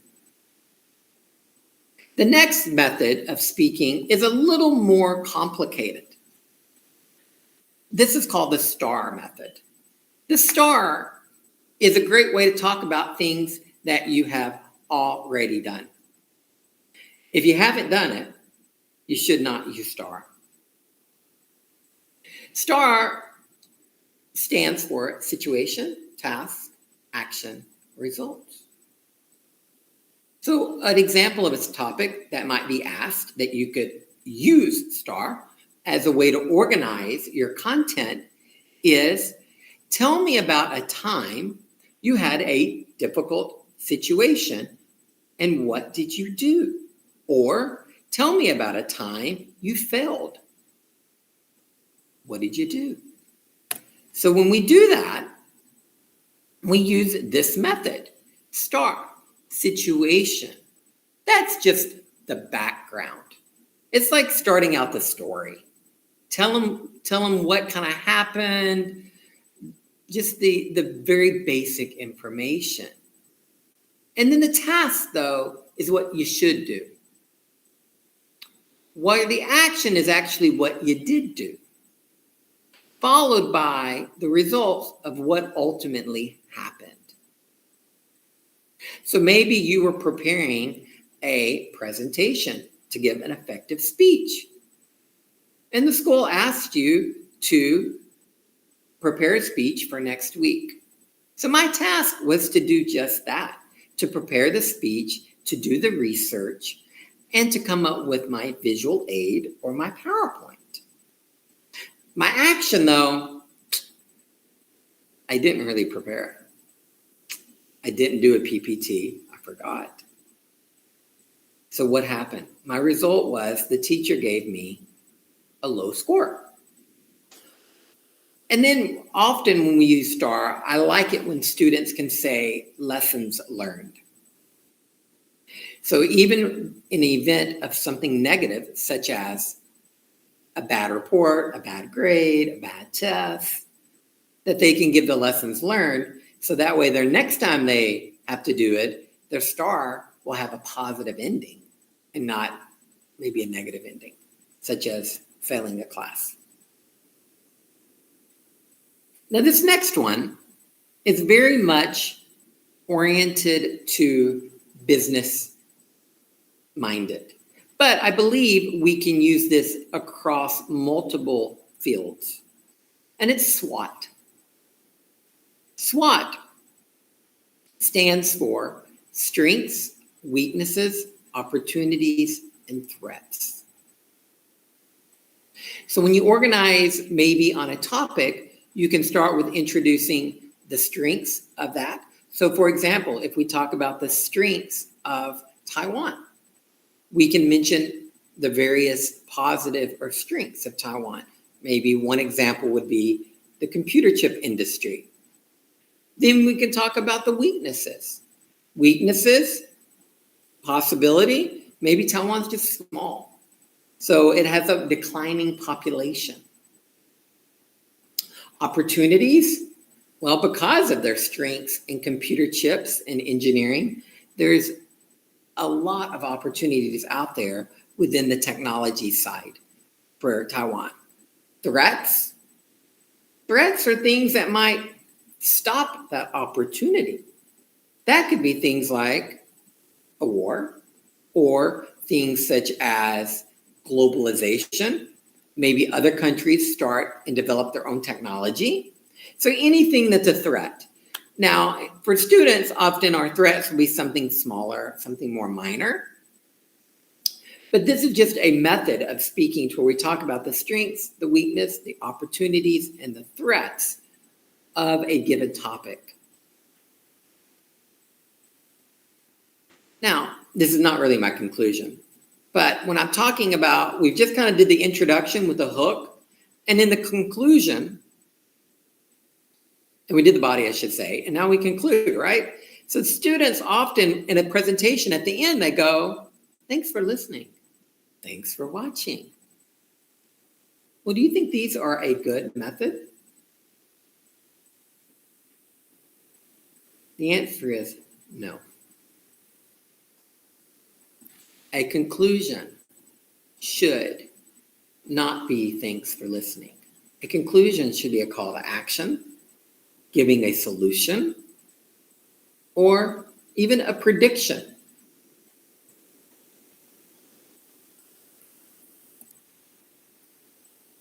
So here are examples of each of these. Call to action.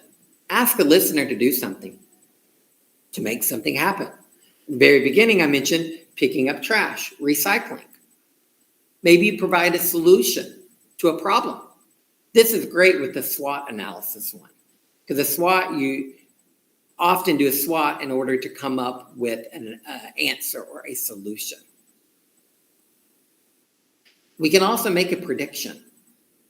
For example, with global warming, if we continue to do nothing, if we continue to keep our same actions, then global warming will only get worse. That's an example of making a prediction.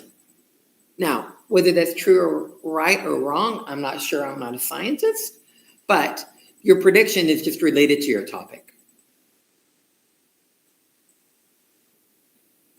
And now on that final slide, in Taiwan, I see often this thanks for listening.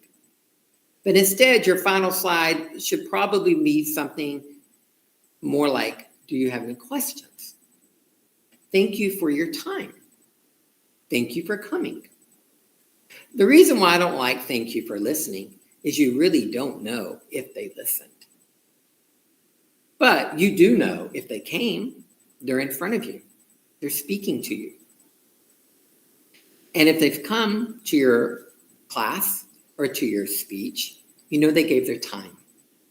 So to me, I like to say thank you for something that's a more factual. You definitely know that happened versus thanks for listening. Because many times they're playing on their phones. They're not listening.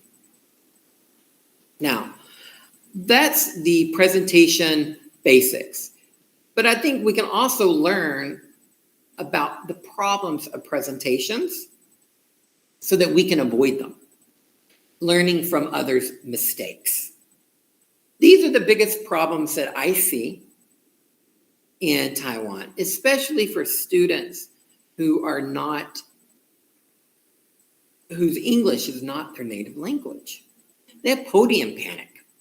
They get up there and they go, they get very nervous.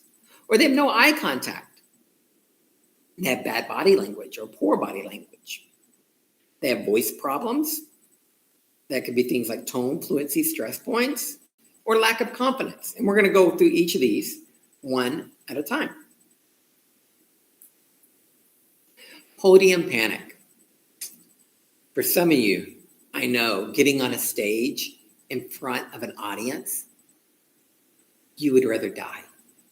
It scares you.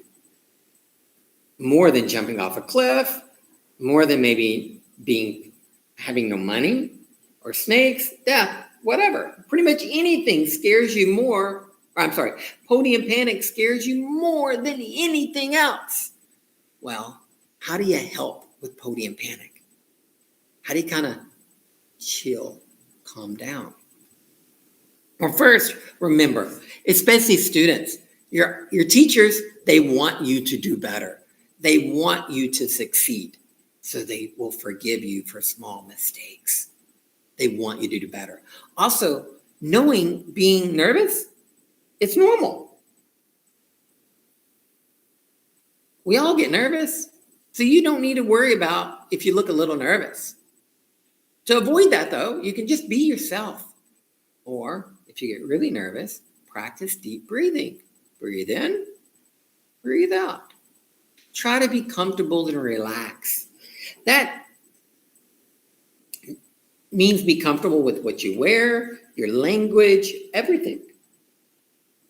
Because if you are relaxed and comfortable, you'll give a much more effective speech. Now, sometimes we get lucky and we get to go to the room in advance before we can give a speech, and we can kind of feel the room out. We know the layout, we know where everything is, and it just kind of makes it easier. That's not always possible. We need to concentrate on our message and connect with the audience. Connection with the audience, in my opinion, is one of the biggest things to help with that podium panic. Because if you've connected with that audience, you don't have the awkwardness that one of our individuals have asked about. And then always be prepared. Okay? Begin with a slow introduction with a hook. Be confident, clear. Be prepared. Practice. If you're confident, even if you make a mistake, often people don't care. They don't even notice it because you're so confident. Now, body language. Body language is important. Never let them out of your eyes, as I would tell a student. Now, sometimes it's a little hard, right? If we're online, and if you might notice, sometimes I look at my other computer because I'm using two computers right now. One for YouTube, so I can see questions, and then one for my actual PPT. So online presentation, try to always look at your camera. But in person, though, it's much easier. Always be watching the audience. Okay? And when I say watch the audience, I don't mean look at the audience and your eyes are looking away. I mean actually look at the audience. Why? It actually won't make awkwardness like some people might think. It'll create more of a interactive conversation feel. They feel part of your presentation. And then if they're part of your presentation, you're perfect. Your presentation will go much easier. Also, when it comes to your body language, most of a presentation, according to some statistics, comes from your body language, not your mouth. So we got to really watch what we do in terms of our body. So don't lean on a podium. Don't stand all stiff and straight like you're almost scared to move. Relax a bit. Be careful with your hands. Don't use the same gestures every time. Don't cross your arms in front of your chest. You may say, why? It just makes you look uninviting. It makes you look like I don't want to be here. I want to go home. So we want to try to have our body language show openness, welcoming. Okay? So we don't really welcome if we have our hands crossed. We welcome keeping things more open. Your hands open, your arms open to welcome people to your presentation. And of course, I say this because we have some students online.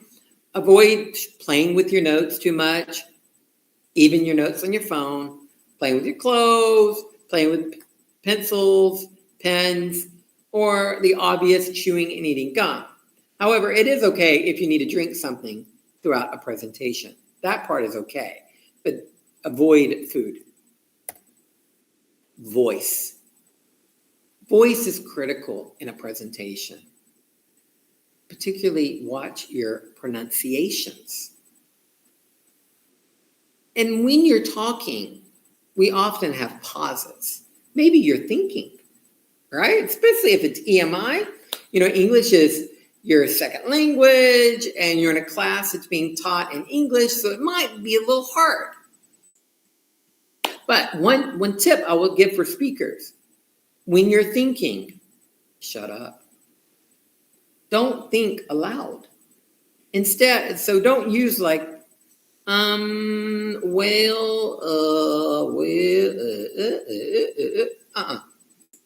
Instead, just pause while you gather your thoughts.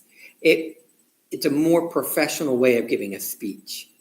Also, avoid using bad grammar or slang, like sup, what up. Okay? That, while we use in day-to-day life, maybe, in a presentation or in a speech, you should try to avoid the use of slang or bad grammar. Watch your speed. Make sure your speed is appropriate for your audience. If you talk too fast, they cannot understand you.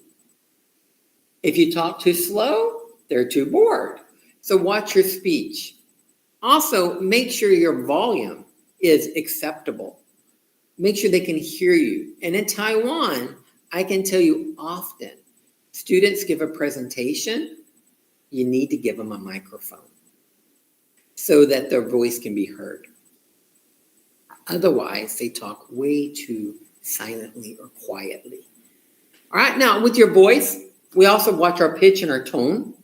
We want our tone to be very happy, very energetic, okay? And then we want to make sure you put your emphasis on the right parts of your speech.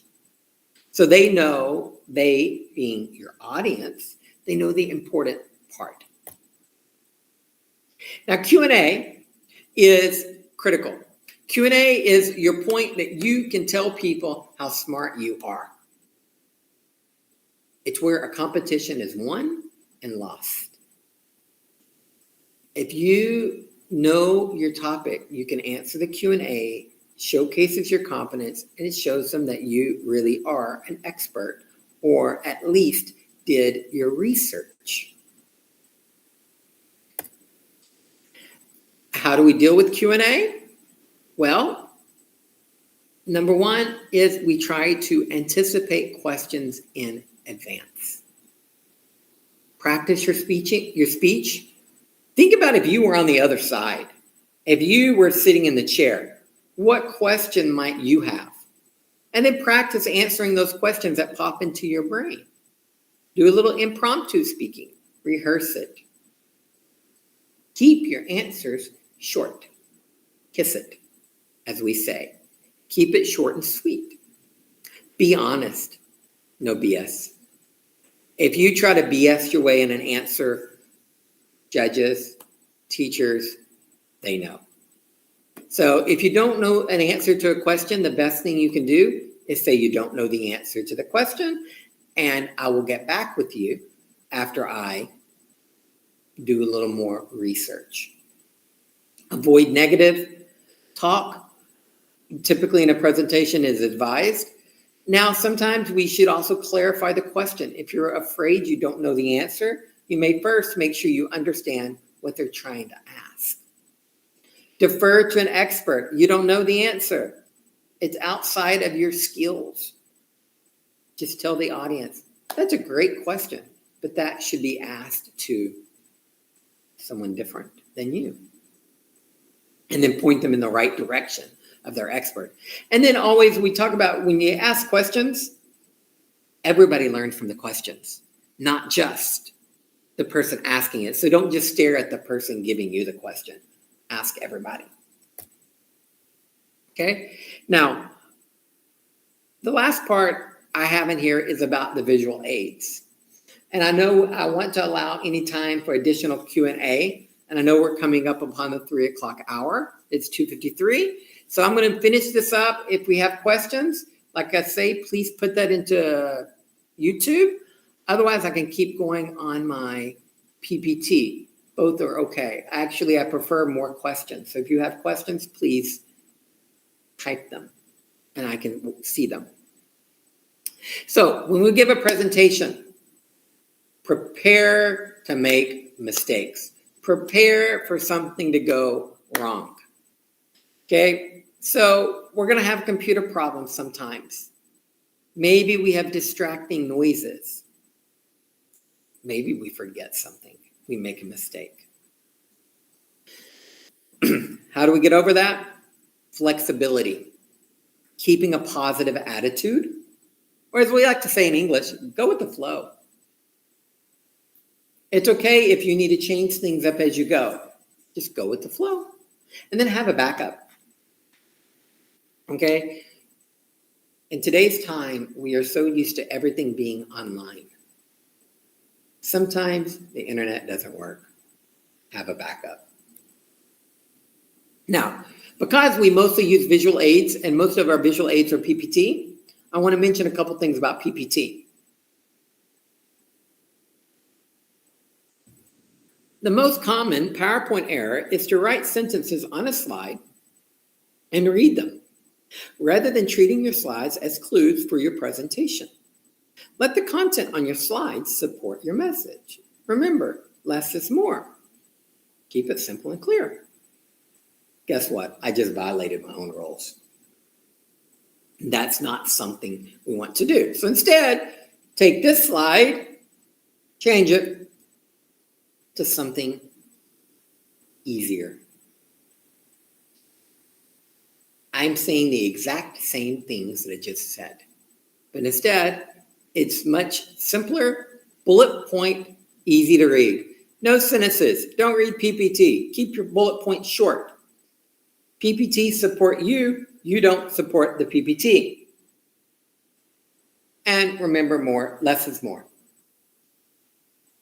Okay, text, very, very quickly on this. Remember that when we use text, bullet points are great, nothing too long. One common rule of thumb is 6 lines per slide, 6 words per slide. Font size large enough that the people in the back of the room can see it. So usually minimum, we're talking 24, 28 text, but rule of thumb, just make sure if you're the guy in the back of the room, you can see it. Also, at least in the English culture, or American culture, I should say, not English culture, but American culture, if we use all capital letters, it's like I'm screaming at you. So try not to use all caps, as it's kind of rude at times. It makes it look like we're screaming. And of course, proofread everything for grammar, spelling errors. Images, I love. I think images as part of a presentation is a great way to make a presentation more effective. So, but if your images or your figures are not used correctly, they are also great at making your presentation horrible. So they only are powerful if used right. So images need to be clear, relevant. If we're talking about global warming, don't put a picture of something that's not related to global warming. It needs to be related to your topic, not pointless. Your figures, your images, make sure you label everything. And that includes numbers and percentages. If you're using any kind of charts or graphs, make sure you include all your data points. Generally speaking, with your PPT, it needs to be logical, consistent. It's okay to have space. White space is a good thing. You do not need to fill up your whole PPT with text. And make sure everything is aligned up. Avoid too many colors. Sometimes I see students trying to be very, very creative and they're using too many colors or too many visual effects. Sometimes simplicity is the key to make it more effective. Okay, high contrast just means use black and white. Don't use two colors that are very close to each other, or people may have a hard time visualizing or seeing your slides. Be consistent and try not to use the transitions or animation. as they could be distracting. And then lastly, like I mentioned, now, okay, for the one that just typed in Chinese, I don't, what come along. So also make sure I have a backup plan, because I mentioned things go wrong. So save your PowerPoints on a USB drive, on your Line account, or email, okay? And then lastly, print out your slides, maybe, and have a paper copy, at least for you. So in the event nothing works, technology is having issues, you have a copy of your slides.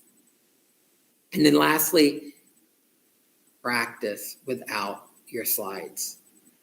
Okay? Now at this point, is there any, because we're wrapping up pretty close to 3, and I do want to respect time, are there any questions that anyone has?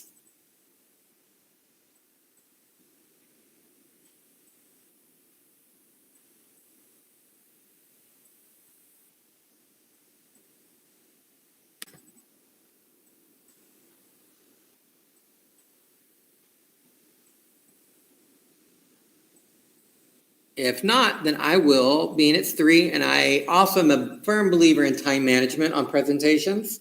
To be effective, you have to respect people's time.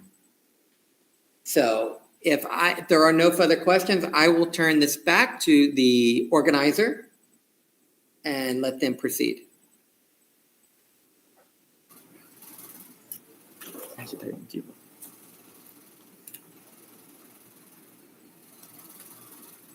Okay, thank you, Andrew, for your constructive sharing.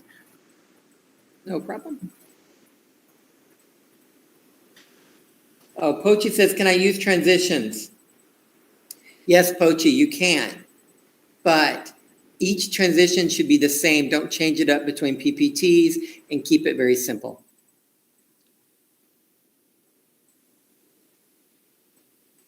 Back to you, Chris. Okay, thank you. So before we conclude, please remember to sign in. You don't have to sign out or do any. You just need to sign in once by scanning the QR code. And if you have any feedback or questions, you can still leave them in the comment box. Plus, we will upload the material such as PPT slides for today, and the live stream video will upload onto the event's official website. By way of conclusion, today's 4 sessions have equipped us well for ASEP. Thank you all for your participation and enthusiasm throughout the day. Your engagement has truly made this workshop a valuable and collaborative experience. Thank you. Thank you. Goodbye. Bye-bye. Have a nice day. Thank you, guys.